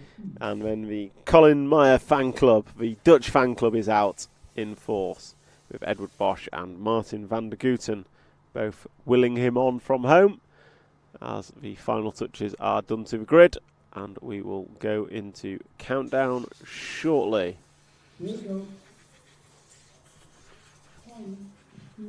Countdown has started. 9 PM in Sydney, says Tame Van Horten. We've got all hours of the day here for our live coverage. And the E-final is off and away. Colin Meyer leads away from pole. And in leg 1 of this final, Colin Meyer took the win from Max Mort. And if I remember correctly, Max Mort was rapid and crashing a lot. So we'll see if Max can calm it down for this one. Meanwhile, our race leader is off and away, and he's got a freight train behind him, but I don't think he minds so long as he's out front. But he's not out front for long, because a slight bobble has allowed the free car of Jürgen Trieb into the front, and it looks like carnage behind. But we will watch the front, as there is a 5-car breakaway, I think it's fair to say, led by Jürgen Trieb. And then Colin Meyer, Nicholas Weiser, Marcel Trieb and Max Mort. And Colin making another error on the double-double. Not going to lose any places, but he will if he keeps making errors, as there's a bit of a car park coming into the off-camber. And what does that mean? Well, that means Jürgen Trieb had a huge lead, but he's just thrown it away. So Colin Meyer now back up with them as the green car of Nicholas. I think it might be the green car of Marcel Trieb goes big over the triple. So we're on a 4-car train for the lead now, and that is Jürgen Trieb, Colin Meyer, Marcel Trieb and Max Mort. They are all separated by less than 1.5 seconds. And last time by, Max Mort was the quickest. I say last time by, last leg, Max Mort was the quickest. And Max Mort already making moves. He's up to the free spot. He's also riding through on 2 wheels. So Max needs to calm it down. Consistency is more important than speed, is what we found. And as Colin Meyer and Jürgen Trieb come together, it is Max Mort who goes to the lead, and then Max Mort promptly puts his car on its roof so that Colin Myers can go back to the front. Jürgen Trieb goes back to the front with Colin Myers in second. So order has restored in the form of Jürgen, Colin and Max, and they're being chased down by Marcel Trieb and Nicholas Weiser. So it looks like Max Mort has found a way past Colin Myers, and Max Mort and Colin Myers have found a way past Jürgen Trieb, and Colin Myers just cases for triple. So it is Colin and Max 1 and 2, and it was this same result last time, except not quite this close. So Max Mort, if he wants this to go to a leg 3, if he wants a chance to win the E-final, he will have to find a way past Colin Meyer and hold it.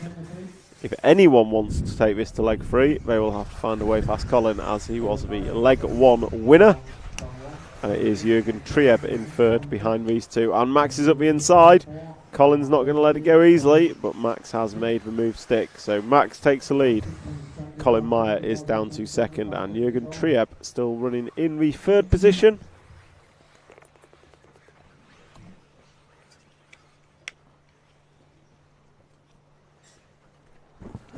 And they come over double-double, and that was a good lap from Max. New hot lap of the race was a 42.104. Quick look in the YouTube chat. We've got Wesley Van Helmond. Let's go, Colin. So Wesley, who is racing, is also cheering on his fellow compatriots. And Tame Von Harten, the track is murderous. So many spots to catch you out if you overdo it. Absolutely is. I think every single driver has said this track is technically difficult, as we see Colin Myers go crashing off screen. And then Rimfire, were any top drivers who qualified unexpectedly? I don't think there was, to be fair. I think with 5 rounds of qualifying, most drivers have qualified where they should, with no one crazy out of position. And in terms of bump ups, we've had our only bump up of the day, which was in a last chance qualifier B main. First thing this morning, and that was won by Johnny Skidmore, who earned his opportunity to race in the A main. Back to this race, and we are following Max Mort. He has pulled out a 2.5 second lead with some fast laps, and then he's done what Max Mort does, which is throw it onto its roof. So Max is keeping it clean, keeping it in front, and then once again on his roof. So it is going to be the free car of Jürgen Trieb that now goes to the lead. So Max hasn't really learned. Consistency is king. He is throwing everything at it and setting the fast laps by quite a way, but he's also setting the slow laps. So Max Mort once again getting up on 2 wheels, and he's going to lose out to Jürgen Trieb ever so slightly more, as Jürgen comes through the fast chicane into the cobbled corner and then drives away from the rostrum. Around the corner tabletop, through the 7-pack, nicely done, and then into the triple, lands that nicely in the 3 car, and then drives away from rostrum once again, double 90 left, and then drives towards the rostrum over a double and crosses the line. That was a 43.1 from Jürgen. Max Mort 44.9, so the gap at the front is 2.3 seconds.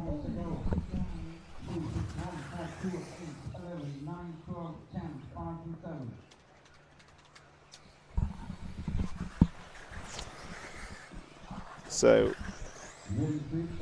we have 3 minutes and 45 seconds to go, and we have a lead battle here between Jürgen Trieb and Max Mort. Max Mort is definitely the quicker of the 2 drivers. He's also the one making the most errors by a significant margin, as we watch him come over the double, and Max looking to try and get up the inside, but not going to make it stick onto the straight this time by. As they come into the front section, Max Mort getting right up under the wing of the free car. Oh, sends it up the inside on the off camber, makes it work. Jürgen Trieb hit the curb hard to come back at him, but didn't make it stick until the cobble corner. Then Max tries the same move and ends up on his roof. And that once again gives Jürgen Trieb a second or 2 cushion. And behind these two, we have Colin Meyer, your leg 1 winner, running in 3rd place, being chased down by Marcel Trieb. And then we have Nicholas Weiser running in 5th spot, as your race leader goes round the end of the straight. And this time round has a 1.8 second lead over the Finnish Max Mort, as Max Mort comes left to right through the front section. Max is quick, there is no doubting that, but Max is making way too many errors, as Max once again has caught up to the free car of Jürgen Trieb, and Trieb just gets bounced wrong and cases the triple, so the battle is back on. Nothing between them with 2 minutes and 5 seconds to go, 2:05 to go, As they close this lap, they will have 3 more laps left. So 3 laps to go in the 2 remaining minutes. And your 2 race leaders are round the end of the straight together. And then they will go through the corner tabletop. Through the front section. And we've had an error from Max. So that once again puts Jürgen Trieb with a fundamentally large lead. Several seconds now that Max would have to catch up in the final 2 minutes. It's not out of the realm of the possible. Max is particularly quick, and this track can catch you out at the most inopportune of moments. However, with just 2 laps to go, I think it will be very difficult for Max Moore to catch up. And as I say that, Max Moore has an error. So I think Max Moore is essentially out of this as he drops down to 3rd spot. So it is Jürgen Trieb, Marcel Trieb, Max Mort and Colin Meyer are your top 4 as we come into the final minute. We're going to stick with Jürgen Trieb as the leader. And unfortunately not many close battles on track for us to follow.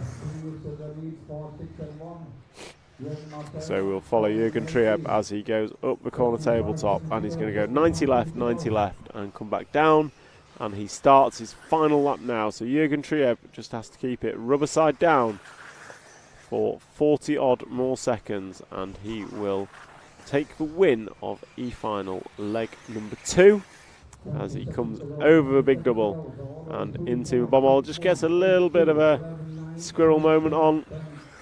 And then he goes through the fast chicane onto the cobbled stones and then drives away, up and down the corner tabletop into the back section. Nicely done.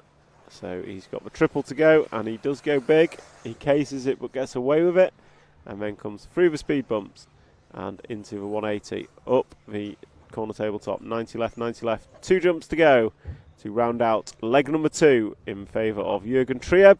And we're expecting Marcel Trieb next, but someone goes big. Max Mort goes big. So Max Mort getting that one at the death from Marcel Trieb and Colin Meyer. So let's see if we've got that on replay. Might have just missed it. Yeah. So Max Mort getting a fantastic 2 out of that, which is probably what he deserved. So looking at the chat, we've got nice battle 3 and 6. Tarja says go on Max, and Daniel Liu say Max Moore, what type of engine? I don't know, but it is quick. Probably whatever the Myarko team run. And Tame Van Horten on the line. Corsa Tech engine for Max, probably, is my guess. So next up, D final, and we're just going to take a quick break whilst they're warming up.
Oh, it's come through a brilliant overtaking manoeuvre.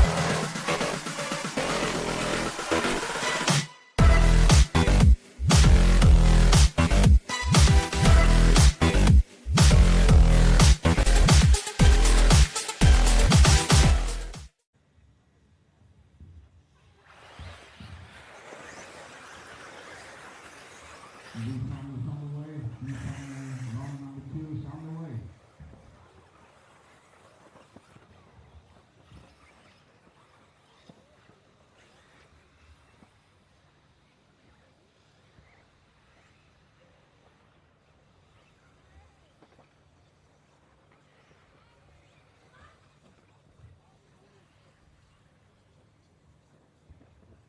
please, the round marshal to marshal point 9.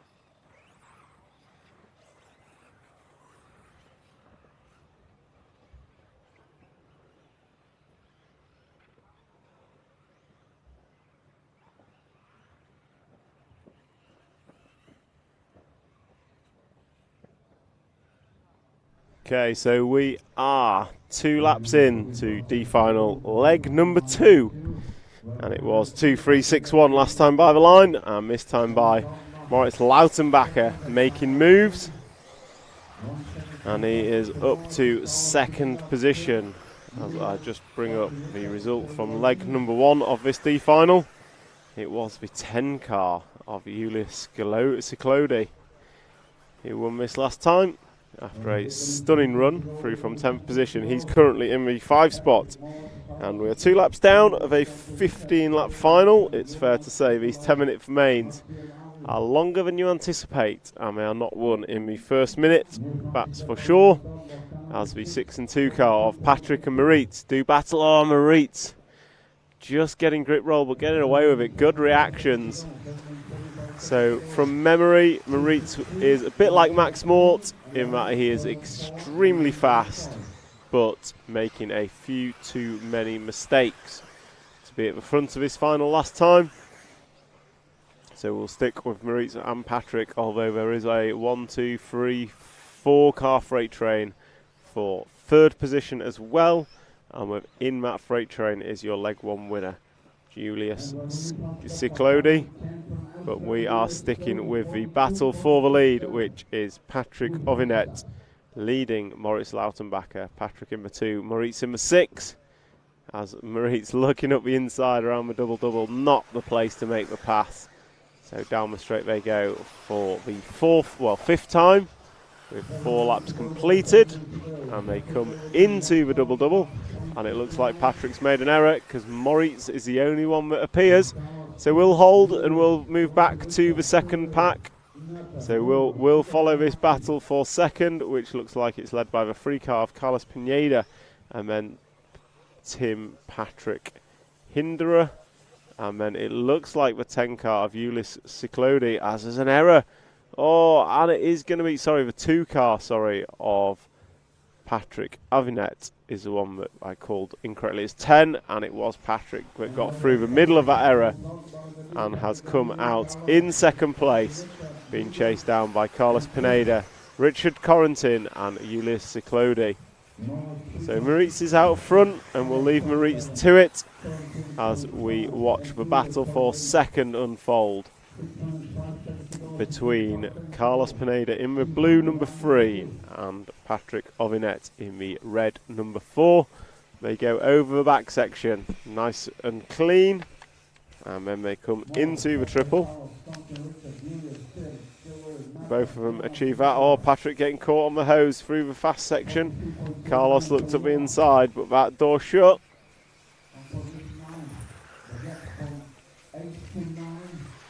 And Carlos carrying some serious speed onto the straight, but just too much, so loses it down the straight, and then he is into the clutches of Julius Ciclodi in the 10 car, running in 4th position rather than looking at the gearbox. And it looks like Moritz has had an error because the field has closed,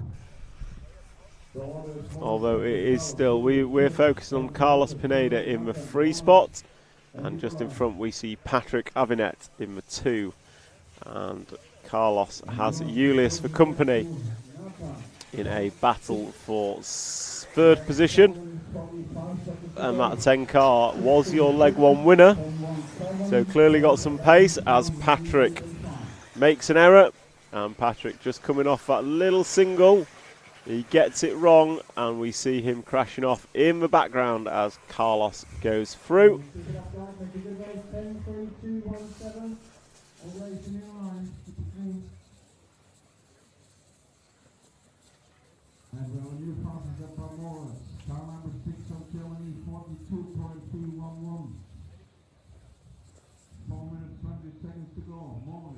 So Carlos Pineda taking advantage of that mistake from Patrick Avinet, and he crosses the line in second.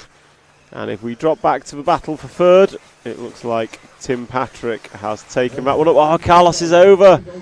So Carlos is now in that battle for third. And as they disappear behind the track elevation, we didn't see what happened with Carlos, but it is Tim that comes out in the third spot. Second spot now, as the battle rages down the field. And someone has expired. I'm just trying to find out as I look at the running marshal coming back. It looks like the 2 car. So that's Patrick Avinet is out of this one. And we are focusing on what I believe is the 7 car. 12 car of Nathan Dalby, so great run from him, 12 up to 4th. So Maurice Lautenbach still out front and has a 6-second lead. Then we have Tim Patrick Hinderer, who is on his roof and waiting to be marshalled. So this 3-car battle we have on screen is the battle for 2nd, 3rd and 4th, and it is led by the 7 car of Richard Corrington, the 12 car of Nathan Dalby, and then the 1 car of Tim Patrick Hinderer, your poleman. Meanwhile, Maurice Lautenbach is gone. He is round the end of the straight, whilst these guys are coming through the double-double. So Maurice Lautenbach, not only the fastest lap, he has been extremely consistent in this final, unlike leg number 1. So these guys are going to come round. Remember, it was the 10 car of Ciclodi who won leg 1, and he is running down in the 7 spot. So this is going to be an extremely open leg number 3. But it is the 7 and 12 car battling with 2 minutes and 10 to go. 2:10 to go.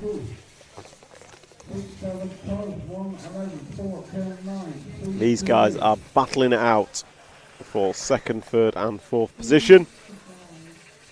And those drivers battling are Richard Corrington in the 7 car, Nathan Dalby in the 12, and Tim Patrick Hinderer in the 1. And then we have Cyril Baldini not far behind, although he's just made an error.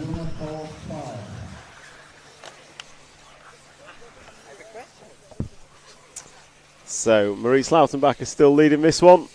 And the next challenge for one of our Hinderer. 2 from 4 to 5. 1 minute 20 seconds to roll. 1 minute 20 seconds to roll. So Maurice Lautenbach is still leading this one, but we are watching this epic battle for 2nd position, which Nathan Dalby has taken up as they come across the double-double and start lap number 13. It is this lap and 1 more. They have this lap and 1 more. Comment in the chat whenever remains shortly is the answer. And Maurice Lautenbach has broken. Maurice Lautenbach, if we just zoom in, looks like that car is broken and he is in the pit lane. So we will cut back to what is now a battle for the lead going into the 6-pack. So Maurice Lautenbach had a huge lead, 7-second lead for Maurice, and it has gone. So this has handed it with 35 seconds to go to Nathan Dalby in the 12 car, the Frenchman. Excuse me. Coming into the double-double, this 3-car battle for 2nd is now the 3-car battle for the lead. Disaster for Maurice. Just lap and a half from the end. Looks like his shock's fallen off. So it is Nathan Dalby coming into the front section. He's got about a 1.5 2-second lead over Richard Corrington in the 7, and then Tim Patrick Hinderer. This is the final lap as the master clock comes down to 0. We'll focus on the battle for 2nd. Coming into view now, it is Tim Patrick Hinderer and it is Richard Corrington. Patrick is up to the 2 spot, but runs wide. And Richard's going to go by. They're both double bounce. Who's it going to be? Oh, Richard knocks him off the line. And then someone else is going to go through. Jonas Bauer, so cut back to the leader. Coming across the double-double now. It's going to be Nathan Darby taking the win of leg number 2. Richard Corrington going to finish second. Jonas Bauer in third. Tim Patrick Indra 4th. Cyril Baldini 5. And your leg 1 winner, Ulyss Ciclodi, is going to come through in the 6th spot. That was disaster for Maurice Lautenbacher. Just a lap and a half from the end. He was on his roof. I don't know whether it was the crash that caused the damage or the damage that caused the crash, but Maurice does not finish. And that ultimately was a disaster for the LRP man, as we see the C finalists taking to the rostrum. And I'll have a quick look in the chat. JG Rimster, Wenham Mains. This is the C final starting next, so about 10 minutes, 10-12 minutes you will have the A main number 2 going on, and we're going to go for a quick break whilst the C final.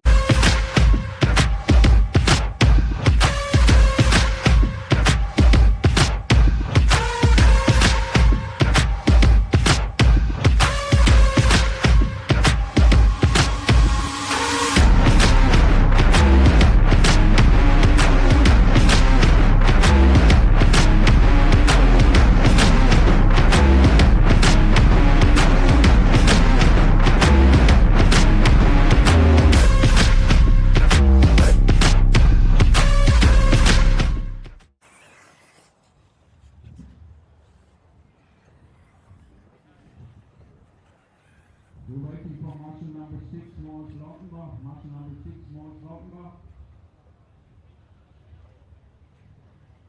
Okay, we'll cross the line, and we have checked in. You can see this starting position. Starting order, until we have 12, 11, until 10, 12, 9, 12, 8, 12, 7, Thomas Musso 6, Marco 5, Joe 4, Alfred 3, Theo 2, and Theo 1.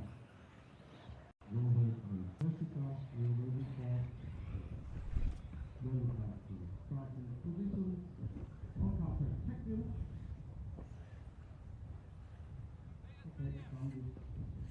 second lap, okay. We come to the C final round number 2.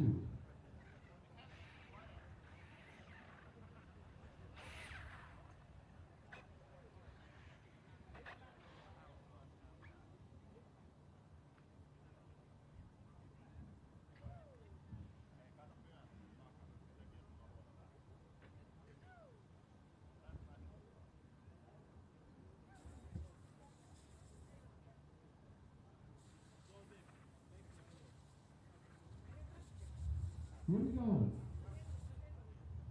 10, 9, 8, 7, 6, 5, 4. So your C final, leg number 2, off and away, and it is Theo Lemaire that leads him away from Pele Kulmsi and Adrian Pariente. Jerome Sartland 4, and your leg 1 winner, Marco Baruffalo, starting in the 5 spot. 1, 2,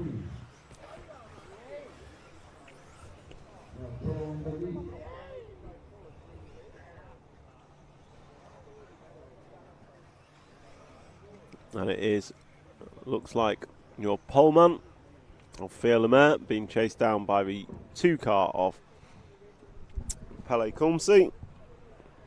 So a good start for the 1 and 2, but it is your leg 1 winner, riding the pipe down the straight. Marco Baruffalo going to go 5-3 on lap number 1, and he is already joining this battle for the lead.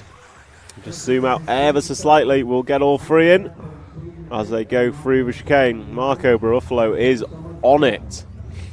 So they jump up and down the corner tabletop. He's already looking at the inside of Pele Kulmsi for the 2 spot. Not going to make it stick this time round. It's not going to be won on lap 1 or 2, but it can be lost. I'll tell you that for free.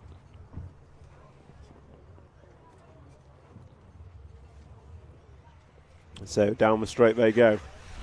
And slightly spread out this time round, but Theo Lemaire leads Pele Kumsi, leads Marco Bruffalo, leads Adrian Pariente. Then Thomas Musso and Andreas Meyer is your top top 6, I apologise.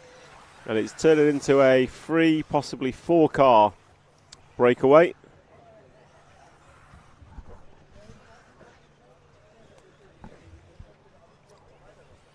As they come over a triple, it is Theo Lemaire with a 1.5, 2 second lead maybe. And then Marco Bruffalo's made a small error, so going to drop back 2 seconds. And it's only a half second lead at the front, but then it's 1.5 back to Marco Bruffalo, and then a further 1.5 back to Pariente. So if we just pick up the front two, who are side by side through the chicane, and it looks like Kumsi has made the move, and he absolutely has. So it's now 2, 1 and 5 as they come into the 7-pack at the back of the track. And then into the big triple, Marco Bruffalo getting the best landing, but not quite. Have we lost Marco? No, he is there. So coming down into the double-double, Pele Kumsi leading them for his first time round. Then we've got Theo Lemaire, Marco Bruffalo, and Adrian Pariente's trying to hold on to this leading trio, but he's not quite there. So it is very much a freeway battle for the lead of this, but Pele Kumsi is arguably the quickest.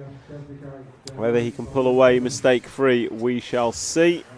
And Marco Bruffalo, the winner of leg number 1, will be looking to repeat that feat in leg number 2, so he can wrap this up before leg 3 even begins.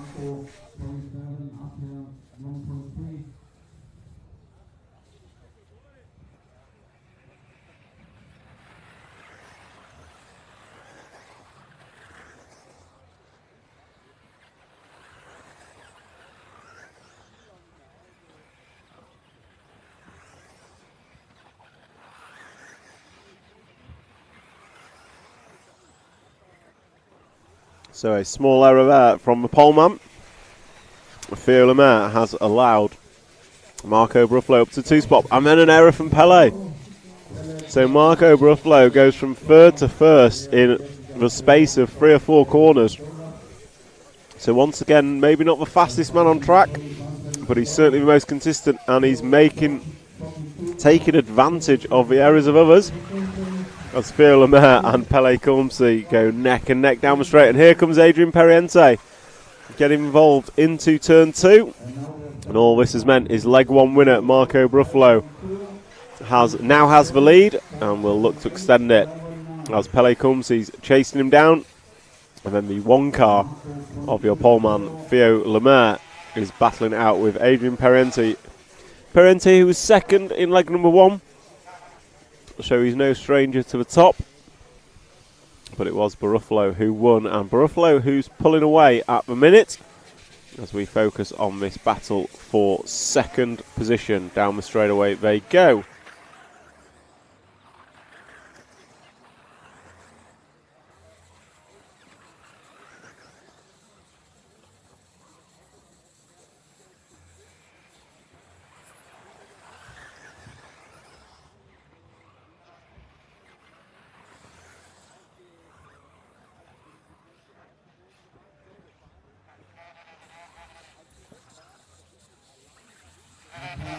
So a pair of errors from the 2 car and 3 car.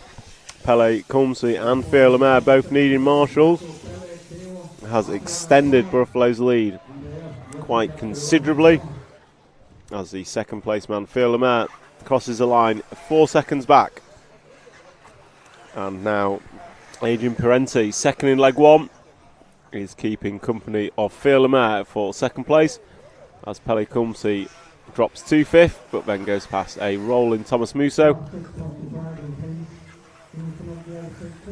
So we have picked up the 1 car of Theo Lemaire running in 2nd, and we should see Pariente in the background of that shot, who is running in 3rd position, and those 2 are going to do battle. to see who can take this to Marco Bruffalo, but unfortunately, with Marco already down the street, so to speak, I would suggest that it's only going to be an error from Marco that will stop him winning this, and with it, winning the overall C final, having taken leg number 1.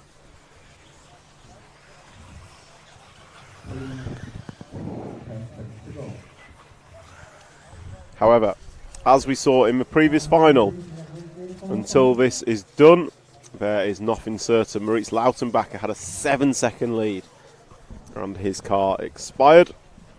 So we'll just follow Marco for a couple of laps as he goes down the straight and into turn number 1.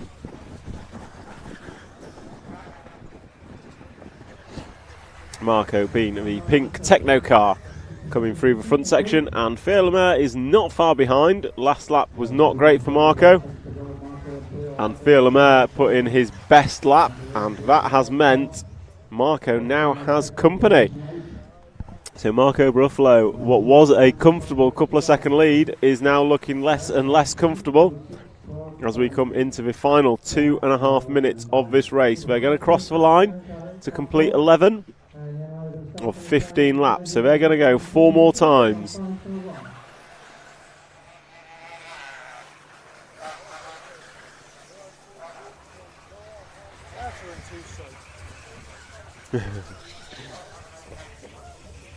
So someone going absolutely huge over the centre double. Anyway, Bruffalo has pulled the lead back out as Lemaire has a small error with 2 minutes exactly on the race clock. And Marco Bruffalo has this lap and 3 more as he falls short on the triple, but gets away with it. And then we'll drive away from the rostrum. Oh, almost landed Matt on 2 wheels. Just saved it. Well done, Marco Bruffalo. As he comes down the straight for the completes the 12th lap and starts his 13th. Theo Lemaire is about 1.2 behind, and that looks closer until, as I say that, Theo has an error and is on his roof. So Adrian Periente going to go by, Pele Kumsi going to go by, Thomas Musso going to go by, and so is the 12 car of Andreas Meyer. So that was a unmitigated disaster of a crash for Theo Lemaire. And what that means is Marco Bruffalo has a 5-second lead with 1 minute to go. So coming into the double-double, we have this lap and 2 more for Marco. And he's come round the end of the straight in the pink and black Techno machine. He'll do a roll down and come into the centre section, up and down the double. And we will stick with Marco because, oh, he's over. And here comes Adrian Periente. So the lead has changed hands. So a 5-second lead has gone in 1 small error. So Bruffalo now running in 2nd place. Periente is your race leader through the back section, and these guys are going to go this lap and 1 more. So Periente, your leader, Bruffalo 2nd. These guys finished 1 and 2 in leg number 1. Reversed order so far. Bruffalo looking up inside, not going to make it stick. These two start their final lap now. Pele Kumsi caught up the line, so it is a 2-horse race between these two. And it looks like Bruffalo has gone. So Bruffalo made an error, so Adrian Periente, he is coming round. He's got half a lap to go to finish this one off and take it to a 3rd and final leg of this C final. Coming through the 7-pack, he's 180s, does a triple. An error from Bruffalo put this all in Periente's hands as he comes through the 180 and he goes up and down the corner tabletop and come in, double to go, and Adrian Periente takes the flag and win in C final. Leg number 2, Marco Bruffalo going to finish in 2nd, and Pele Kumsi in 3rd. That takes us to a deciding 3rd leg of the C main. Okay, a quick scout into the comment section. And Daniel Liu comments, doesn't matter how fast you can go, looks like consistency is the key. Absolutely agree with you. Consistency is the key, but it's very hard to be consistent on such a technical track. Connie Svensson. The A final was really exciting. Looking forward to second leg. Second leg will be up shortly. We have B final leg 2 to go now, and then A final leg 2 is up next. Tane Van Hoort, that's exactly what this track will do to you on your last lap. Last laps have been brutal on this track, or last minutes I should say. We've seen the lead change a few hands no matter what. Daniel Liu, I didn't see the first one A final. Who did win the race? Daniel Liu, it was an exciting race, which Burak Kilik won from Mikhail Orlowski, and then it was Aaron Ronick and Bruno Coelho ending in 4th, and Jorn Neumann in 5th. Those 5 were at the breakaway pack, I think it's fair to say.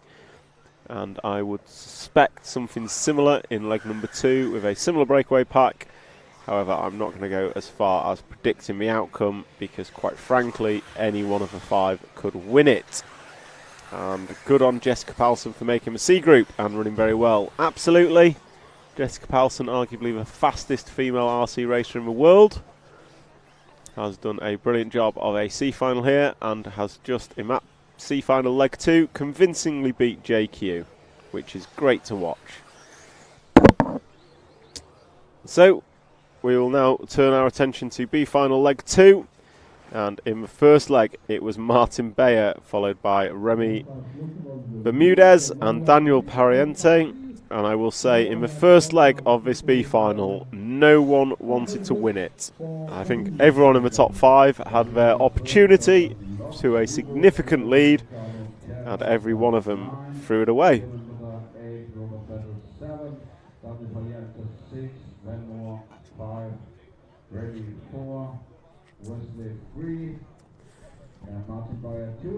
So, referee just making sure all cars are in their start boxes, and then we will go into the finals countdown. Tame Von Hart making a comment, 500 viewers, nice, great coverage. It is great coverage, and it's great to be able to bring you this coverage of the EFRA European Championships, and the coverage is sponsored by X-Ray, Hot Race, Hobbywing and S-Works. Now I would urge you to like, subscribe and share on this stream as we go into countdown for the B final. And off and away we go. And it is the one car of Joe Figueiredo who's going to lead off. Martin Beyer, Wesley Van Helmond, the 4 of Remy Bermudez, who was absolutely rapid, and Joe has made a mistake, and that has caused absolute carnage. Not even sure who that caught up, but I can tell you Martin Beyer is out front, Remy Bermudez and possibly Wesley Van Helmond in 3rd. Behind that looks like Elliot Boots making moves, or is it Robert Bataille? Boots or Bataille, not sure which. We'll find out. Oh, too late, they're over, whoever it was. Either way, Martin Beyer, Remy Bermudez and Wesley Van Helmond is your top 3. So it is Martin Beyer. Remy Bermudez was rapid in leg number 1. That's all I'm going to say. An unfortunate start again for Noah Ben Mohammed. He was fantastic in the LCQ, but has really not had chance to show his pace here. It was Robert Bataille, because Elliot Boots isn't even in this final. So it shows I know what I'm talking about. So anyway, we've got Martin Beyer, Remy Bermudez, we've got Wesley Van Helmond, and then we've got Daniel Pariente. Last time by, Beyer goes by with 42.6, 42.1 for Remy Bermudez. So, and 42.0 for Wesley Van Helmond. So they are quite frankly catching Martin Beyer. 41.6 for Daniel Pariente. So they are catching Martin quite quickly. However, catching is one thing and passing is something else, as we see Wesley Van Helmond defending heavily from Daniel Pariente. He tries to go around the outside, and Wesley Van Helmond makes sure that doesn't happen. And unfortunately for Daniel Pariente, ends up on his roof. So we'll cut to the front man of Martin Beyer at the end of the straight now. And he's going round turn 2. And he is the orange and black car, white wheels and clear wing. And he's chased down by the pink and yellow of Remy Bermudez with yellow wheels and a black wing.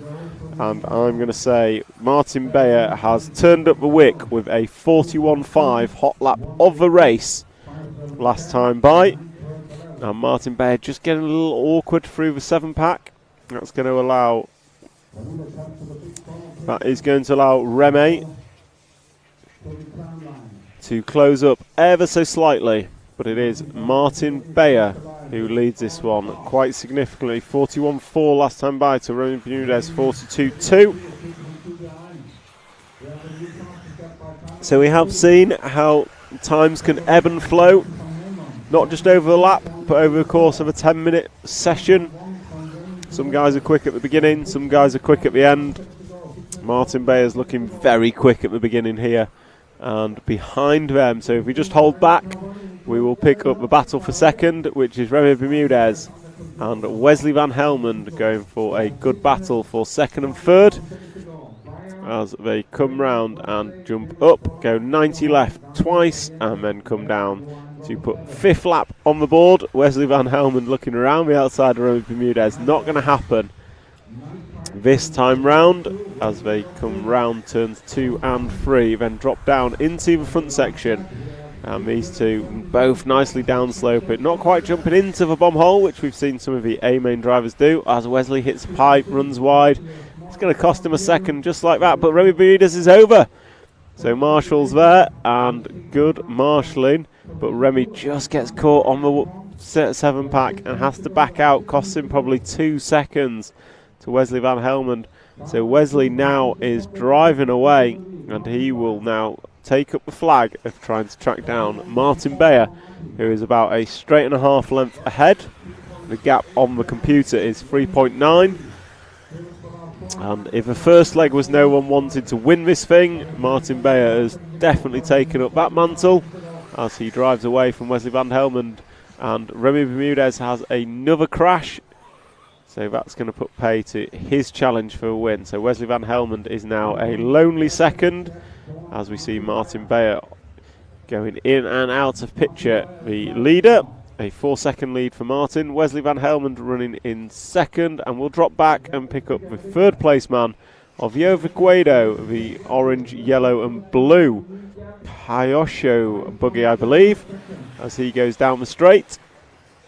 So Figueiredo had an excellent LCQ, but came up 2 positions short. He had a good first leg, but had a small error, and then he had an awful first lap of leg number 2. So Martin Bayer is very much disappearing in this one. He's putting on a display of what should have, could have, would have been.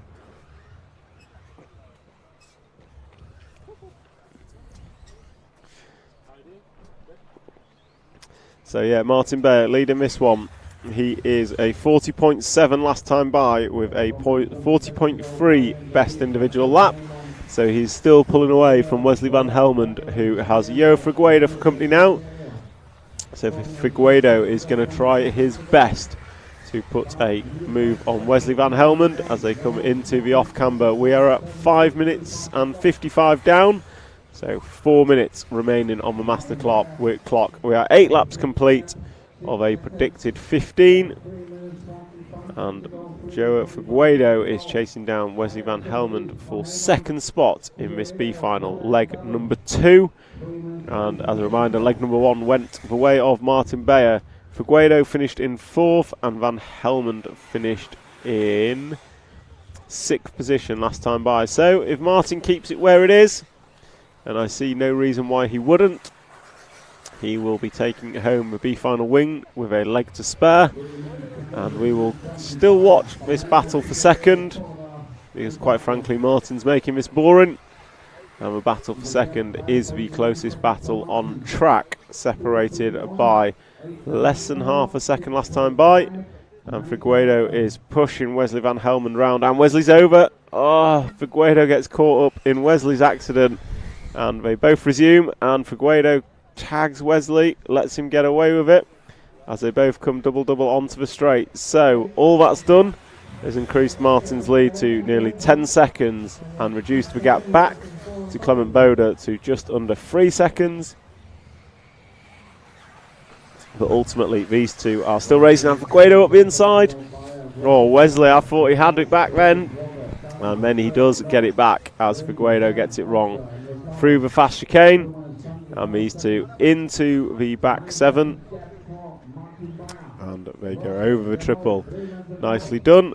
So Wesley Van Helmond going to come into the corner tabletop as Martin Bayer comes around the end of the straight. And Wesley is going to cross the line to complete 11 laps with Figueiredo chasing him down. Right behind him as they go side by side, and Figueiredo's over. And it's not going to require a marshal, but it is going to mean Wesley Van Helmond is on his own in second as we come into a final 2 minutes. So we'll sit back and pick up this battle for third now. And that battle for third is Joe Figueiredo, Robert Bataille and Clement Boda. They are your 3 drivers. So 3 very, very quick drivers as they go drive away from the rostrum up to the double left-hander and then come back down. Van Helmond crosses the line, Figueiredo does, Bataille does, and Clement Boda putting 12 laps on the board. Just check in on Martin, and he is still leading by quite a way. So we will watch this kind of 4-pack now. They're slowly reeling in Wesley Van Helmond. Is Joe Figueiredo, and he's pulling along Robert Bataille with him. Sorry, Robert. I blame Carlos. All I can think is ballet.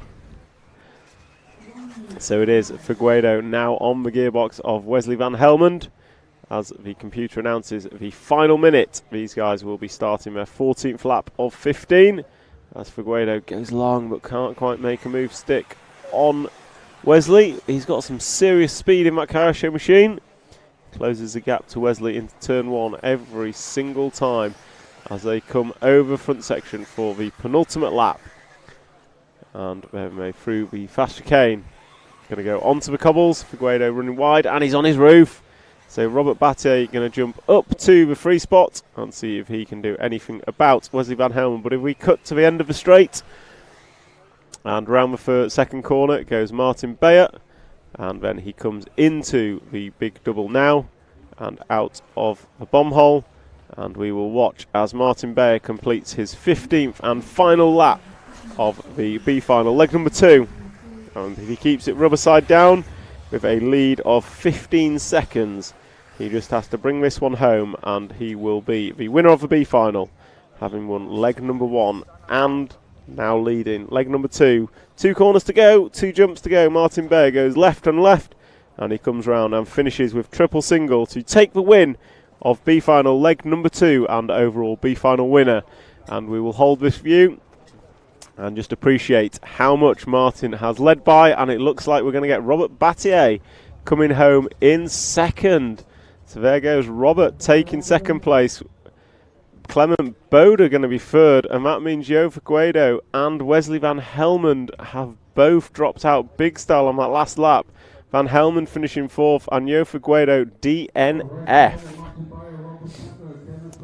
So that's a wrap of our B final, leg number 1. And I will just take a moment. A final, leg number 2 is next, just so we're all aware. A final, leg number 2 is next. One we will all want to watch, I am sure.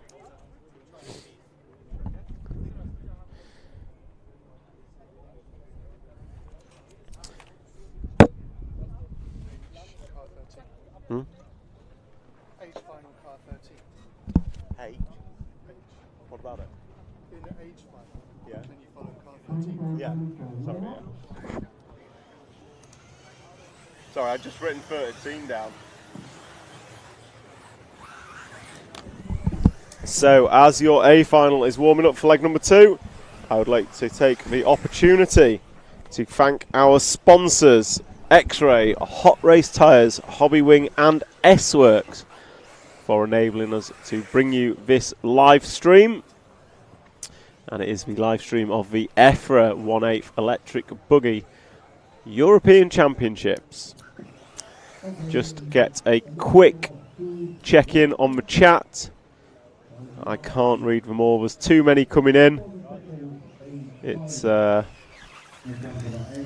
We've got a quick question from Tame Van Horten. Are they using 6S batteries? No, they are using 2S, I think.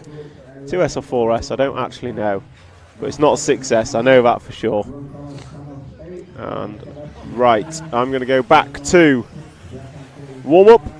And our drivers need no introduction. Bruno Coelho on pole, Michael Orlowski second. Burak Kilik, your winner of leg number 1. We've got Aaron Ronick in 4. Birkenkilik 5. Your Newman 6.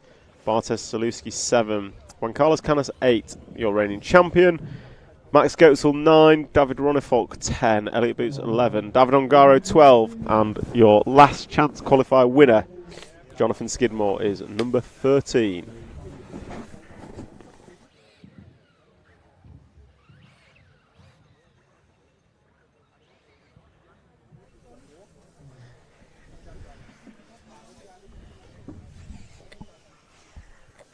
Marshall 11, Marshall 11, Marshall 11, 11, where are you? Stop talking, got your point. Thank you.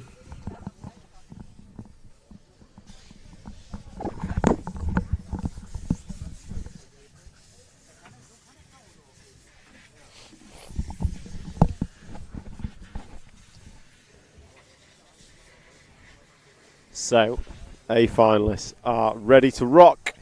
Referee just checking they're all in their boxes. Bruno Coelho will lead them away from pole. And he will be chased down by Mikael Orlowski and Burak Kilik. And I think it's fair to say Bruno's start last time wasn't the quickest. He was a bit edgy on lap number 1.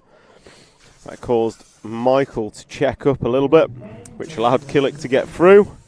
So I think we're all hoping for a little bit of a faster start from Bruno as we come into countdown.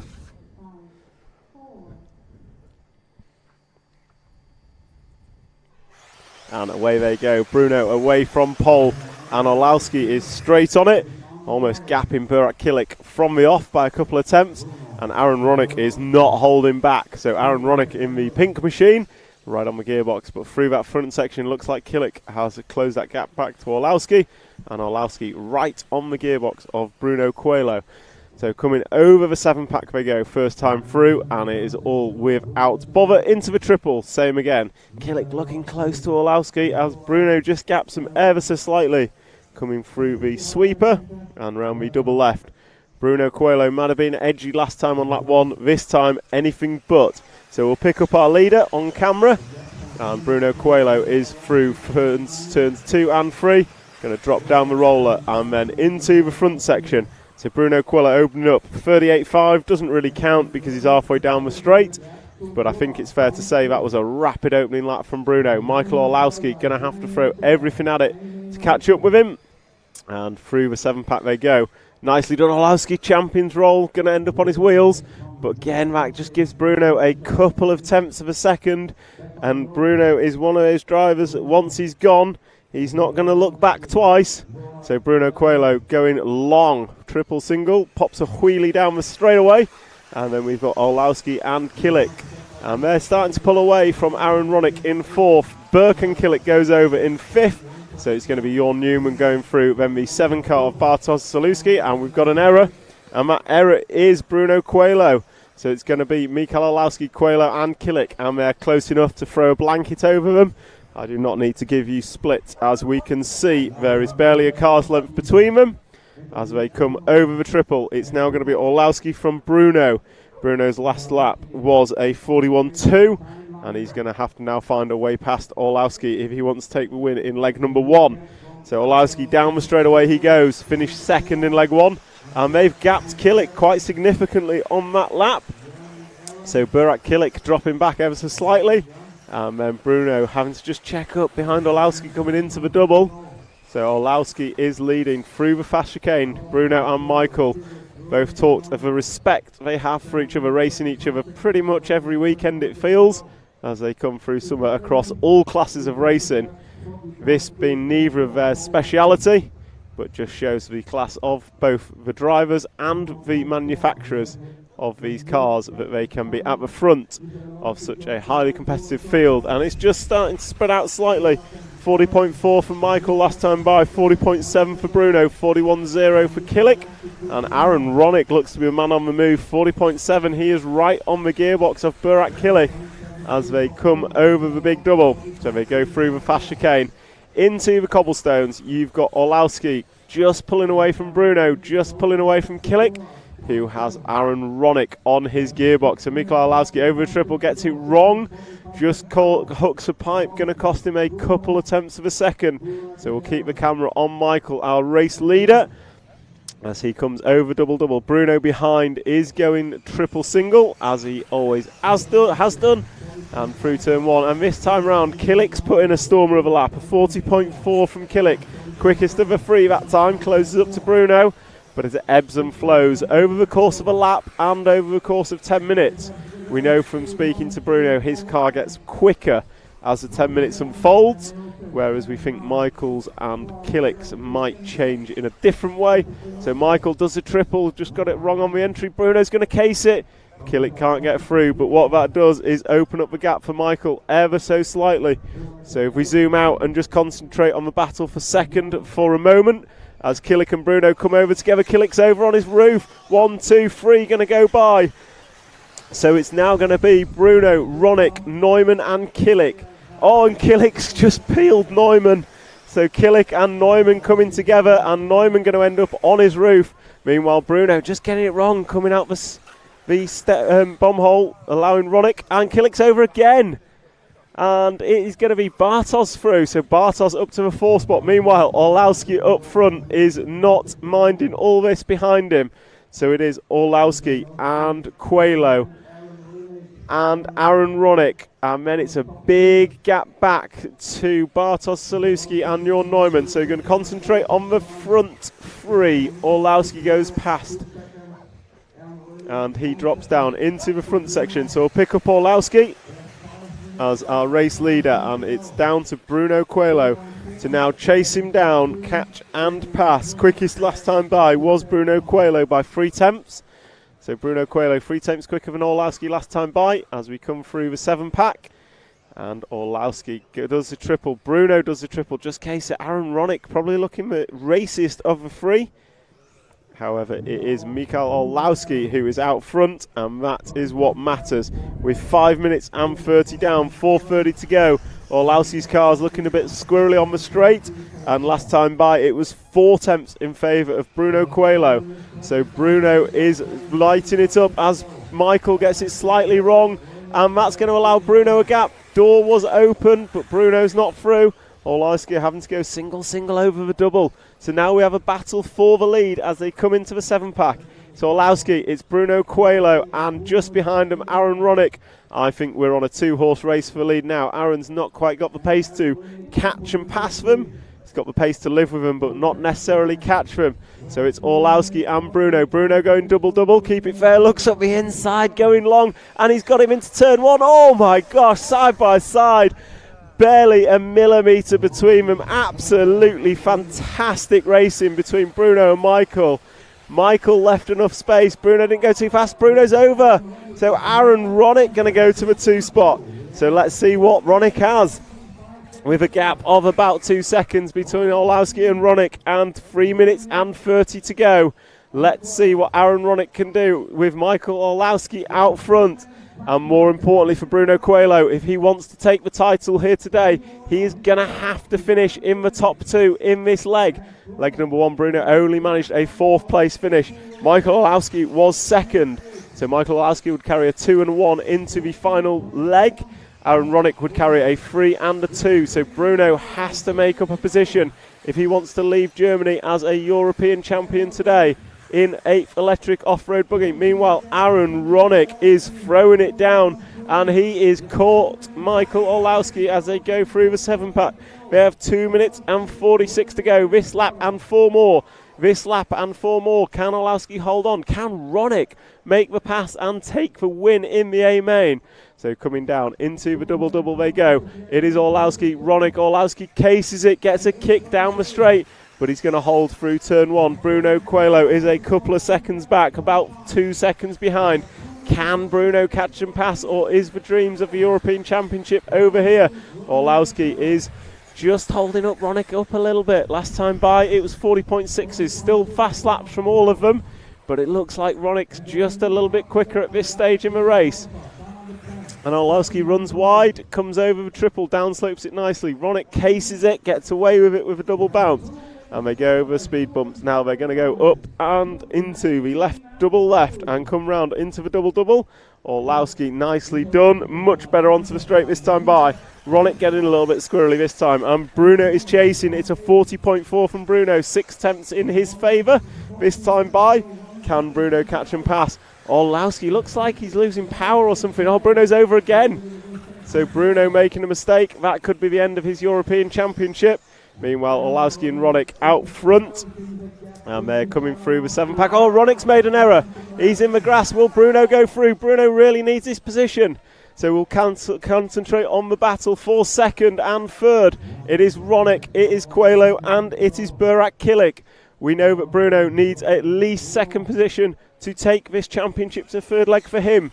Michael Orlowski is probably going to take this with 1 minute and 4 to go. Orlowski's got a comfortable lead, subject to any mistake. So we will concentrate on the second place battle of Ronick, Coelho and Kilic. We need Coelho. Coelho has to finish second if he wants to take this championship to a third leg. Same for Ronick. He's got to finish second if he wants to take it to a third leg. And if Kilic can make it, Orlowski, small error from Orlowski, gets away with it. We'll concentrate on the battle for second. So it is Ronick, slight gap to Coelho this time round as they come through the fast sweeper, and we're going to jump up and go left and left again as they come into the start-finish line. That is 14 laps on the board. It is the final lap. This is the final lap. Michael Orlowski has a 3 or 4 second lead from Ronick and Coelho and Kilic. For 2, 3 and 4, you can throw a blanket over them. Can Coelho do anything about Ronick? Can Orlowski keep it rubber side down? As we come into the 7-pack, Orlowski's through the 7 safely. Here come Coelho and Ronick. And Orlowski now coming through the sweeper. We'll pick up Orlowski on camera to the left as he jumps up into the corner tabletop and comes round. He's got double to go. And we'll keep that view as Ronick and Coelho come into view. It's going to be Ronick in the 2, Coelho 3rd, and Burak Kilic going to finish 4th. So Bruno Coelho's TQ'd, but the dreams of a championship have gone. Michael Orlowski, however, goes into pole position with a 1 and a 2 after 2 legs.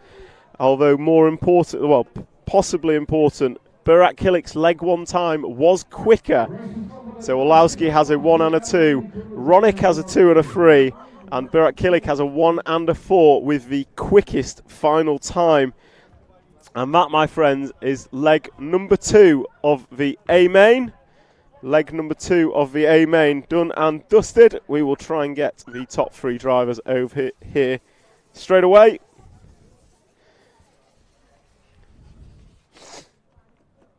And what a battle that was. Pretty much everyone at the front with a bit of an opportunity to lead. Mistake from Kilic. We'll very rarely see those mistakes from Burak. He's been super consistent, but it will go down to a wire, and it will go down to the wire between Michael Orlowski, Aaron Ronick, and Burak Kilic. One of those 3 will be your European champion of 8th Off-Road Electric Buggy for 2023.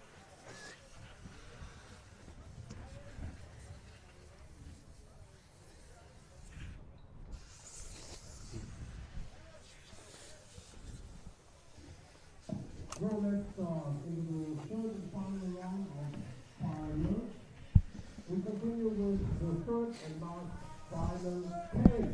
Final case that is open for warm-up. Michael, leg number 2 just finished. Took a win with that. Fairly comfortable at the end, but can't say it was all the way through. How did you find it? It was good. Bruno had a better start and Burak struggled. So there was a nice gap in between us. So that's what I needed. That's what I wanted after A1. And then my calf was feeling good. Bruno had a mistake, I think, on the jump section. And then I started to lead, and I said to myself to put the head down and not slow down, because in A1, every time Bruno or Burak were in the lead, they slowed down massively. And so I put in some good laps, made the gap from me to Bruno like 2 seconds, and then I made a mistake, and then it was really hard to create that gap again. I didn't have the confidence when I made the gap between me and Bruno at the beginning, but I was lucky enough to have Bruno and Aaron make mistakes behind me, and then I had one small bobble somewhere, like with 2 laps to go. This triple in front of a rostrum, you seem to just be losing the speed into the double. I got this bit wrong just before, and then I was on 2 wheels, and I lost all my confidence, because I was doing like really good laps, I think, and then and making the gap bigger, but then I lost all my confidence there. So I just wanted to bring it home, and unfortunately I didn't beat Burak's time from A1, so he has a faster time, but I have a 1 and 2. Bruno cannot win anymore. You, Aaron, or Burak? Yes. So I have those guys behind me.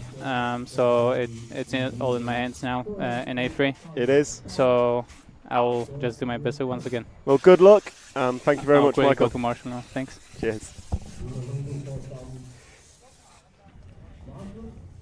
So as Michael sums up his leg number 2, as he says, it is between himself, Burak, and Aaron for the overall title, and they all start behind Michael, so it is in his hands. And I'll just take a quick look at the comments. I can't catch them all. Olowski, he is driving a Schumacher. I believe it's a prototype of some sort, Rimfire. I'm not sure what, but we did have an interview with Michael yesterday where he said he thoroughly enjoyed reading all the comments about people's best guess of what it is. A lot of support for Bruno in that one, and yes, super exciting final. The third leg is going to be fantastic, and that third leg is due on at 3:55 local time, so about an hour and 20. And now we cut to the K final, which starts, and that starts with Thomas Zuck on pole. So Thomas Zuck is your pole man leading away.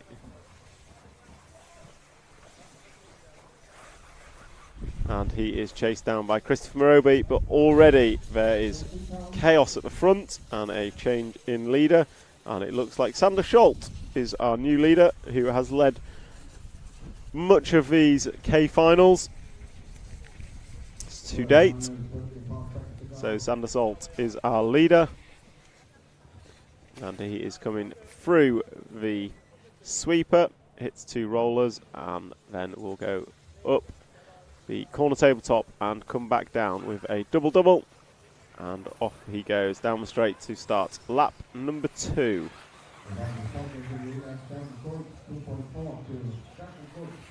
I look at the K final. Thomas Stuck, your poleman, has 2 4s. Steve Duprez has a 1 and a 5, but Eric Lemaire with a 2 and a 3 is your current leader, and your winner is Sander Scholt in leg 2. However, he is backing it up with a 11 from leg number 1. So Sander Scholt really needs a good result here. And they are rocking and rolling. And it is Sander Scholt, the black wing, yellow wheeled car that we're watching. Eyes over. And there is Elliot Boots as he marshals him. And that creates a 3-car race for the lead. And that is Colin Lupke, Sander Scholt, and Stefan Kunz. So the 9-car of Colin Lupke back at the front, as he has also been many times.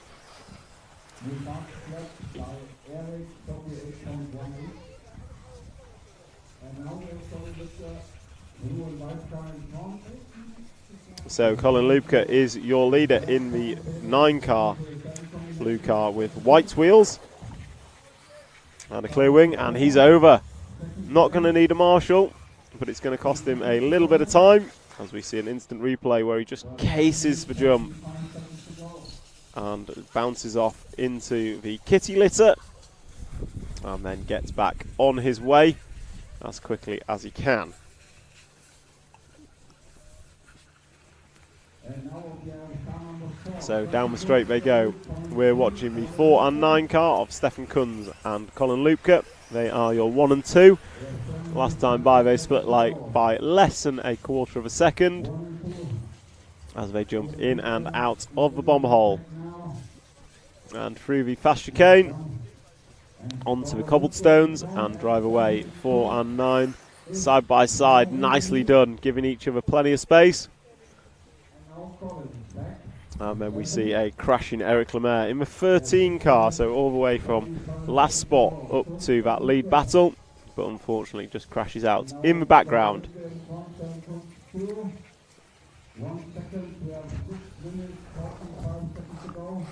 And then K final, leg number 3 underway. It is Colin Lupke who is now leading from Stefan Kunz, and that lead is not huge. It's certainly not huge in terms of what a mistake can cost, and there are many, many mistakes on this track just due to the sheer difficulty and technicality of this track. And there is one.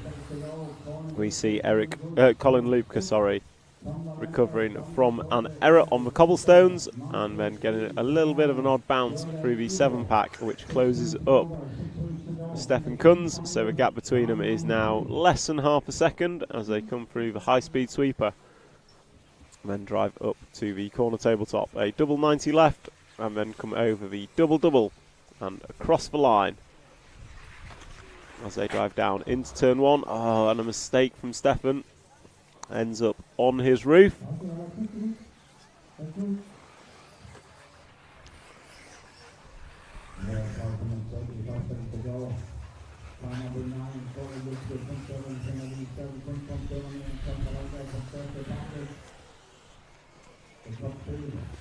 So we are watching the 4 car of Stefan Kunz, and he goes past, goes through a crashing car, and he is your leader as the 9 car Eric Lupke is on his roof behind.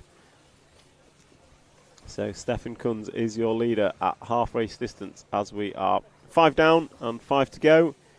And we've been asked if we can spectate the 8 car, which is Tom Vellante in 3rd position. So yeah, if we go to the end of the straightaway now, we will pick up the battle for 2nd and 3rd. Tom Vellante in the 8, and we have Colin Lupke in the 9. Oh, Tom just getting up on 2 wheels. And he comes over double. So Tom running really well in this final. And unfortunately for whoever has to spectate his car might not know about our camera curse, whereby whoever is on camera generally crashes. But Tom is running in 3rd spot, trying to chase down Colin Lupke. And the gap to the lead is about 5 seconds. Oh, Tom's over. Maybe we stick on the 8 car if we can. Once he is marshalled. I think the 8 car comes round now behind the 13 of Eric Lemaire. So we'll follow the 8 car for a good lap or 2. At the request of our fans on the YouTube RC Racing TV live stream. And down the straight he goes. The 8 car of Tom Vellante, the Czech Republic driver. And coming into the front section.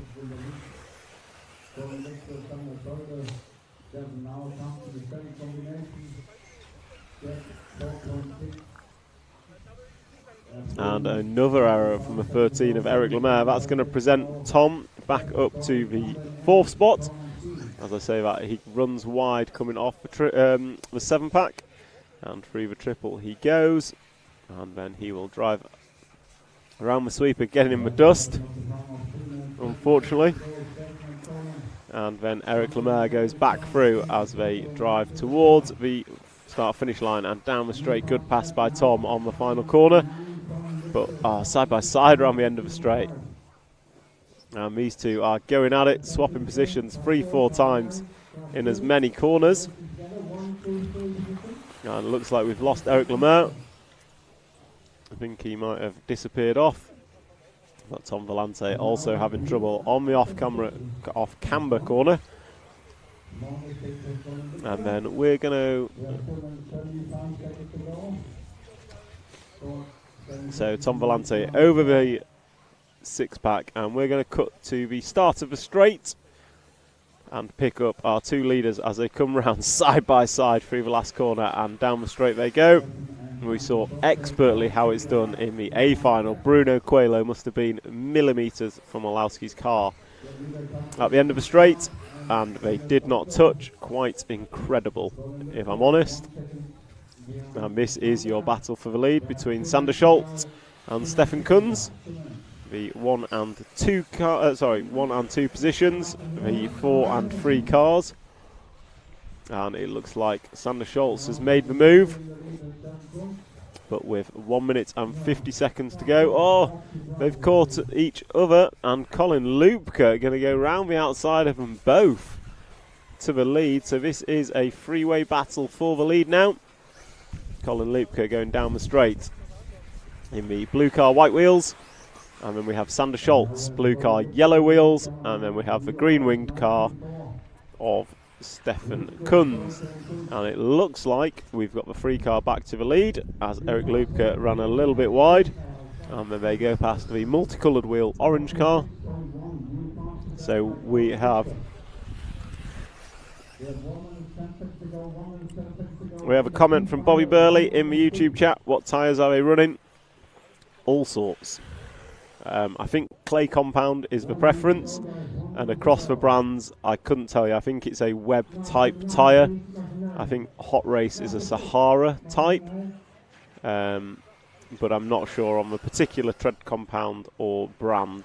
Obviously brand drivers are running whomever they're sponsored by, but it is an open tyre competition, so pretty much whatever a driver thinks is best from their selection. And we come back to this race. This is possibly the last lap, depending whether it is clean lap or not. And that is not a clean lap for the 9 car of Eric Lupke, Colin Lupke. So we'll jump forward 2 cars to the yellow-wheeled blue car, who is now your leader. And that is the 3 car of Sander Scholz, and he's over. And Colin Lupke knocks him back over. I think these two could be racing to the line, and it is Eric Lupke who's come off best. Sander Scholz is stuck. So Eric Lupke with 5 seconds to go.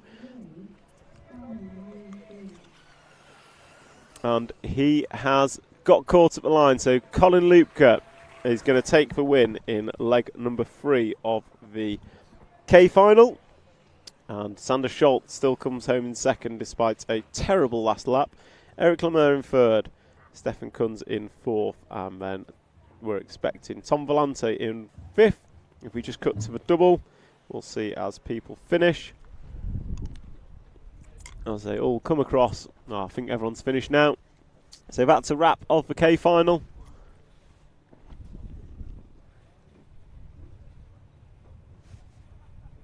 That is a wrap of the K.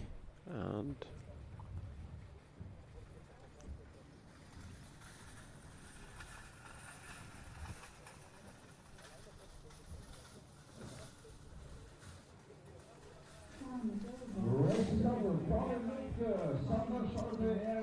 so Colin Lupke going to take that one, and then it was Sander Scholz and Eric Lemaire.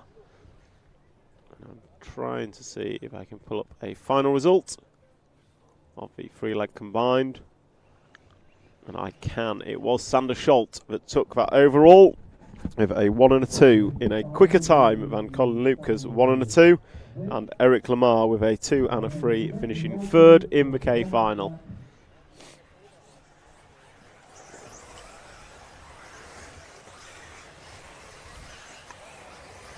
So J final is out warming up, and I'm just going to take a very short break, and I will be back with you all shortly.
keep it clean, guys.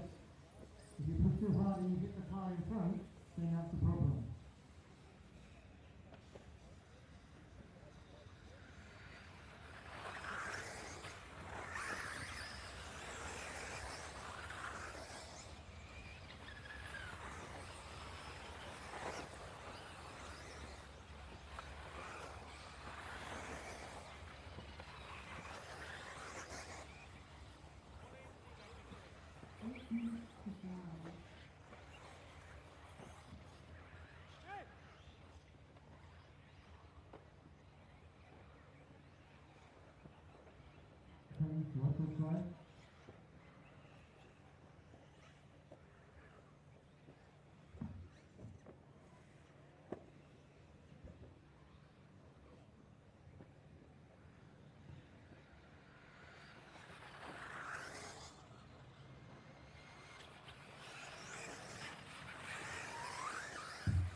So we are back with J final leg number 3.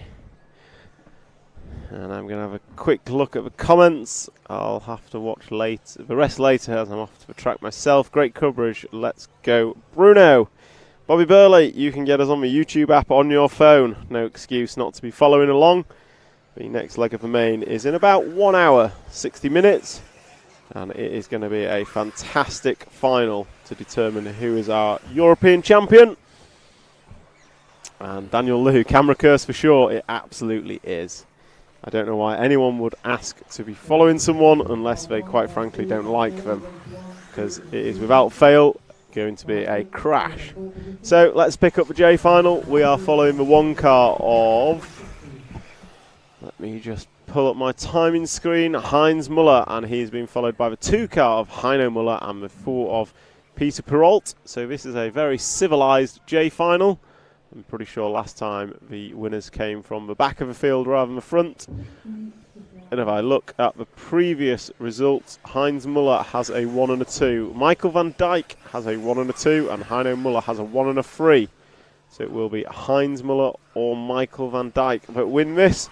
And Heinz Muller is leading, and Michael van Dijk is 5 seconds behind on track and 3 places behind.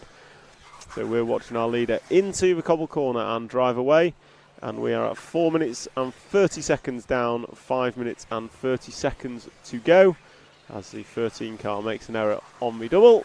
But we are watching the 1 car come off the big triple into the sweeper over the speed bumps, and then hook up on the apex of the corner and come round a double left-hander and goes big onto the straightaway.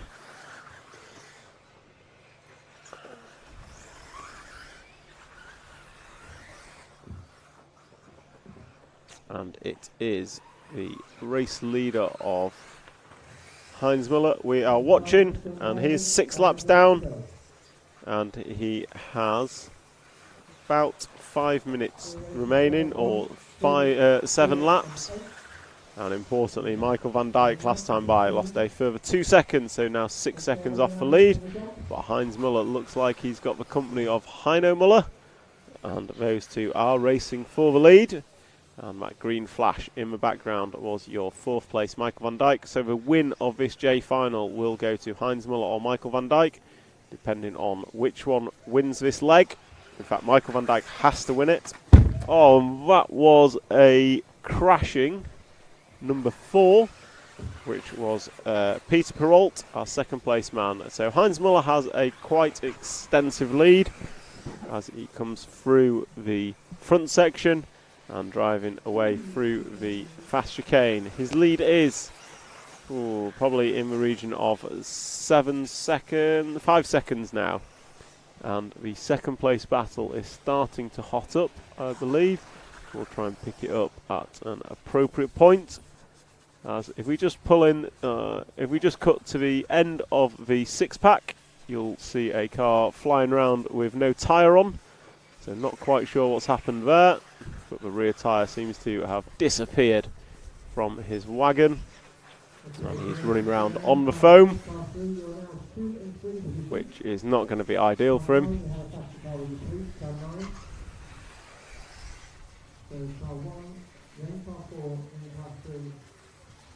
As he pulls into the pits, and that is game over for him.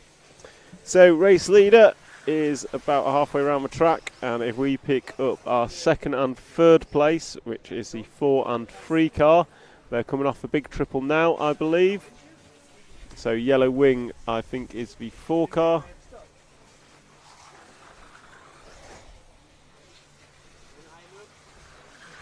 And there he goes across the line. Jan Disler has dropped back ever so slightly, so that is Peter Perrault running round in a lonely second place. Not quite as lonely as our race leader. Oh, no.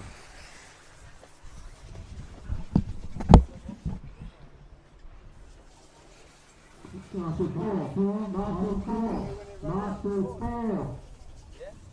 on.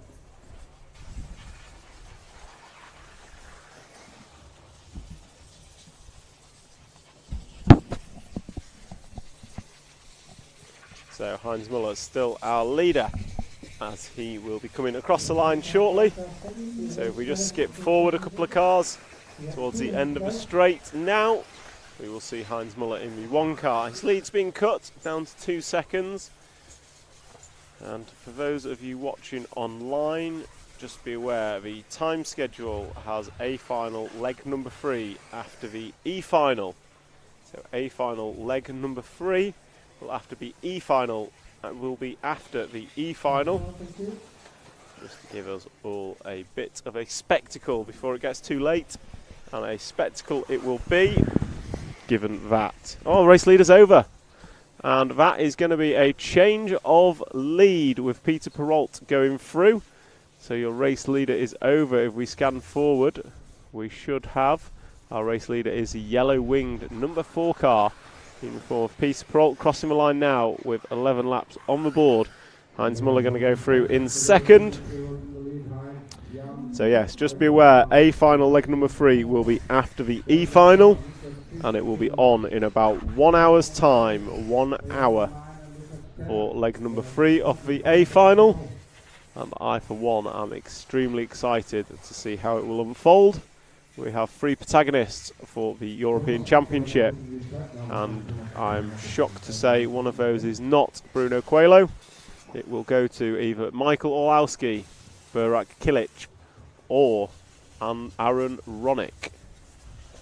So we'll pick up Peter Perrault back in the lead of this J final as he cases the double-double onto the straightaway, and away he goes, and he's grip rolled into a fence, lands on his wheels and drives away. So getting away with that one, as Heinz Müller is still in second, Jan Disler third, and Michael van Dijk has expired. So he will not be winning this, which means Heinz Müller is the overall J final winner. As time expires, and they're on the last laps now, and we're going to watch Peter Perrault for the last half of a lap that he has to wind down and take the win in leg number 3 of the J final. So going just 2 more corners to go. He's got a 90 left and a 90 left, and then he has to come over a double-double, which he does with great success and complete the race win. And then Heinz Müller comes in second, and Jan Disler we are expecting next, coming across the line now. And then Alexander Bransky is the one we see on his roof, will be the last to finish in 4th position, as he comes round the double left and then goes double-double to finish his European Championship.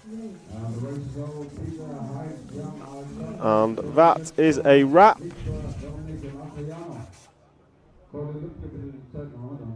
of the J final, and I will just pull up the top 3 results if I can, and that I can, hopefully. Not yet.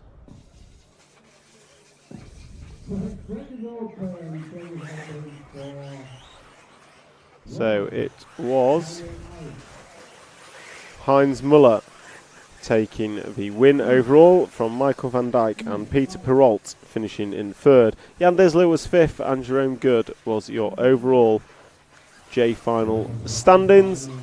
And next we are going to move to the I final. And the I final, currently Elian Buschholz has a 1 and a 2. Marcus Heine has a 2 and a 3. And your winner of leg 1 was Jody Muller, has a 1 and a DNF. So Jody Muller, your poleman, has to do something to go with his 1. As Mr. McCullen brings me a nice cold sparkling water. I couldn't ask for more right now. So we'll go for a quick ad break and then we will be back with the I final leg number 3.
If the results up a little bit longer, it's not entirely controlled by us. It all depends when cars are finishing and when race control starts for next race. But we will try to, and all results are available on my RCM, which is linked at the top of the YouTube chat. So we've got Christian Walsh in the lead, and we're going to drop back because he's got a massive lead and it's a little bit boring for us. And we're going to watch this battle for second. More importantly, Jody Muller. We know he needs a good result, and he was down in 10th after lap number 1. So your pole man, he's got a 1 and he's got a DNF. So we are watching the battle for second. And that battle for second is being led by Roger Manels, Tobias Henninger, and then Marcus Heine, Mario Penn, Alexander Lang, Xavier Porter, Alejandro Atinez, and Jody Muller now up to 9th, which is probably not helping much in his quest to take home the J final, I final, sorry, as Jody Muller crashes at the end of the straight. So group for second is looking good. Someone's just got it wrong.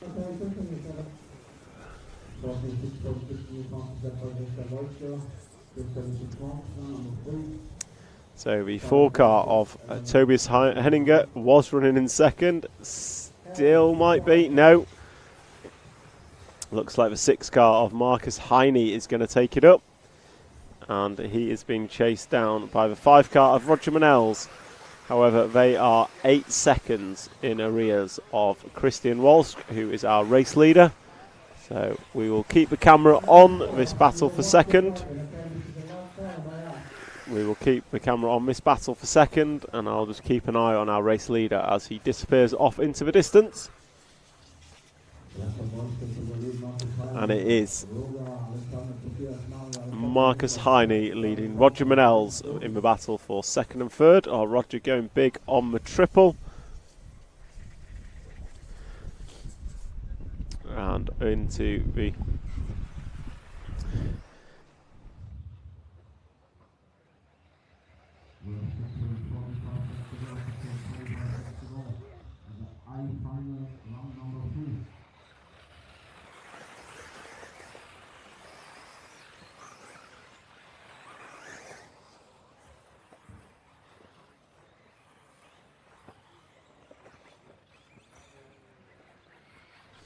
So a crash from Roger Manels.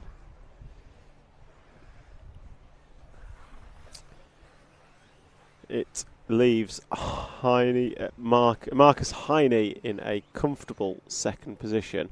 So we'll drop back and see what's happening further behind in the battle for third, which looks rather boring. Battle for fourth is a lonely one, and here comes a battle on track. 1, 2, 3, 4, 5 cars all filing through at once, and they are led by Alexander Lang and Tobias Henninger. And then you've got Nicholas Leloup, Xavier Porter in a 4-car, 5-car freight train. Meanwhile, our race leader, still 5 seconds to the good. And Jody Muller, our poleman, is not making much progress with a 1 and a 13 counting. Jody needs a much improved score in this one, but it's currently not looking great. And we'll try and pick up our race leader. It's been a while since we've given him any airtime. So coming off the double now, the blue car is your race leader, blue and white with a flash of green, black wing and white wheels. He is coming through off the cobbles, and then up and down the corner tabletop into the 7-pack, and nicely done. And second place is not far behind. If we just drop back 1 car, I think we've got a bit, we had a bit of a battle for second, but it seems there's been an error. So that is Marcus Heine running in second in the blue and white machine. And then we have Roger Manels in third place. So the gap at the front is 3.6. And then Roger Manels is a further 3.5 behind. And Alexander Lang is running in 4th position, Mario Penn 5th.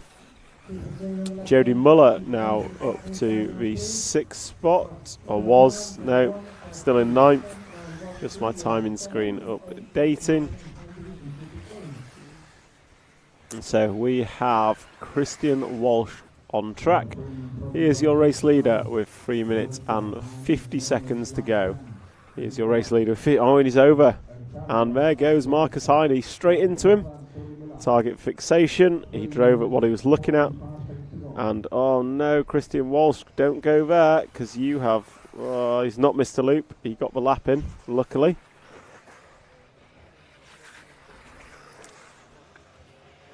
So Marcus Heine over the front side double, in and out of the bomb hole. He now leads, clock says by a couple of attempts, but it looks more like a couple of seconds.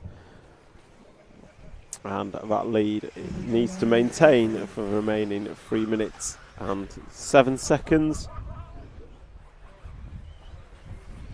if he wants to take home this I-final leg number 3. Marcus Heine in the previous 2 legs has scored a 2 and a 3, so actually this would tie him with Elian Buchholz, and it would depend on who has had the quickest one if Marcus was to take this.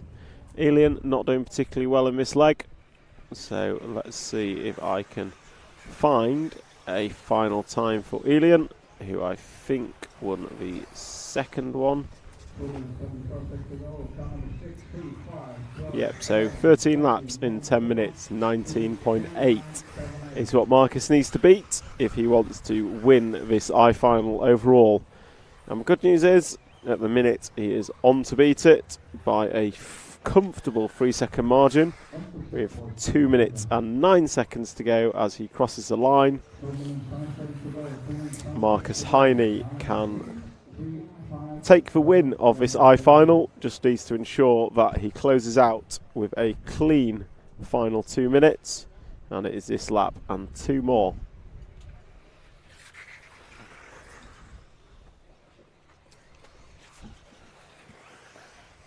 So Marcus up and down, coming into the backside. He's over, and so is Christian Walsh. So we've got a battle for the lead now. So we've got Christian Walsh and Marcus Heine are coming round the sweeper, and we will focus on Marcus Heine as he really needs this victory if he wants to take the overall win. And if Marcus Heine does not manage to take the overall win in the remaining 2 laps, it will be the I-final will go the way of Elian Buchholz. And I'll just have a look at what score Christian's got. Christian Schultz has a 6 and a 10, so he cannot make the top of this final. So with 3-leg finals, it is the best 2 finals combined. As Christian Schultz makes an error but gets collected by Marcus Heine, and that is going to cost Marcus Heine some valuable time. So Christian Schultz is going to disappear off. Walshka is going to disappear off into the distance as he comes round to start his final lap now, and he is down the straightaway he goes, and Marcus Heine is still running in second, but a fair way back to the point I think this is going to need a Christian Walshka error if Marcus Heine is to win the I-final leg number 3, and with it take the overall victory of the I-final. We'll see as they are closing up. Christian Walshka makes a slight error. This is a race to the line between these two as Marcus Heine gets hooked on the pipe. So Christian Walshka, all he's got to do is bring it through the sweeper, up and down the double 90 left, and get it over the double-double, and he will take the win in I-final leg number 3. There he goes, Christian Walshka taking the win. Marcus Heine going to come home in second. And then we are expecting Roger Manel's in third, although a good 10 seconds back. And there goes Roger. Mario Penn should be coming into view now to finish in 4th. And we'll see who it is as they cross the line. It is indeed Alexander Lang, and then Jody Muller going to tie a 5th with his first from leg number 1. And as they come through, that is a wrap of the I-final. And I will come back with final results, combined results, very shortly.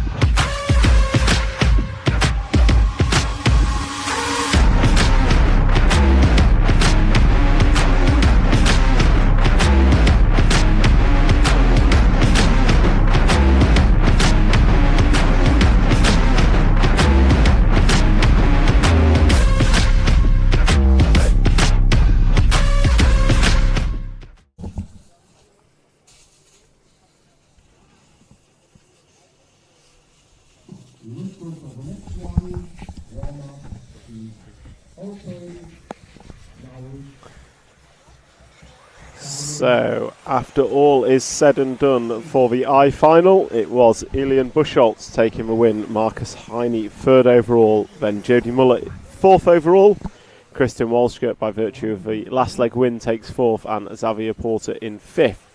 Roger Manel 6th, Alexander Lang 7, Mario Penn in 8th, Alejandro Atinenza 9th, Tobias Henninger 10th, Nicholas Lelou 11th, Dick Dawn 12th, and Ralph Schiestel would be 13th.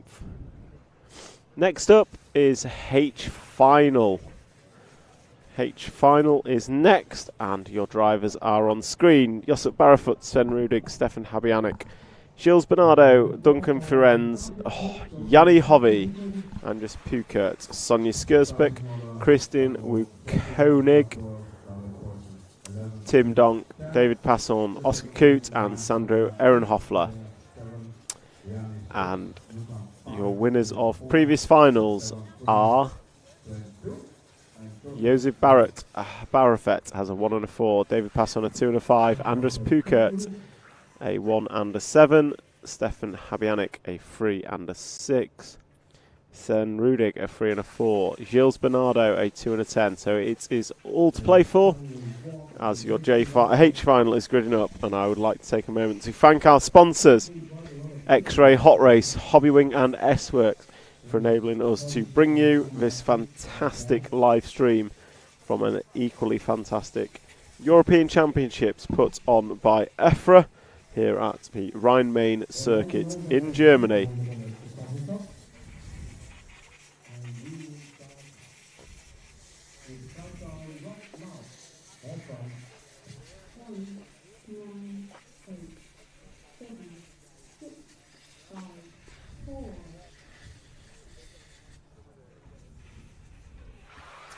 So away we go with the H final, and it is Josep Barrefoot who leads him away from pole, and it looks like it's still him leading, although Sven Rudig is trying to go around the outside, and it looks like the 4 car is on its roof. That 4 car is going to be Gilles Bernardo, leg 1, second place, isn't going to be able to fight for the win. So Josep Barrefoot. And he's run wide, so Sven Rudig's going to go through. So Sven Rudig with a 3rd, I believe, in leg number 2. And Sven's over. Marshall struggling to get there as Barrefoot comes across the grass. So it's going to be Stefan Habianic, Josip Barrefoot and Duncan Firenze. Andres Pukert, your leg 1 winner, has made good moves from 7th up to 4th on lap number 1. So it looks like he's already into 3rd and make that 2nd. So your leg 1 winner of Andreas is making good moves as they come onto the cobbled corner and drive away from the rostrum.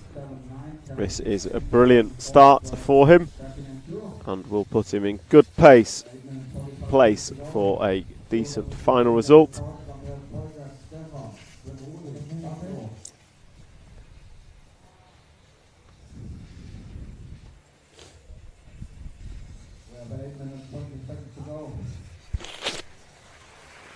Oh, great move by Stefan Habianic down the straight, going round the outside of Andres Pukert. That was absolutely superb.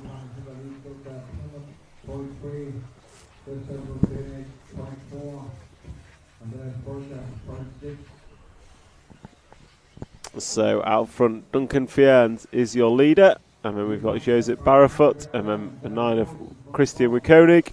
Last time across the line, but then absolute chaos. The race leader is over and on his roof. So Christian Wukonig is going to take this. And we're going to drop back to 2nd because it looks like a good battle for 2nd, and all the cars have got caught up with each other. So they are in one big group as they come across the line. Christian Wukonig is your leader. Stefan Habianic, David Passon and Andres Pukert is your top 4. Josip Barrefoot is with us. Carlos Gomez, have you still got a frozen image on the live stream? Just seen your comment. We shouldn't have a frozen image, but if you can just confirm or deny, that would be great.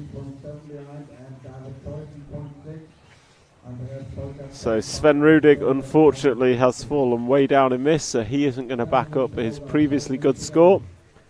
And we'll pick up the car on the left-hand side of the screen. Coming over double-double now, the red and white of Stefan Habianic as he crosses the line in 2nd position. So race leader is already into turn number 2 as the 11 car goes off into the fence. And we're following Stefan, and we're getting good noises on the stream saying it's all working fine. Thank you for letting us know. So Stefan Habyanik through the fast chicane, and he is running a comfortable third. And I'm going to try and pick out the 8 car of Sonia Skurspak. So if we drop back a couple, we're looking back one more. We are looking for the pink car, and not that one. So drop back. Oh, there we go. Pretty sure it's that one, the 8 car of Sonia Skurspak. I'll request to follow her, so we'll pick up Sonia for a couple of laps as she challenges what looks like the 13 car of Sandro Ehrenhoffler. Sandro having a good result in one of the previous legs. Oh no, Sonia having a bit of a mistake, trying to get out of view of our camera, and that's what you call the camera curse. As soon as the camera's on the car, there's an error that comes back. So Sonia in amongst it, amongst the H final drivers as they go through the fast chicane, avoiding traffic. Nicely done. Onto the cobble corner, and we'll drive away towards the back of the track. Into the back section, going to go double, triple, single, single. Nicely done as a crashing car goes on behind her. And then we rock the double single into the fast sweeper. We're going to hang a right in the curb and into the top 90 left, and comes round with a double to cross the line. And that was a good lap from Sonia, running in 9th position. Drives away from the rostrum into turn 2 and 3. Trying to chase down the 2 car of Sven Rudig, or trying to lap the 2 car of Sven Rudig. So there goes Sonia past another crashed car. So making up the places is Sonia on this lap. As she goes through the back section, just getting caught up in the curb, but gets away with it. No harm, no foul. As we are 4 minutes and 20 remaining in this race, it is still Christian Wukonig with a 5-second lead, as Sonia puts it on its roof from Stefan Habajanovic in 2nd and David Passon in 3rd. And actually not many close battles on track, unfortunately. If we go forward, in fact that's probably the closest battle. This yellow car here, and Sonia chasing them down. So we are 3 minutes and 40 to go. And if we pick up the end of the straight, we should pick up on our leader, the orange car left hand side of the screen coming into view now. That is Christian Wukonig, who is our long-time leader of this H final, leg number 3.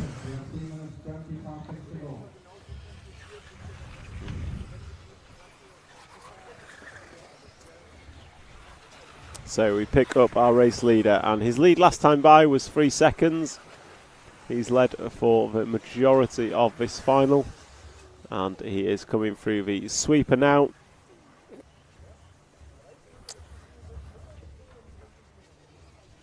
And he comes down into the double, crosses the line, and down the straight, a 45.2 last time by, matching his best lap by Christian, and it was a 45.4 by Stefan. And that means very little change in the gap at the front. And Christian Wukonig coming onto the cobble corner with 2 minutes and 45 to go. He's got this lap and 3 more to finish. Possibly 4, depending on how quickly he completes his final laps.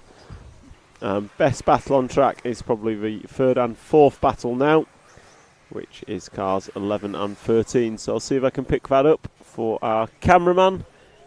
And I think that is, yes, the 13 and 11 coming left hand side of the track, going into the corner step up now. And left hand side, coming into the double under the camera point, and onto the straight. There goes the 13 of Sandro and the 11 of David. The 13 and 11 is the closest battle on track as it stands, as they are battling for 3rd and 4th position as they go round for the final 1 minute and 45 seconds of this H final, leg number 3. And Christian Wukonig still leading this one fairly comfortably, and doing a good job of it.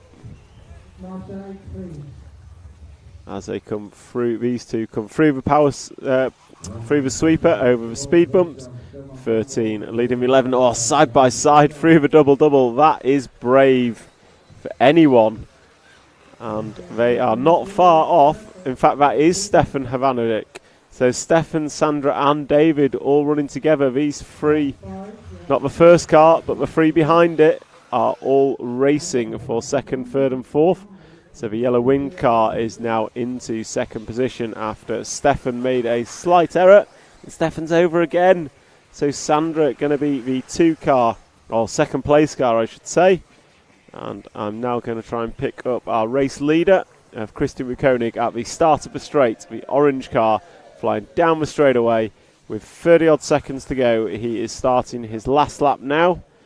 So we will follow him round his victory lap as everyone else comes through, starting the final laps with 25 seconds on the master clock.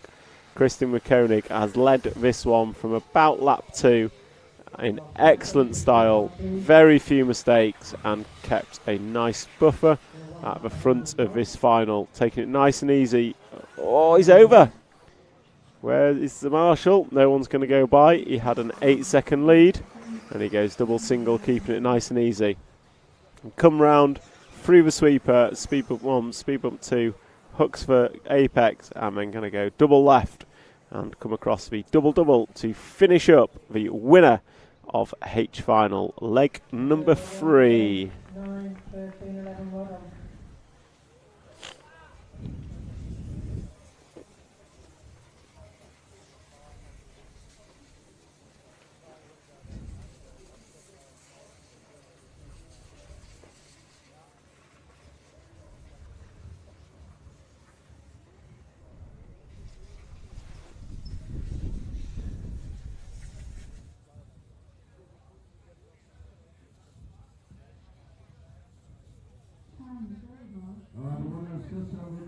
Sandro, David Poulsen, Stefan, Jan, Oscar, Sonja, Jill, Tim, Joseph, Nukan and Sven.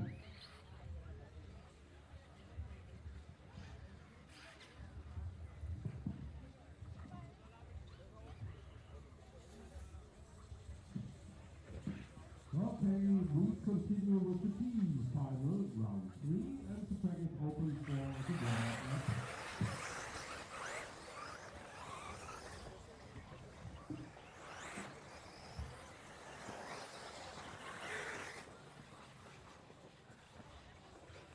Marshal position 2.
So that was a wrap of our H final, and hopefully the result is now available and I will be able to update you on how everyone ended up.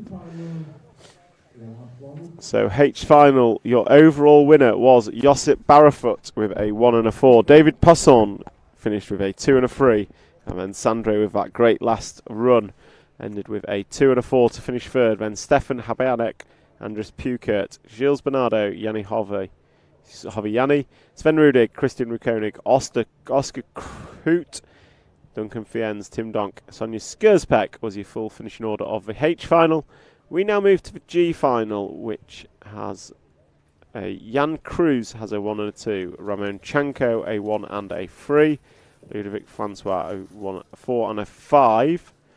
So the other possible winners are Maxi Block with a 2 and Tom Scheidrich with a 3.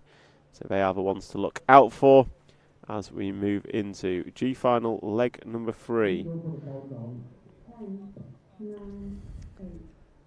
As we're in countdown.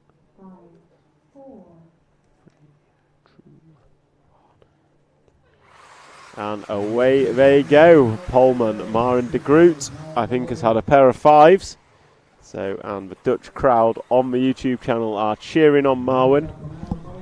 So we'll see if Marwin can convert pole position into a win. Oh, someone's over. Everyone just went for the same bit of track there, and it didn't work out for one of them. But your poleman is away. So poleman is doing well. Tane von Harten, 41.4. Was that the fastest lap today in A2?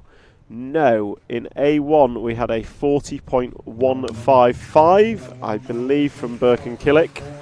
And in qualifying we had a 39.4, I believe, from Michael Orlowski.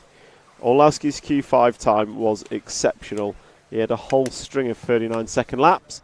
So if you're looking for fast laps, go and look at Q5 from Michael Orlowski yesterday. So the practice this morning was 39-second laps, and also yesterday Michael had some, and Bruno's had a handful of 39s as well. Meanwhile, back at the race, at hand, coming round in front of me is the 2 car of Christopher Forg and the 3 car of Ramon Chanko. Finn Herfael in 3rd, and Marwin de Groot has dropped down. And Maxi Block, who finished 2nd, I believe, in leg 2, is up to the 5 spot.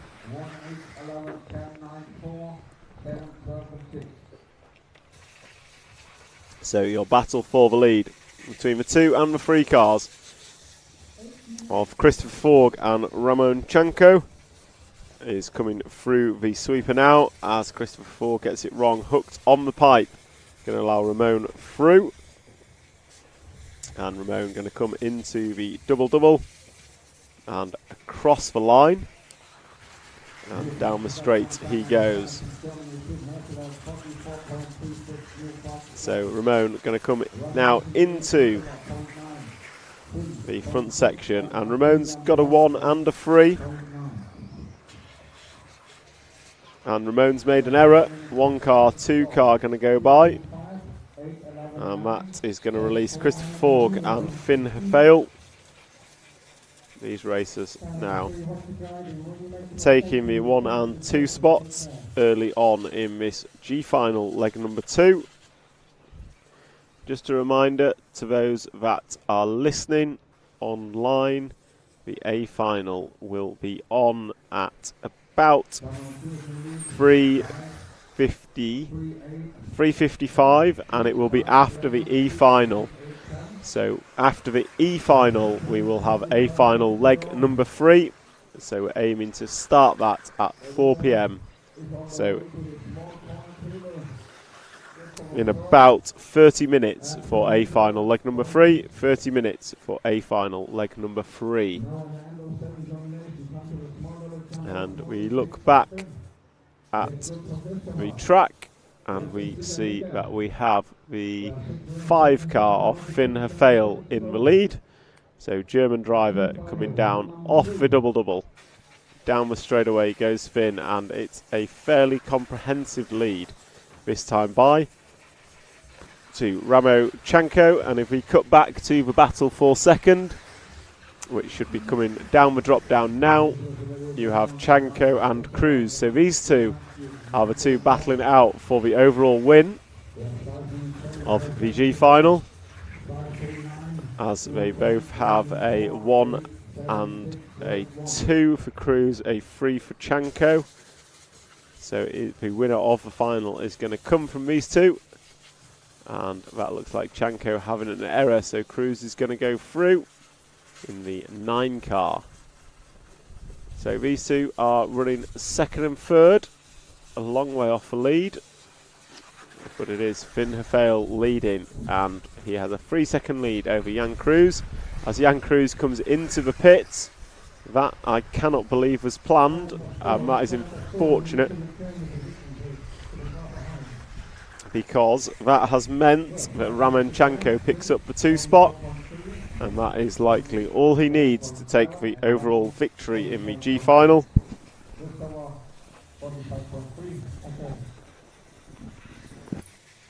As Ramenchenko now gets his head down and will do everything he can to catch and pass Finn Hefele. But if we move forward 1 car on track, so, ooh, who's that? That is your race leader. So good timing there with the camera, Jim. Finn Hefele, your race leader, getting caught at the line and then goes over and then shuts the door on second place Ramenchenko. So that is a race for the lead. That is Finn and Raymond, and they come through the off-camber corner, through the chicane, high-speed chicane, onto the cobbled corners, and then drive away from the rostrum. They go up the corner tabletop and down, and then they go double, triple, double, and then they come into the triple. Nicely landed by Ramon, and nudges Finn off the racing line. That was a beautiful block pass. And luckily I'm not a referee, so I don't have to call whether that is legit or not. Down the straight goes Ramon, followed by Finn Hefele through turn 1 and 2. And then they're going to come to the front section, and super close between these two down here. And Finn going to get up the inside of Ramon. So a little bit of an error, just pushed him wide on the off camber, and that was enough of an open door for Finn to go through. And now they go through the 7-pack at the back, and that's a mistake from Ramenchenko. So that just means Finn Hefele's got a little bit more of a lead, not a lot, but ever so slightly more. And then he will come down the double-double and cross the line with 9 laps on the board of a estimated 13. So Finn Hefele has this lap and 2 more to hold off Ramenchenko. And I think Ramenchenko, if he wins the leg, he's definitely won it overall. I think if he finishes second in the leg, he will also win it. But behind Ramon, we have Maxi Block, who finished second in the previous leg. So he could win, but he would have to need to win this leg overall, which is looking unlikely. Meanwhile, the race leader drifting it around the 180, nicely done. And then he is going to come into the double-double, just getting it a little bit wrong, but just scubbering speed, not losing time. And that is him starting lap number 11 of 13. So lap 11 of 13 is what Finn is completing right now. And he goes round the off-camber nicely. And then he is going to come up to the 7-pack. Oh, he's rolled over, but Ramon has done exactly the same behind him. So actually it's a net gain for your race leader, Finn Hefele. And then he will come to the sweeper. Round that sweeper, just catching the speed bump nicely as he jumps up the corner tabletop, and then he's going to go double, and then cross the line and down the straightaway he goes, and he is starting his penultimate lap, unless he is exceptionally quick over the last 2, which I cannot see happening. He will be finishing with 13 laps. And he's going to come into the back section now. And if we just zoom out a little bit, we should be able to... No, we cannot see Ramon. Ramon is quite a bit behind. So the lead last time by was 5 seconds in Finn's favour. As the race computer calls 1 minute to go as Finn Hefele crosses the line and lands on his roof. And down the straight he goes, quick marshal. And actually Finn could possibly get through for a 14th lap here. He was on lap number 13. So depending how quick he is, If he's quicker than a 48.4, he will be through for an extra lap.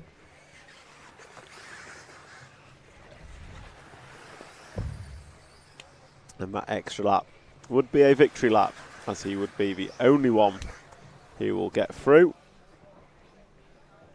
as he's up on 2 wheels. And coming round, oh, he's over. Champion's roll. Will he get through? He goes double and crosses the line, and he is through for his 14th and victory lap, the only driver to make it through in this G final, leg number 3. For the additional lap, so he comes through the front section. Double, nicely done. Jumps in and out of the bomb hole, drifts it round the off camber, through the fast chicane, onto the cobbled corner, and then we'll drive up and down the first corner tabletop into the 7-pack, where he goes double, triple, crash, lands on his wheels, and then goes triple, comes up short, rolls for second, and then through the sweeper, hitting the both speed bumps nicely, round the corner apex and into a double left-hander, and to finish off, Finn Fail with the win of G final, leg number 3. That's a wrap. And the winner has been Ramon Santo, Martina Dortmund, and Westervok.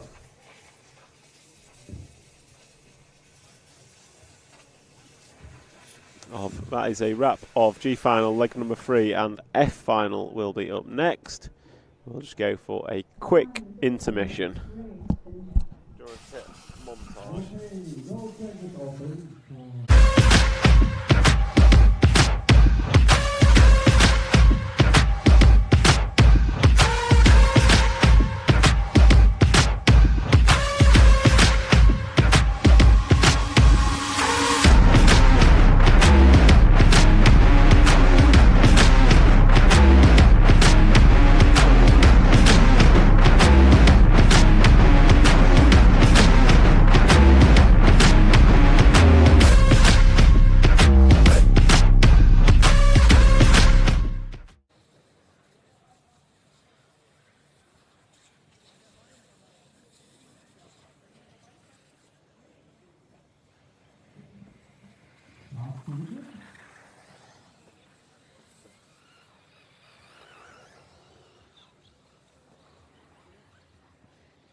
All 3 cars are ready.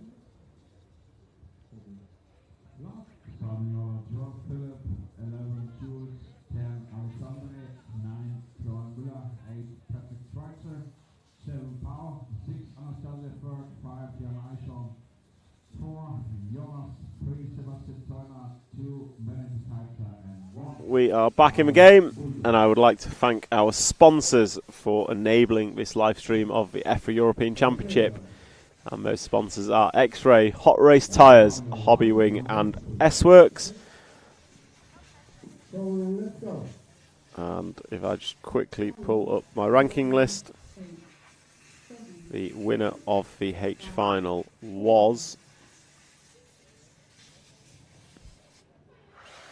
Ramon Chanko with a 1 and a 2. And then we watch the F final disappear as that starts. And we change to follow cam. Matt, follow cam. And we have our poleman, Frame Bullian, leading us away. So previous winners of this final, leg number 1 was Christoph Jules, the number 11. And leg number 2 was Alexander Buchholz. So again, a final where anyone can win this. And it looks like we have the 1 and 3 cars doing battle, getting sideways. Frame going to lose a few spots. And somehow Benedikt Heitzer has already triggered the loop 15 seconds into this race. Not sure how that happened. But it is Zane, Sebastian Zuner, Eunice Krekkonen and Frame Bullian are your 3 leaders. Please ignore the 2 car up front of the timesheet because it is not real. So Sebastian Zuner is your leader, and he is a 3 car on the back section now. and then goes over the triple, cases the triple ever so slightly, and then files through the sweeper into the double left-hander, and then goes double-double and crosses the line. And Sebastian Zuna's got quite a lead over the 2 car of Paul Apart. So we're going to drop back to the 2. So leader's over. As I say that, the leader is over in the double. So we don't need to drop back. There is now a race for the lead. And that leader was Sebastian Zuna, still is. But Paul Apart is getting very, very close. And Frame Bullion is in 3rd, Florian Muller 4th position, and then Benedict Eunice Kekkonen is in 5th. So just a reminder, after the F final we have the E final, and after the E final we will have leg 3, the deciding final of today's European champion, in about 15 minutes. So Paul Apart is to the front after a small error by Sebastian Zuna. And then we have Florian Muller in the 3 spot. And if we just drop back a couple, we've got an absolute gaggle of cars coming through the quick chicane. And we are focused on Frame Bullion, who makes a small error. Was in 7th place, now in 6th, and then goes crashing into some more recovering cars. So Frame is your poleman, and it is fairly carnage out there as the 4 cars come into the double-double in a stream. So we will jump forward a little bit to the bomb hole, and out of the bomb hole comes the white and black car, and that is your race leader, Paul Apart, and they are being chased down by Sebastian Zuna.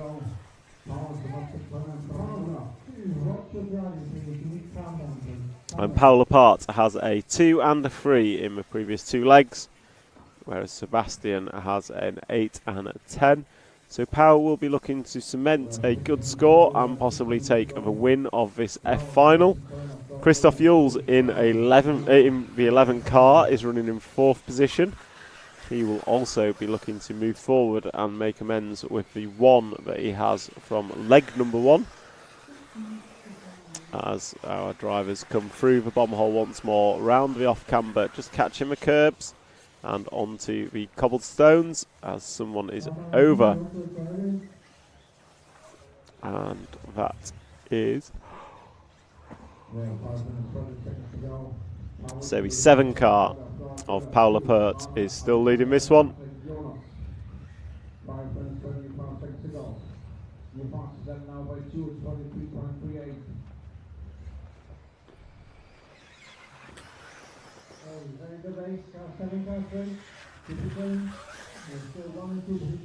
And Sebastian Zuna is giving Pau a very good race in the 2nd position. He's trying everything to make a move, but Paul Apart is keeping this middle of the road pretty consistent, not making many errors. As we've seen, consistency is what wins.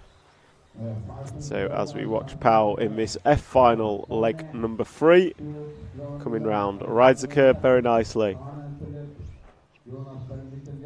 Double left-hander on the corner table, and then goes double-double to finish off lap number 7. And the gap between them is not a lot. It is just half a second.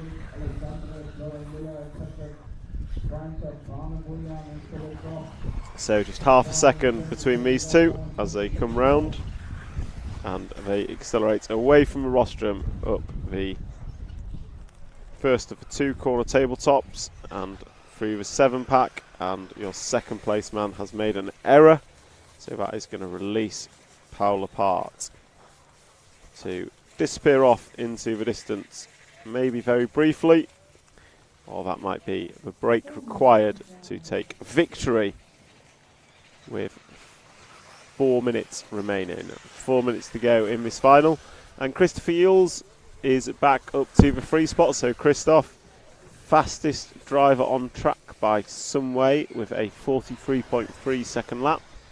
And looks like we just dropped back to the 2 spot. So next car round.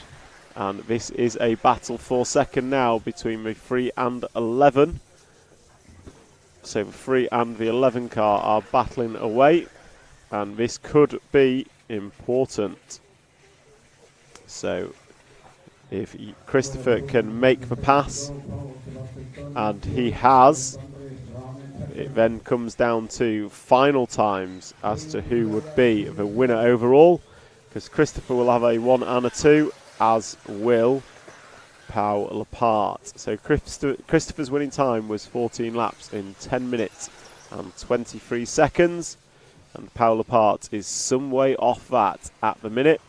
So we will concentrate on Christoph Jules in the 11 car, who is trying to chase down Pau Lepart and take the win in this leg to go with his win in leg 1. But he's made an error, and that's going to hurt him dearly. So he does need to get second place in this if Pau Lepart is going to win, if he wants to stand any chance of taking the overall win of the F final. As Pau Lepart now has a 3-second lead over Sebastian Zuna, and Alexander Bischolt also has a chance of winning this final. And Alexander Bischolt's winning time was a 10 in 32 over Pau Lepart. So that is what Pau would have to beat if Alexander were to finish second. With 2 minutes to go, we are following the yellow-winged number 10 of Alexander Bischolt. Alexander needs to, I think, has passed Sebastian Zuna. We will see as they cross the line, and yes, he has. So that makes it interesting up front, because Pau Lepart has to beat a 10.32 to take the overall win, assuming Alexander Bischolt cannot catch and pass in the remaining 1 minute and 30 seconds. Gap last time by was 3 seconds. So all attention on Pau Lepart. Is not going to be as 10.23, which was Christoph's time. However, Christoph Jules has dropped down massively. So Christoph is not going to be in contention for the win here. However, let's see what Pau Lepart can do. As he comes round, goes double-double and crosses the line. Going to go this lap and one more. And as it stands, he needs to complete these next 2 laps in better than a 46-second average. Although Alexander Bischolt is closing, so if we just zoom out ever so slightly, we can see Alexander Bischolt. He doesn't want to let this go down to time. He wants to take the win by virtue of 2 1s over 3 legs. So this is going to be an interesting finish to leg 3 of the F final. In essence, as it finishes as it will now, both these drivers will have a 1 and a 2, and it will come down to a quickest time taking the win as they cross the line. And they're going to go, this lap is your final lap. This lap is the final lap, and I think they are on to beat Alexander's time of a 10.32. So this is a race to the line between Pau Lepart and Alexander Bischolt for the win of the F final. Whoever takes this over the line will be the F final overall winner as they come into the 7-pack. And Alexander Bischolt right behind Pau Lepart, trying to find a way through, but can't quite make it stick. They're going to come through the sweeper, hit the speed bump through the 180. Double 90 left to go. Pau is tight. It's going to be a race to line. Oh, Bischolt is over. So Pau Lepart crosses the line and does it in time. So Pau Lepart is going to be the winner of the F final here at the EFRA European Championships. And that's a wrap of the F final. So next up we have the E final. Next up is the E final, and we will be back with you after a short intermission.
We come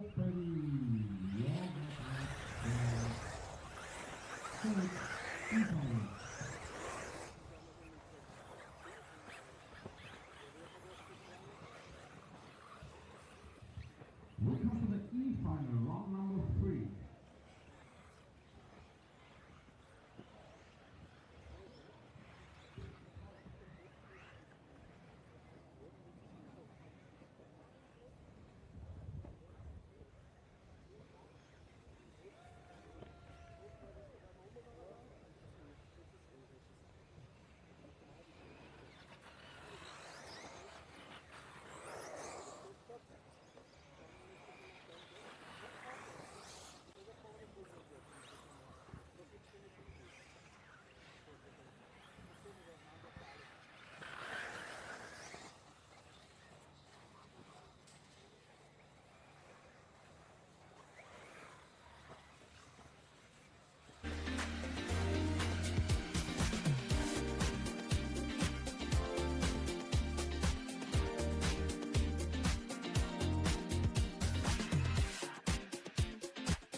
So, welcome back to our coverage, sponsored by X-Ray, Hot Race, Hobbywing and S-Works.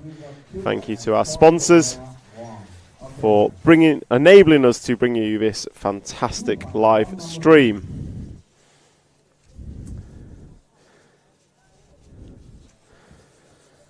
And we are now gridding up for the E-final, leg number 3. And I can tell you that Colin Meyer on pole will have great support on the YouTube stream, as he does every time. After this E-final, we will be putting on A-final leg number 3. So A-final leg number 3 is next. You have been warned. So in this, Max Mort's got 2 2s, Colin Meyer's got a 1 and a 4, Marcel Trieb a 3 and a 4, Jürgen Trieb a 1 and 11, as we are in countdown. And away they go. And it is Colin Meyer with a good start, but he gets over-rotated through turn 2. So 3 is going to go to the front, which is Jürgen Trieb, but he rolls. So that is going to leave a mess to sort out.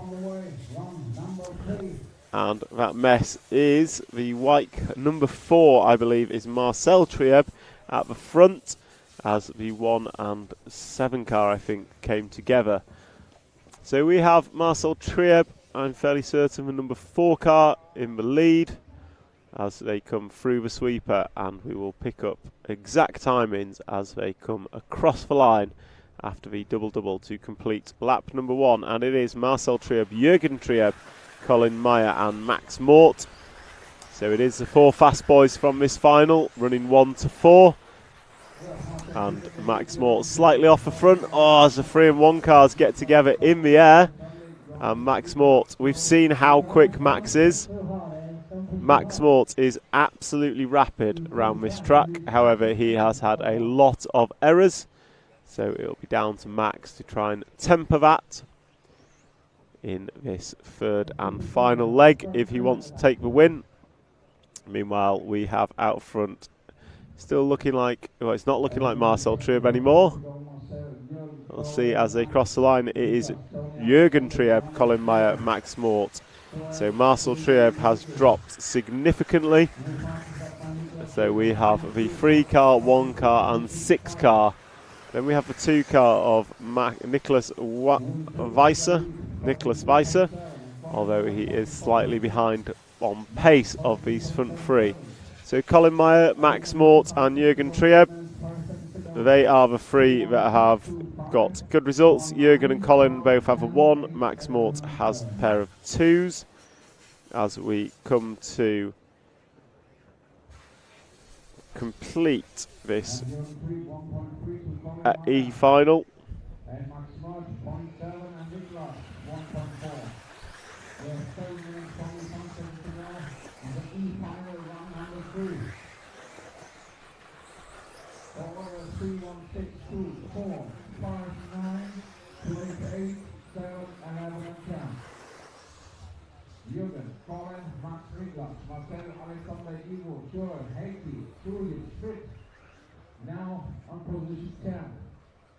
So we are 2:45 down, 7:15 to go, and it looks like Colin Meyer to the lead now.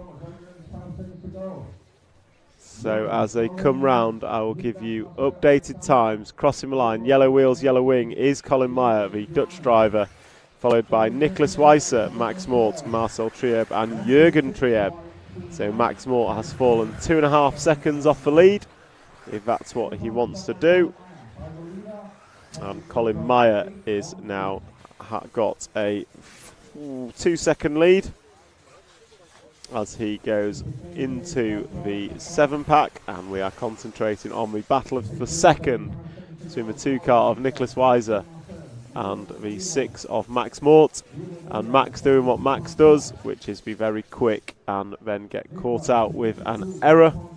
So that means Nicholas is a little on his own. So as they come across the line, we will drop back to the 6 car of Max. Just drop back 1 car. As they come through, here comes Max crashing into scene as he does, and that's going to release Jürgen Trieb into the free spot.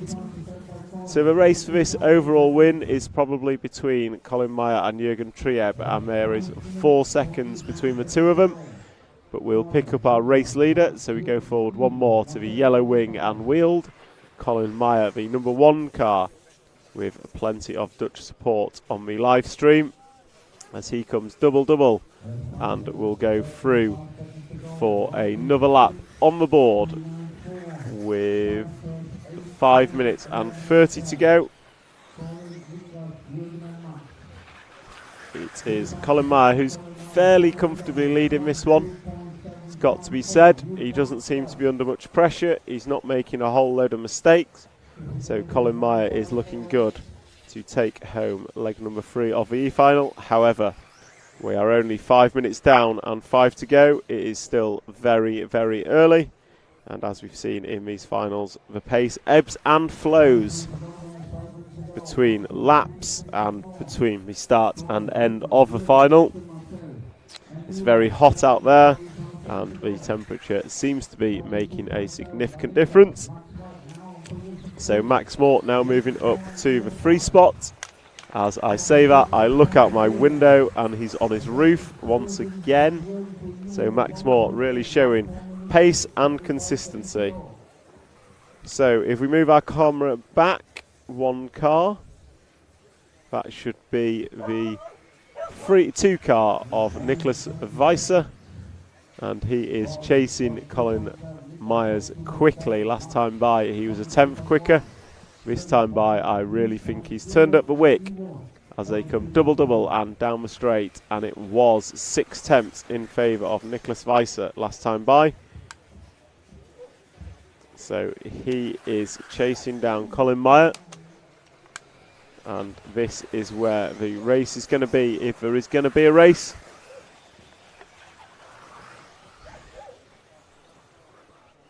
As they come up into the 7-pack.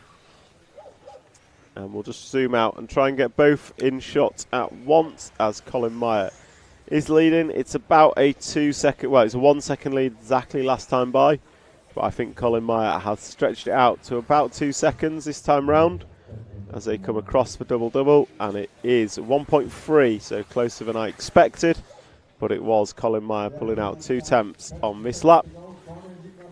So Colin coming into the front section and hits that downslope very nicely, but runs wide on the off camber, which is going to allow Nicholas Weiser to speed in and catch up as they come into the step up, step down before the 7-pack, and then it's a 180 left into the triple, and then they power through the sweeper, both hitting the speed bumps, and then up double 90 left, and going to come through double once more to put 10 laps on the board of a predicted 14.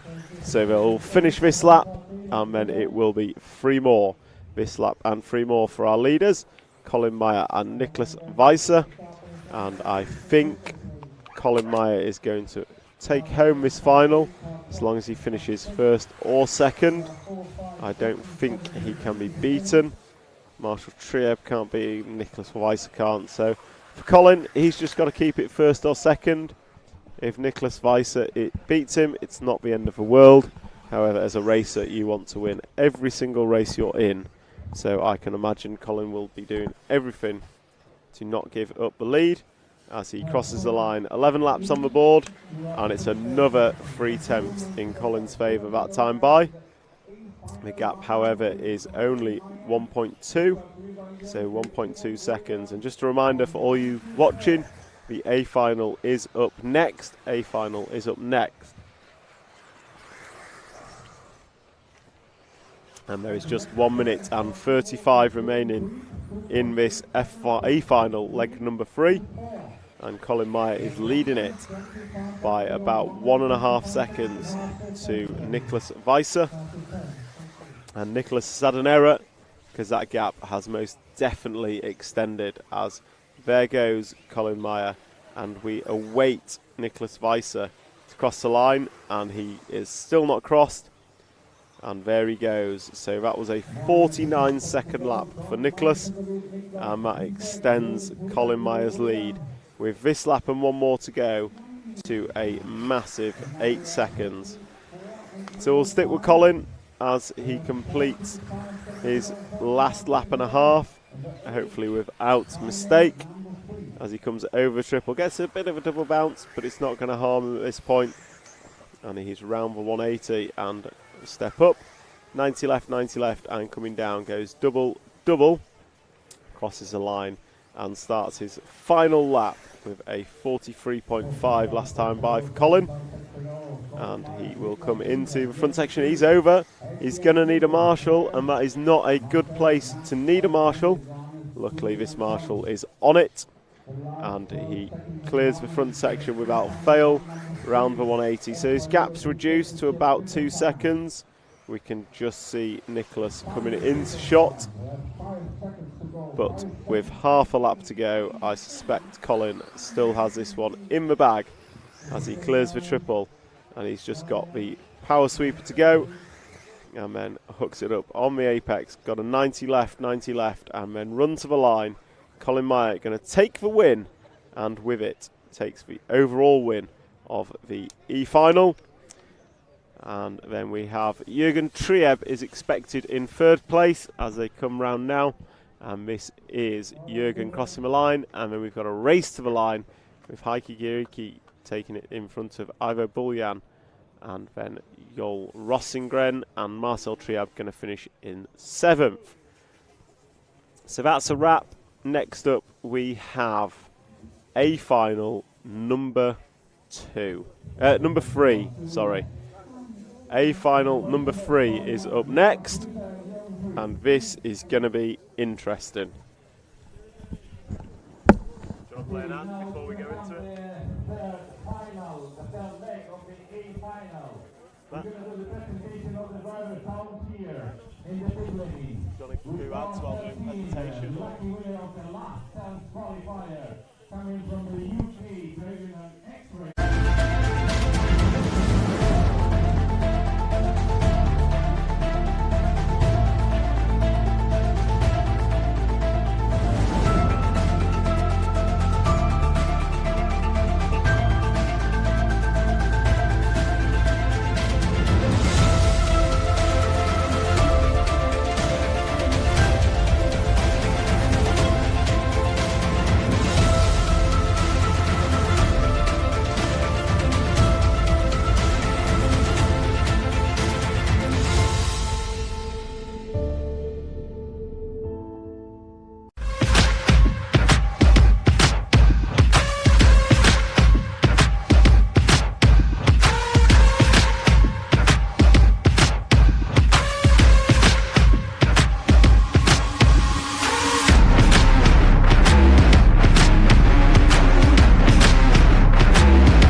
So welcome back, and we are just going through our driver introductions.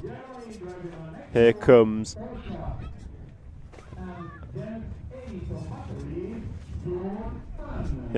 your Neumann, the S-Works driver, one of our Fast 5 of this A-main.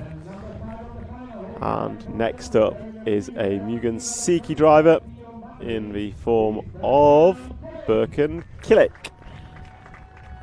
So we'll go through our driver introductions, and then we will have the A-main up next. A-main number 3. So starting 4th in the final, driving an associated vehicle. And one of our potential winners going into A leg 3 is Aaron Ronick. And next up we have 3rd on the grid, winner of leg number 1, and one of our 3 potential winners driving a Mugen Siki car from Germany is Burak Killick.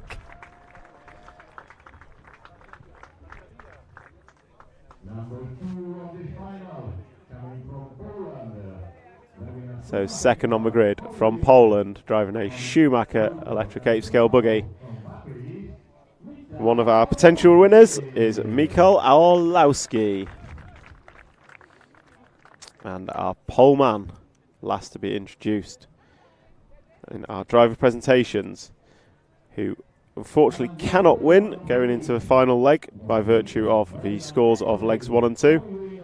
Driving an X-Ray buggy powered by Hobbywing is Bruno Coelho. So there are our 13 protagonists for a final leg number 3 by virtue of qualifying yesterday, and Johnny Skidmore, the Brit on the end, making it through the last chance qualifier this morning. And they will go and set their cars down, or give them to their mechanics, and then they will go up onto the rostrum after a photo opportunity.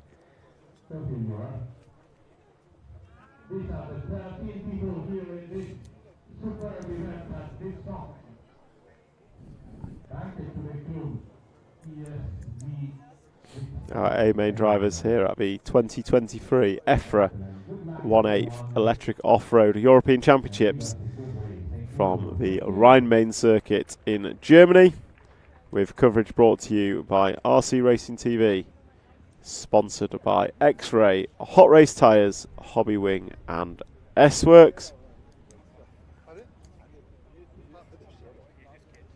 And we will have our drivers now coming up onto the rostrum, ready for leg number 3. So just a reminder, Burak Killick has a 1 and a 4, I believe, possibly 1 and a 3. No, 1 and a 4. And he has the quickest final win, which may be important. Michael Orlowski has a 1 and a 2, and Aaron Ronick has a 2 and a 3. Your winners will come from one of those 3. Bruno Coelho, your pole man, cannot win. He only has a 3 and a 4, so he unfortunately cannot win this European Championship. Juan Carlos Canas currently sits 6th with a 5 and a 7, your outgoing champion. And your Neumann, also very quick at the front of this final, has a 5 and a 6, sits in 5th spot currently. So who will it be? There's lots of permutations. As we go through, I will try to keep us updated in what is happening.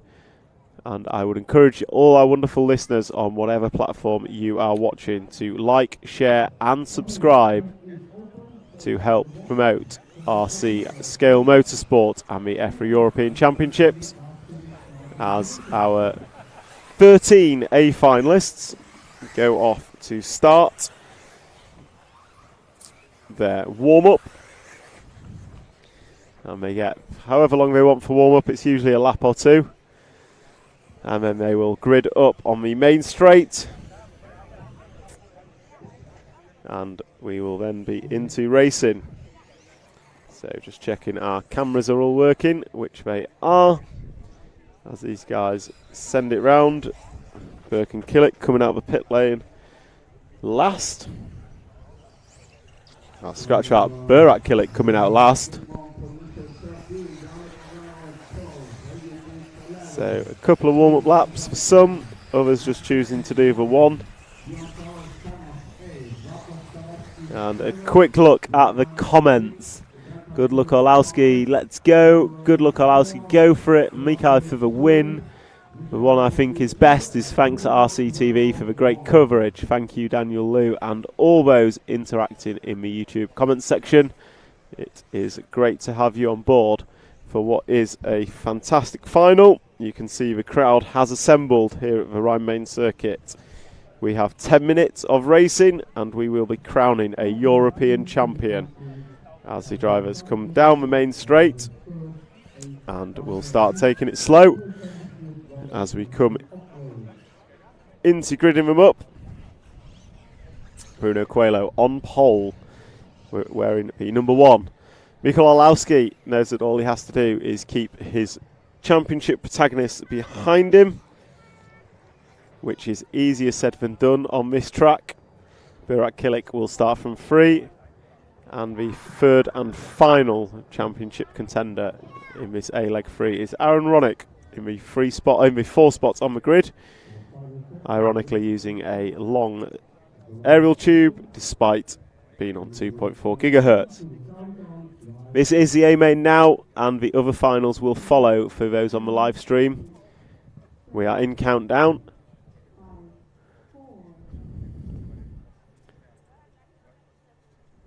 And off and away we go. Coelho, nice start from pole. Orlowski getting a good gap to Kilik. So it is regulation order for front 3. Ronick already on the back of Kilik looking to make a move, and Burkan Kilik holds his 5th spot. And then Jorn Newman is behind that. So Bruno first through the fast chicane. Someone's over. It's Ronick. Oh no, the crowd groans. Aaron Ronick, local hero, is over and at the back. So I'm going to suggest there goes his championship hopes and possibly podium hopes. So it is Coelho, Orlowski and Burak. And I will concentrate on those 3 as your championship will be decided by the drivers currently in 2nd and 3rd. So Bruno Coelho's pulled about a 2nd on lap number 1. Orlowski probably doesn't mind that so much, so long as he's got gap in front, but he can open up the tank as and when he needs to. But Kilik's alongside him, and Kilik's passed through the double. Burak Kilik making the move on Orlowski. Importantly, that would give Kilik the overall title if he were to finish 2nd, because he has a faster one than Michael Orlowski. I think it was about a 2.5 seconds in it. It was close, but it went Kilik's way, so Orlowski is going to have to make the pass on track on Burak Kilik if he is to win this European Championship. And meanwhile, Bruno is showing what could have, should have and would have been as he checks out and disappears. Gap last time by 2 seconds. Quite frankly, it does not matter. So the two we're watching is Kilik and Orlowski, so we'll keep those on camera, because quite frankly that is where our champion is coming from. And Jorn Neumann with the white wheels on his wagon is becoming part of this race. So you've got Kilik, Orlowski and Neumann all coming for it, and they land the triple nicely. Kilik has gapped Orlowski, so Bruno's 2 seconds up the road, but Kilik is a 2nd up the road from Orlowski already as they come round the double-double to put 3 laps on the board.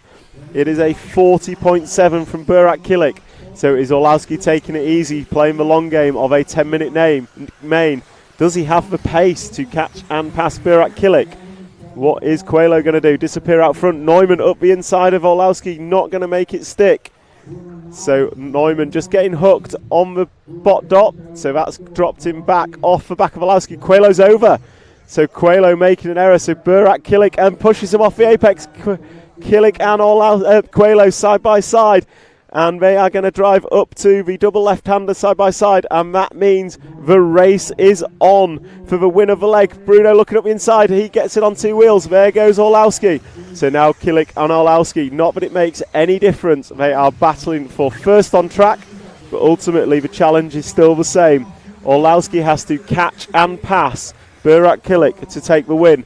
And once again, Orlowski's car not looking great through this front section as Bruno Coelho makes an error and it gets driven over by Burkan. But we will concentrate on the front 2 because this is all that matters. Can Burak Kilik drive his way to his first ever European Championship? Can Mikael Orlowski catch and pass him on track? He certainly caught him here. So they're going to come through the jump section and down the main straight. Gap between them is 0 point nothing. And they are through the first little jump. And we're going to drop down. This is where Michael's been struggling.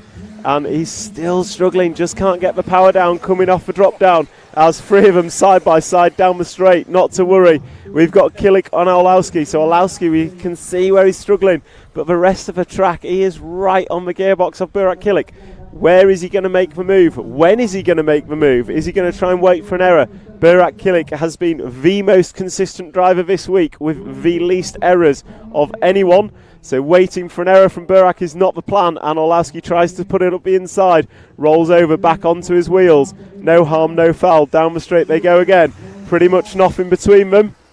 It's not about fastest laps. It's not about fastest time. Whoever wins out of these two in this race is going to be your European champion 2023 for the electric 8th off-road buggy. We are at 5:30 to go. We've got 5 minutes and 30 seconds exactly. 4:30 down. So we're going to have this lap and 8 more, I reckon. This lap and 8 more as they come through the power sweeper, hit the half-sleeping policeman, and jump up the double left-hander where Orlowski tried to make his move previously. Over the double. Orlowski not going big. Is he saving that for a last lap dash? Will he need it? Can Burak Kilik hold on and drive his way to a European Championship? It would be his first, and it would be a very popular home country win for him. Round the off-camber they go. Kilik getting a better line, just pulling ever so slightly a gap. You can see how it ebbs and flows across the lap. You can see where one of them struggles and the other one gains. Meanwhile, Bruno Coelho behind. I'm sure he won't get involved, but he is laying down the fast laps and pulling these two in. Bruno Coelho, 40.3 fastest lap. But it is all about Kilik and Orlowski coming through the double-double. Mugen Siki versus Schumacher. Germany versus Poland. Kilik versus Orlowski. Kilik getting a little bit sideways. No problem. And then coming down the drop down. Once again, Orlowski just not getting the power down on the AstroTurf. Maybe taking it a little bit too easy. But the rest of the track is definitely Orlowski's on the strength. And can he find a way through past Burak Kilik? Burak Kilik has 4 minutes and 4 seconds of the master clock remaining, plus 1 lap. And Kilik pushing there. Orlowski had a sniff but didn't go for it. They're going to go up the left-hander. Down they come. It's going to go double-double, and once again they cross the line. 9 laps on the board. Orlowski up the inside, and he's going to be on his wheels. He's going to get away. Bruno now into the 2 spot, so Bruno going to be a factor in this final. As Bruno does get through, and he's going to let Orlowski go. So Bruno doesn't want to be part of this main, so he's going to let Orlowski have a crack at Burak Kilik. And McLeod enjoys that, so Bruno knows where the championship is to be won and lost, and Bruno wants to give the crowd a show, and that show will be between Burak Kilik and Mikael Orlowski as they drive up to the corner tabletop, and it's down to Michael Orlowski. He's got to catch and pass Burak Kilik. The catching is easy, the passing certainly isn't, but it's no easy feat for Burak Kilik to sit behind with pressure behind for the whole 10 minutes, and he's pretty much doing that. He's made very few mistakes this week. Is there going to be one more in the tank that will cost him this championship? Can Orlowski find a way past? Kilik hits the pipe, bounces off. No way through for Orlowski though as they go through the 7-pack. Bruno is getting close, but we've already seen Bruno's feelings of this as Orlowski just gives Kilik another little love tap. They go up the corner tabletop, double left, and coming down. They go double, and Orlowski cases it, gets away with it. Kilik gets a kick down the straight. And Orlowski needs marshalling. They both need marshalling, and that is horrendously slow. So that is going to put Kilik down, but Orlowski waits for him. To be fair to Orlowski's made a mistake. So can we pick up Burak Kilik on the camera? He is coming onto the cobbled corner now. So cobbled corner now and into the step up, step down, into the double-double. So In fairness to Orlowski, it looked like Killick had checked up in that corner unexpectedly. Orlowski ran into the back of him, but we are following Burak Killick. He is currently in 6th position. Quite frankly, he needs to be top 2 to win this. Orlowski has a 1 and a 2. Killick has a 1 and a 3. And Coelho now coming over the double, and we will pick up the leaders, and they come out the bomb hole, so the leaders through the fast chicane and onto the cobbled corner. Our 2 leaders are Bruno Coelho and Jorn Neumann. So coming over the double, triple, double at the back, we've got Bruno Coelho leading Jorn Neumann, and they're going to go hanger right with 1 minute and 11 seconds to go. 1:11 to go. They're going to go round the double left-hand corner and over the double-double. And Coelho is going double-double as they come across the line. 1 minute to go. It's this lap and one more for Bruno Coelho. Burak Killick is still in the 4th spot. So Burak Killick is in the 4th spot. He needs to catch and pass Jorn Neumann and Aaron Ronick if he is to win this European Championship. He needs to finish 2nd. But Bruno Coelho, Jorn Neumann are going at it for the win. And this is the podium for one of them. So Bruno Coelho, Jorn Neumann going to have this lap and one more looking at it as they come up the step up, double 90 left and then step down, and down the straight they go. It is Bruno Coelho, Jorn Neumann, and here comes Aaron Ronick. Could he win it with a 1 and a 2? I don't think his time would be quick enough. But here we go, it's Bruno Coelho, Jorn Neumann and Aaron Ronick, all 3 of them together. Is there another twist in the tail of this European Championship? Will Bruno hold off Jorn Neumann for the podium? Can Aaron Ronick make something out of nothing? Can Burak get up to 2nd spot and take the championship? Or is it Orlowski's? We will find out. So Bruno Coelho going to come round the sweeper. He's got Jorn Neumann all over him. It's going to be a dash to the line. It's going to be double to the line. Who's it going to be? Neumann, Coelho, or Ronick. Ronick goes big, doesn't make it. So Bruno Coelho going to take the win.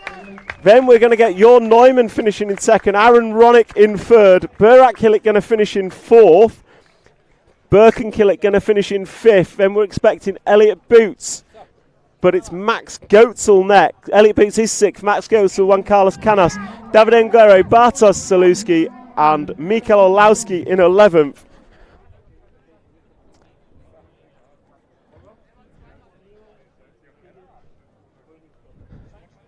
And there we see Carlos Gomez speaking to Mikael Orlowski on the rostrum. And I suspect there is a conversation over what happened in that contact between Mikael Orlowski and Burak Killick. But Mikael Orlowski has his hands on the trophy. And there is Matt McCallan taking a picture. I'm sure it's not the way Michael wanted to win. And Michael will leave the rostrum as Matt McCallan gets his hands on the trophy. He'll want a picture of that. And here comes Mikael Orlowski. I suspect we will have him straight into commentary for a comment, and we will see what he has to say. I don't think there's any fun math required. I think that is Mikael Orlowski's victory with a 1 and a 2.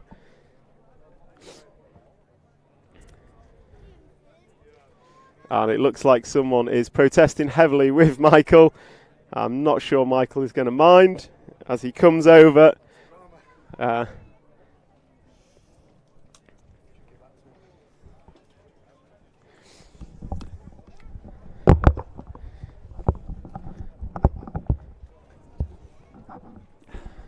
So, Michael Orlowski straight off the rostrum from that final. First of all, congratulations. Well done on the overall victory. I'm sure not the way it wanted to end for you. What was your side of what happened? Yeah, I was racing really close with Burak and, fighting for the European Championship. I'm going to be aggressive.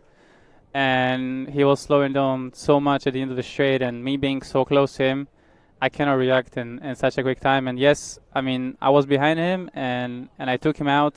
I waited for him, and the current point situation, it makes me the winner.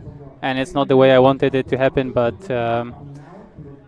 that's how it is. It's racing. From where I was stood, it looked like he was super slow through turn 1, whereas you were carrying the normal corner speed, and it's just that's it. I'm gonna go for it. I'm gonna be always as close to him. I'm gonna put pressure on him, and he cannot just expect me to break every single corner. Like, he was breaking so much at the end of the straight. The lap before also, I think I hit him there and we had a crash, or like 2 laps before that. So it's not the way I wanted it to end, but however, it is still a victory. You proved it in qualifying with some tremendous pace. You've had some brilliant finals. So from us at RC Racing TV, congratulations and well done. Thank you. Cheers. Yeah, you can do. We will do, yeah. Bruno?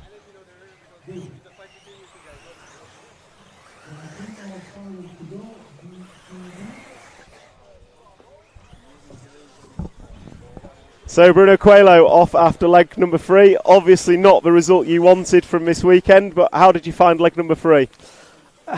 Was dramatic, I think. Yeah, I think we suffered a lot today with the heat. The temperature was much higher today than yesterday. I think the track is I think a little bit more slippery. Yeah, we didn't find out the perfect setup, but I mean, in the end, I'm very happy because at the warm up we were like 6 to 7 seconds behind Burak, and we made some changes on the car. We have some prototype parts on the car for here and for the new car coming, and we improved basically 6 seconds, let's say.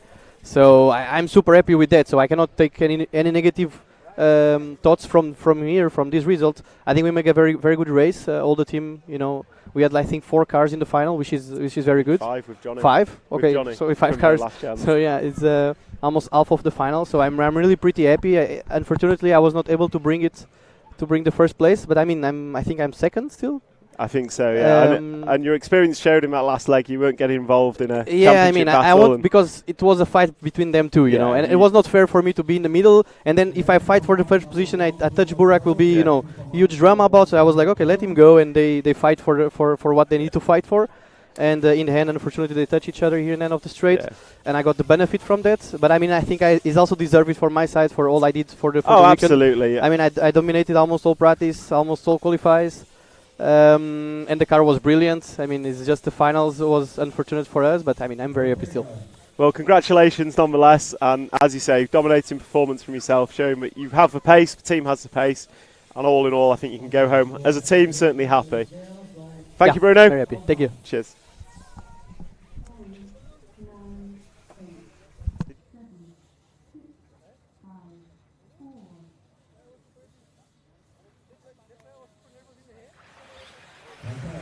So off and away we go with the D final, leg number 3. So congratulations, Mikael Orlowski, your new 8th electric off-road buggy European champion for 2023. And it was a fully deserved victory. It would have been fully deserved for any of the drivers out of the top 5. And I include your Neumann in that 5, as he was very, very fast in the finals. So we turn our attentions to the D-main. We do have 3 more finals. We do have 3 finals, and those finals will start with the D final, leg number 3, and down the straight they come. We have Tim Patrick Hinderer, Patrick Avinet, and Carlos Pineda are your front 3 after lap number 1.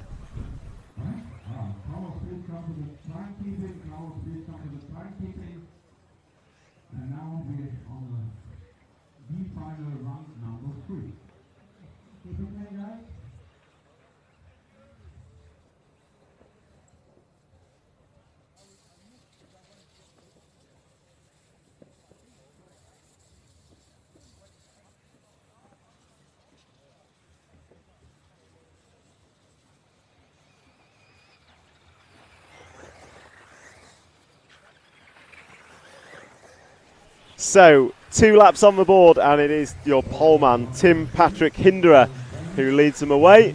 And we'll pick him up on track, coming off camber through the quick chicane, and he is looking hot in this one. Second place, Patrick Avinet, and then Carlos Pineda is in third. So it is a regulation 1, 2, 3, which I think is the first time we've seen that. And then comes the 6 car of Moritz Lautenbacher, who's on his roof now. So Moritz, he had a stunning leg 2, I believe, until his car expired. with a lap and a half to go. And he will try and make amends for that. So we have the one car leading us as we come round the off camera. It's quite a spaced out. I'm going to ask the cameraman to drop back 3 or 4 spaces, keep on the off camber and wait for this whole pack to come through and then follow the lead of that pack, because packs give us more interest in racing. The front three all have a couple of seconds between each other. And we've got a couple that have dropped out. Are we going to get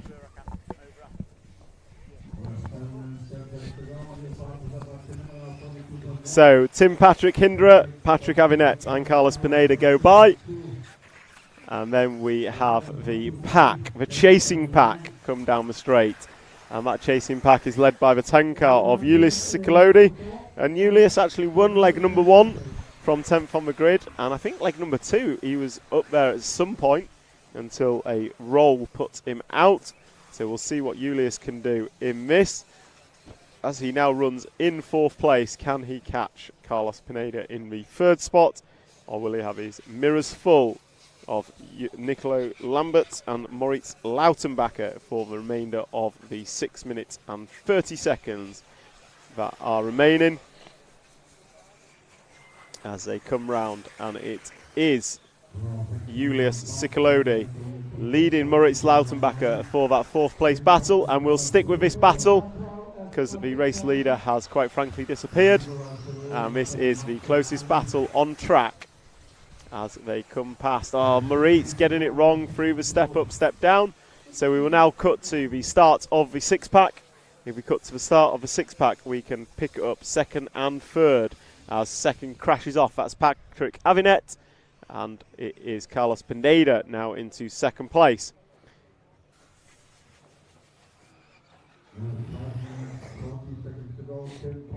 So Tim Patrick Hindra and Carlos Pineda now your 1 and 2.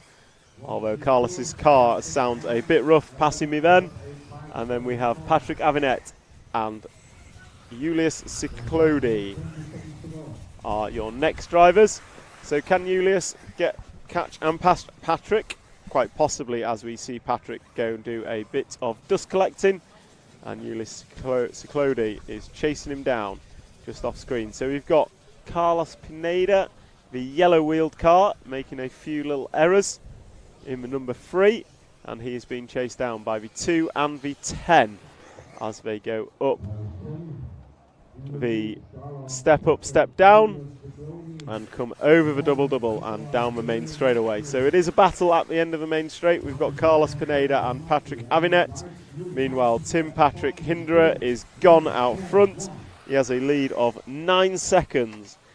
And we cannot say the same about Carlos, as he has a mirror full of the number 2 buggy of Patrick Avinet as they go up and down the step up into the back 7. And they get through that relatively cleanly. Next on track is going to be the 10 car, trying to chase them down. So it's just about 3 of them in shot at once, but it is Carlos Pineda leading this. And mistake from Patrick. Julius is not going to get through, but it is going to close it down. So we'll stick with that battle for 3rd position, and that battle is between Julius chasing down Patrick Avinet. And Julius wants something to go with his 1 from leg number 1. Whether this will be it or not, we shall see. And your number 2 car running in 3rd, Patrick Avinet, goes over the 7-pack, and he is chased down by the 10 of Julius Ciclodi.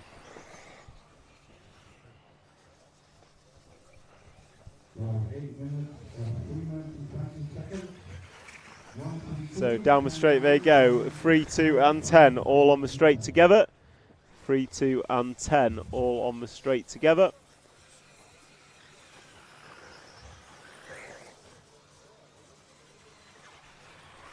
And that is Pineda, Aviant and Ciclodi.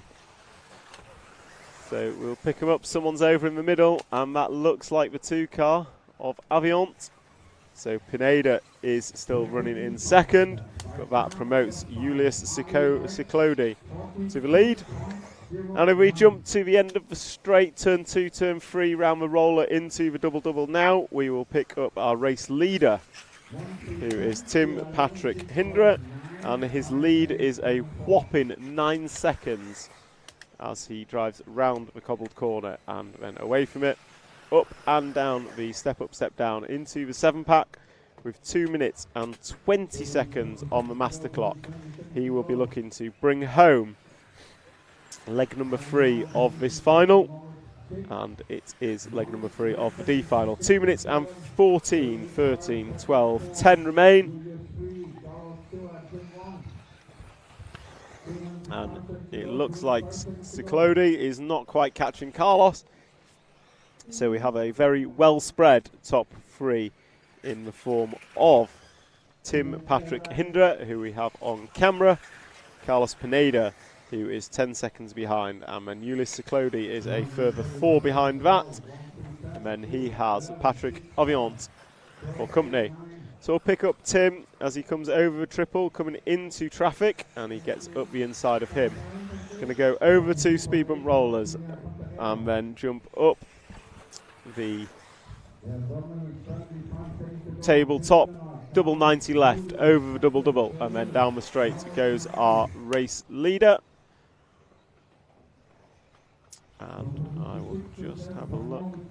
So race leader coming over the front section.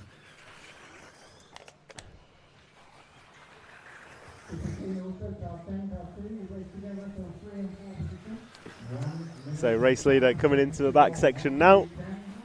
Into the 7 set, nicely done. Double, triple, single, single, taking it nice and easy.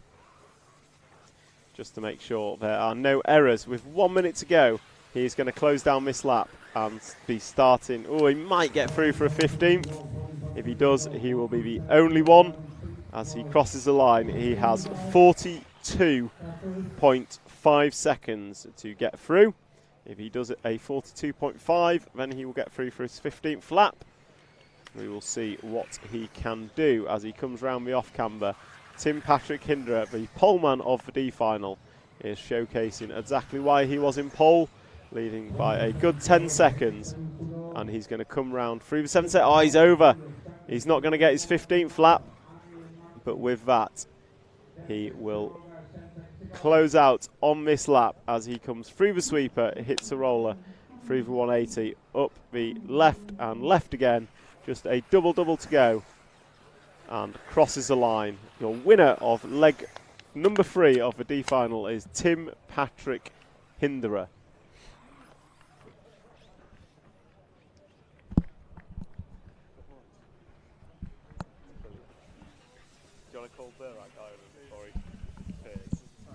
So Carlos Pineda finishing second, Ulyss Ciclodi in third.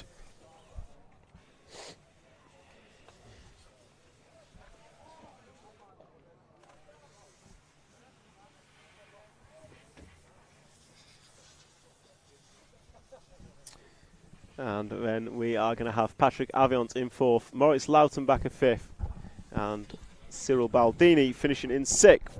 And we have Burak Kilik joining us. Burak, leg number 3 done and dusted. That is not what you wanted. Just explain what your view on what happened out there.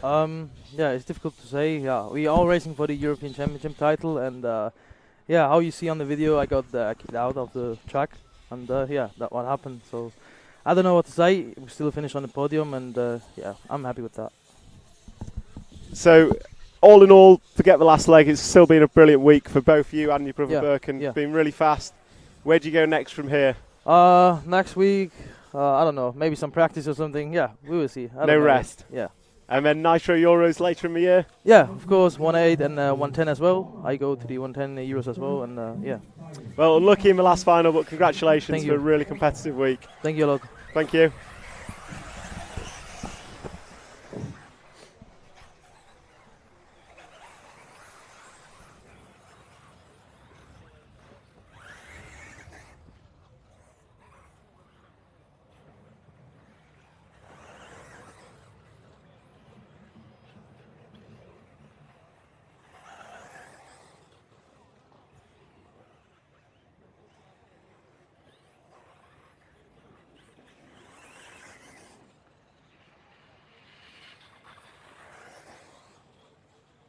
So we have the C final, leg number 3, warming up, and I'm quickly going to jump to the comments, as I've not had chance since that A main.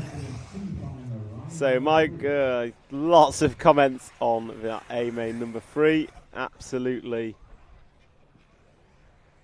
understandable. So who won? Mikkel Orlowski won from Bruno Coelho in second. Burak Kilik in third. Aaron Ronick was fourth, so close to the podium, unfortunate for him. Jon Neumann was in fifth, Juan Carlos Canas 6th, Elliot Boots 7th, David Ongaro 8th, Birkin Kilik 9th, Max Goetzel 10th, Bartosz Zaluski was 11th, David Rolofox 12th, and Johnny Skidmore 13 was the overall result of the A main. And absolutely props to Bruno Coelho with his interview afterwards. He is very happy despite not winning, because the X-Ray team have showed fantastic pace all weekend. Races are 10 minutes, Carlos. And yes, Arlo Breezy, Michael Orlowski was using a Schumacher car. Daniel Santo, why did they mix up the finals? Just to get the A main on at mid-afternoon time. And some of the drivers who maybe want to watch it need to get home. A race in Germany does mean that there are lots of people who've driven here, and the earlier we can get them away on a Sunday, the better. And we have just 2 more races to watch.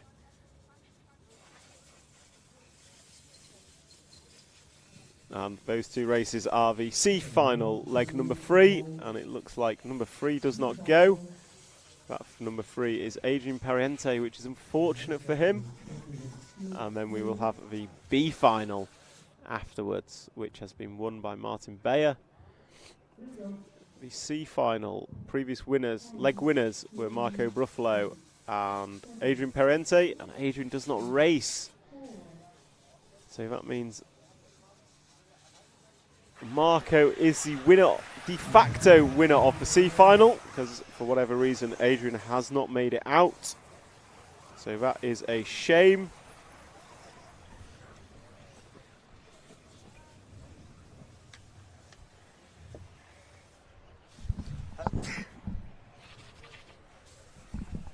So we are rocking and rolling with the C main, and this C main has already been decided in the favour of Marco Bruffalo. However, he will still want to go out and win yet another final, I am sure. And as they come round, it is the poleman Theo Lemaire from Pele Kumsi and Marco Bruffalo, followed by Jerome Sartel, a previous champion of the 8th electric buggy class. So your race leader is coming through the fast chicane now into the cobbled corner.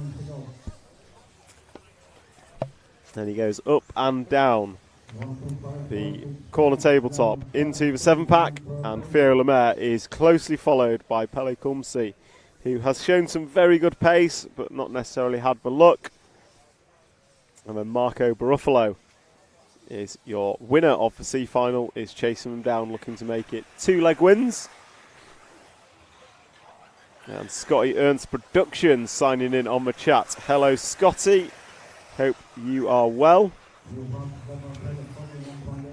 Thank you for your kind comments. We are all trying to emulate what you can do. And I think you're the inspiration for me being behind a microphone, Scotty, from Austria 2004, I believe, with the infamous double-double.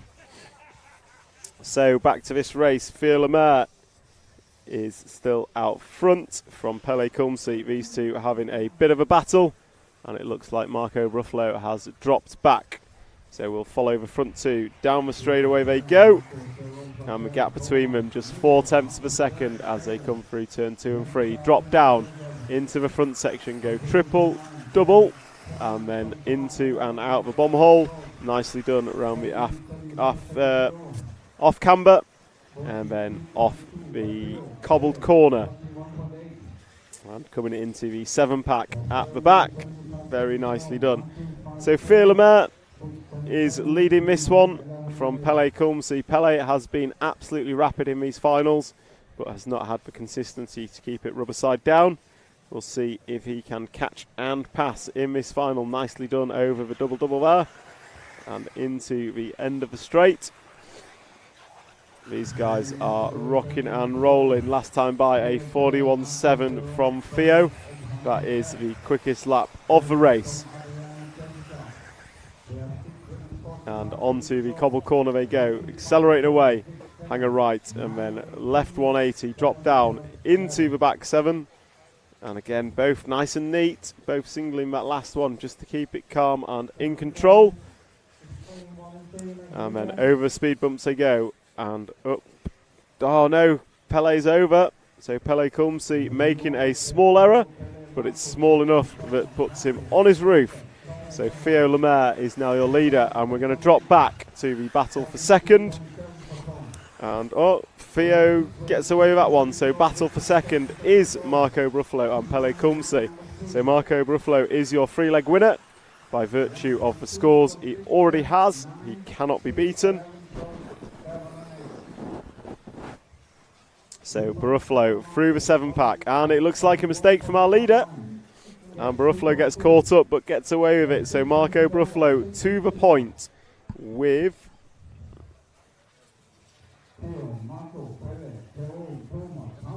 5 minutes and 40 to go. So Marco Bruffalo to the point, and he's been chased down by Pele Kumsi. The gap is 2 seconds, so it is a 2-second gap between Bruffalo and Kumsi last time by. And Theo Lemaire's mistake has dropped him 3.2 off the lead as they come round. Well, Marco comes round the cobble corner into the 7-pack. We pick up the battle for second place, which is Jerome Sartell now in second. So a previous champion of the electric 1/8 buggy, European champion. So Sartell is through the speed bumps and hooks it up on the apex. Going to jump up and go 90 left, 90 left, and come down, going double, and down the straight he goes. And Sartell is 4.8 behind our race leader Bruffalo, but we will stick with the battle for second between Sartell and fellow Frenchman Theo Lemaire, as Pele Kumsi in the background of the shot, running in 4th position after an error on the preceding lap. So we are at 5 minutes and 30 complete, and into the last 4 minutes and 30. As Jerome Sartell runs a little bit wide, Theo Lemaire makes sure that door is open and goes through. Thank you very much. And now Theo Lemaire will set about gapping Jerome Sartell and trying to catch Marco Bruffalo, who is a good 6 seconds up the road, which will be a difficult job. And there is Pele Kumsi driving the grass line down the straight. That is my kind of racing.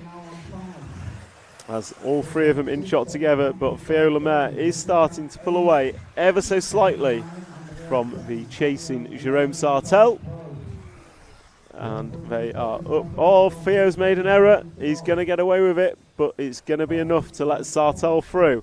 So Jerome Sartell is now up into second place once again, and he will have to fend off the fast racing Theo Lemaire and Pele Kumsi for a remaining 3 minutes and 30 seconds as they all go through to put 9 laps on the board.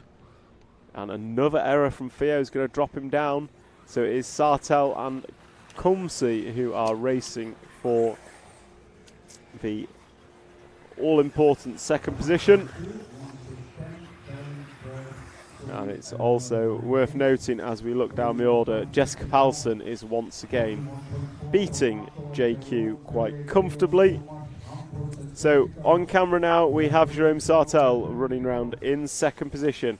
Marco Bruffalo has just crossed the line. To give you some idea of the gap he holds over Jerome Sartell, Sartell comes down the straightaway. 10 laps on the board of a predicted 15. So we are 2/3 race distance with 2 minutes and 45 on the master clock. Can Kumsi make a pass on Sartell? Can Sartell hold off for another 2 and a bit minutes?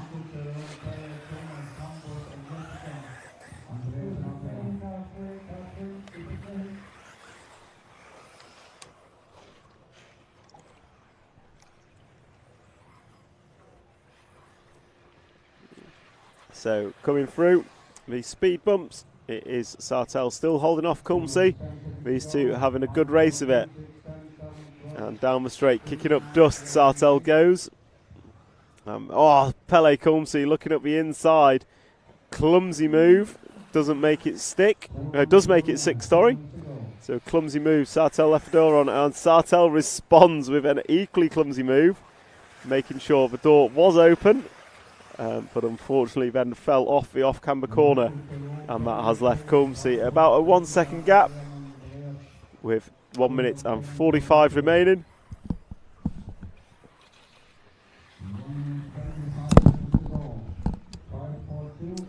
So your second and third drivers with 1:30 to go will cross the line. 3 laps remaining as they do.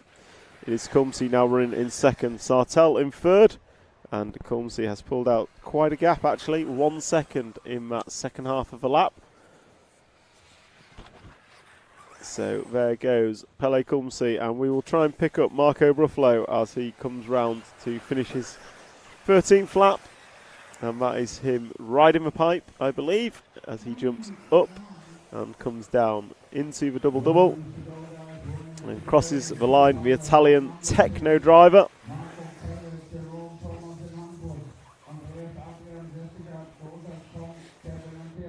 And here comes Bruffalo. He's got this lap and one more to stamp his authority on the C final. After taking the win in legs 1 and finishing second in leg 2, he cannot be beaten, as Perienti does not run in this third and final leg. So here comes Marco Bruffalo over the triple jump, land it nicely, and then into the speed bumps. Going to hook on the apex and do a double left. And he will start his final lap now as he crosses the line. And as he does so, his lead is quite significant. Although there should be a couple more drivers that break through onto 15s. We'll follow around with Bruffalo as he completes his 15th and final lap of this final. And his final lap of his European Championships. And he's going to do it in style with a roll as he comes on and off the cobbles.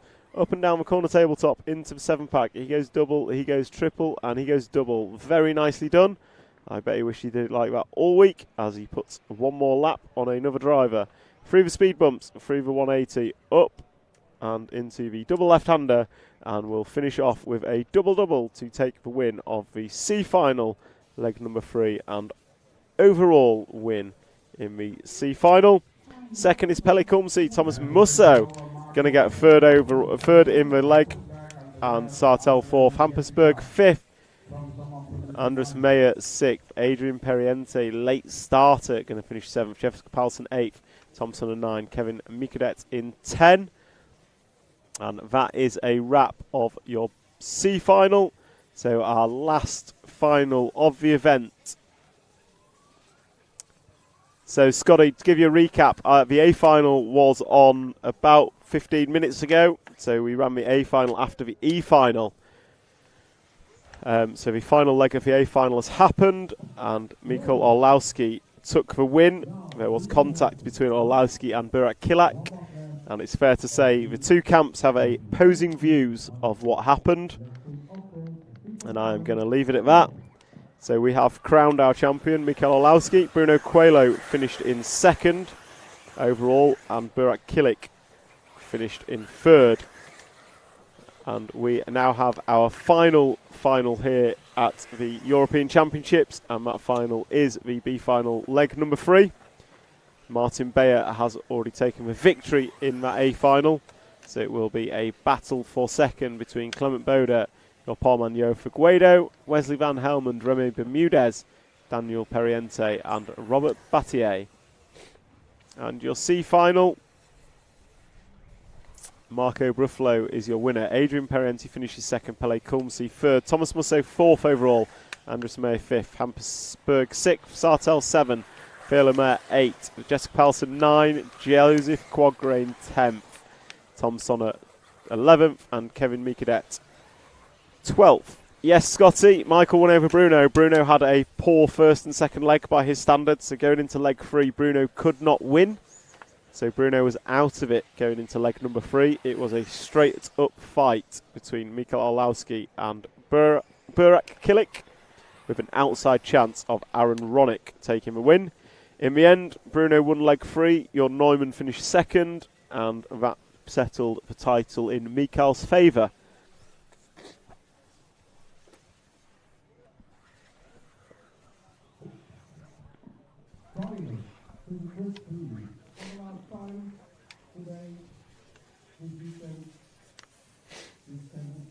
So B final gridding up. Looks like we're missing a couple. Oh, they wait still to grid up.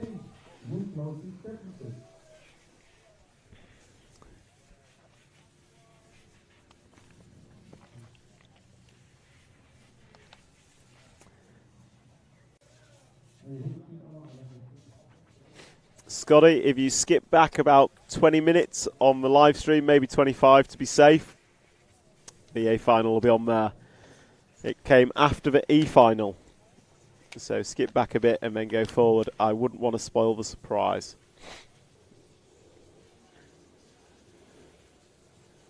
So, our last race of the week coming up now, and the number 2 car of Martin Bay does not go, as he has already won. So we will start with Figueiredo on pole, then a gap to Wesley Van Helmond, and off and away they go. And it is Figueiredo from Van Helmond from the 4 car of Remy Bermudez, and Remy has been absolute rocket ship in these finals. However, it's also fair to say he has made some errors. Figueiredo has been the nearly man all the way through. BQ nearly made the A final. LCQ finished, well, 3rd in the end, but almost made it. And then in these finals, he has been so close to winning, but Martin Bayer took it from him. And now it looks like Noah Ben Mohammed has finally had a decent start.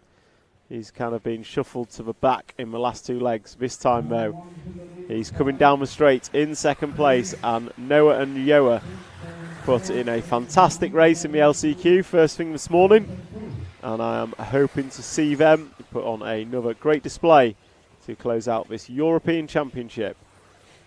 So Noah Ben Mohammed through the fast chicane onto the cobble corners, and then goes step up, step down, as we revert our view onto the battle for 3rd, which is a 5 car freight train, and it looks like that is headed up by Wesley Van Helmond, possibly.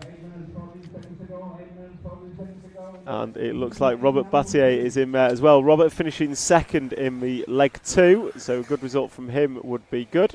It's not Wesley, it is Daniel Parente in the 3 spot, and then it is Robert Battier in 4th.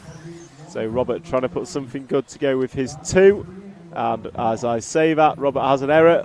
Rejoins, and the rejoin was alright, but then it went all downhill for Robert. So Daniel Periente is going to hold on to 2nd position, as there is more carnage ensuing behind. That looks like Clement Boda getting involved, possibly Wesley Van Helmond. The sun is playing havoc out there. So this is B main number 3, and it is Daniel Parente in 3rd. And it is carnage around the end of the straight.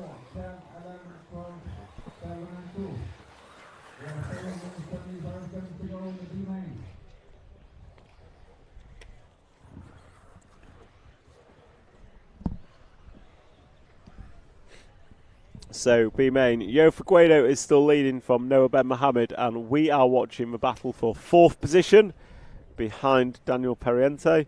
And that was led over the line by Wesley Van Helmond, but once again it has changed hands, and I believe it's Oscar Navarro being chased down by Clement Boda for the 4th and 5th position as they go down the straightaway.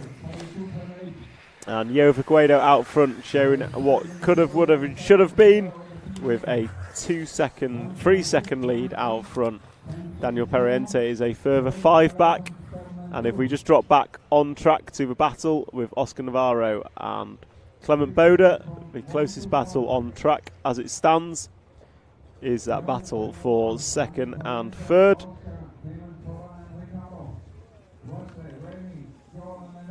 and they go up and down the double left-hand corner tabletop, and then off they go down the straightaway and round the end of the straight. So we'll try and pick up our race leader, EFRA Europameisterschaft. He is doing a sterling job out front, and he should be on the cobble corner now. And Noah Ben Mohammed, the young French driver, is going to be closing him down. And it looks like they're about in shot together, and that is because Figueiredo had an error on the last lap. A 45.1 for EFRA Europameisterschaft is not how to do it. So with 5 minutes and 53 seconds to go, EFRA Europameisterschaft is going to be feeling the pressure a little bit from Noah Ben Mohammed, although that time he pulled an extra second of his gap back out. And Daniel Periente still running in third, Oscar Navarro 4, Clement Boda in 5.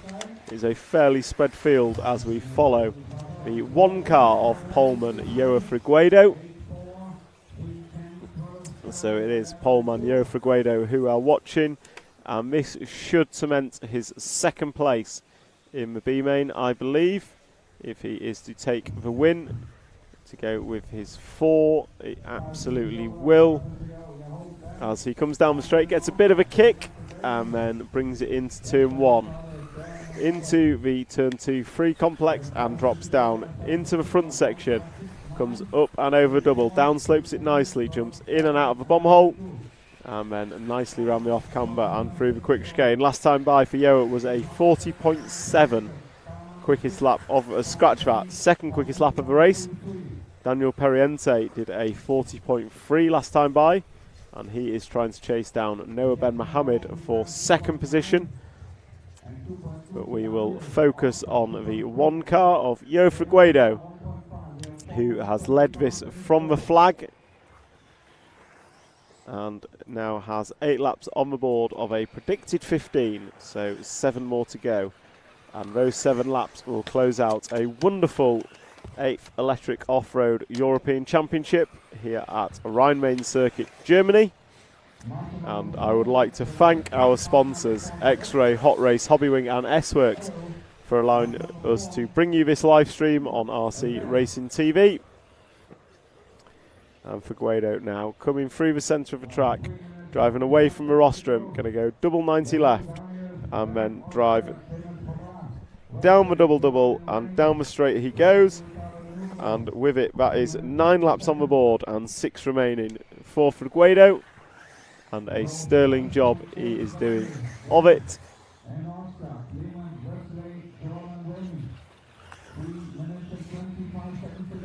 2 minutes to 3 minutes 25 to go. So we are still watching EFRA Europameisterschaft. I will look down the field, and if we cut to the double now, the big double now, we've got a good freight train of cars. If we cut to the big double jump in the Bommel, we have a good freight train of cars battling out for the lower positions in this main. So we will follow this battle for a few laps, while EFRA Europameisterschaft runs down the clock, lapping lap after lap, fastest out front.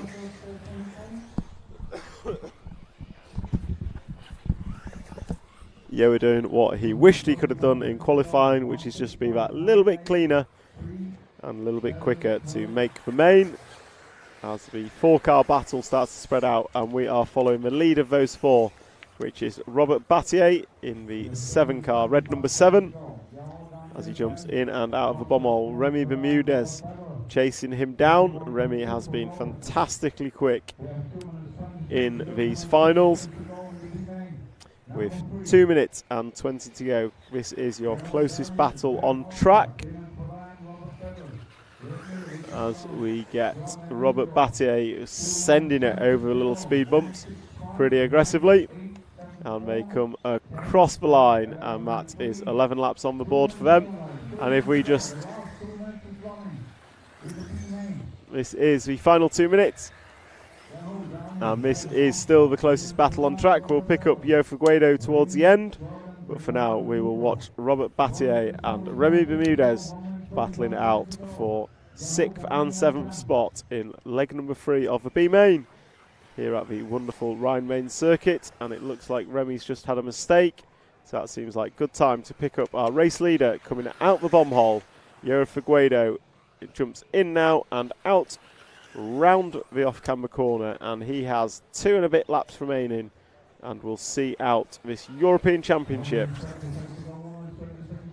which has crowned Mikael Orlowski as a European champion. Bruno Coelho finishing up second in the A main, and Burak Kilik going to finish in third. And the one car of Joe Figueiredo going to come round and start his 14th and penultimate lap in his Kosho buggy. Round the end of the straight he goes. The car behind him is a lapped car, so Figueiredo has a... Sorry, it's not a lapped car, that is the leader. On Figueiredo's crashed. So that was second place. So if we jump forward to Daniel Periente on the cobbles now, that was the 6 car. Sorry, he was running in second. So Daniel Periente over the 7-pack, going to go into the triple and land it nicely. With just a lap and a half remaining, inherits the lead from a crashing Joe Figueiredo. So Periente going to come into... Oh, he's crashed as well. So Figueiredo back to the front. They're going to go double-double. This is going to give us an exciting final lap. Down the straight they go. Gap between them, half a second. This is a race for the win in the third and final leg of the B final.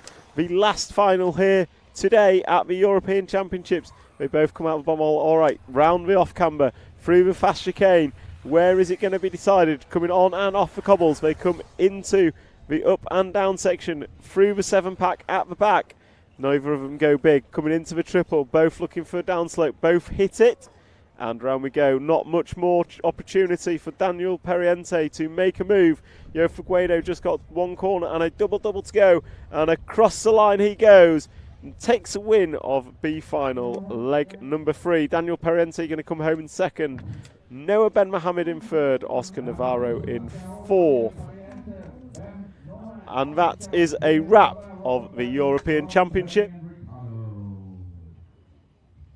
And that will be, so Joe Figueiredo going to finish that B final in first, and with it take the overall win of the B final. And that is a wrap of the European Championship coverage here from Rhein-Main-Circuit, brought to you by RC Racing TV, sponsored by X-Ray, Hot Race Tyres, Hobby Wing and S-Works. We thank you all for joining in on the live streams and interacting with us, and tune in next week where RC Racing TV will be in Sicily giving a live production from the Nitro On-Road Euros. 1/10 Nitro On-Road Euros. Thank you for having me, and goodbye.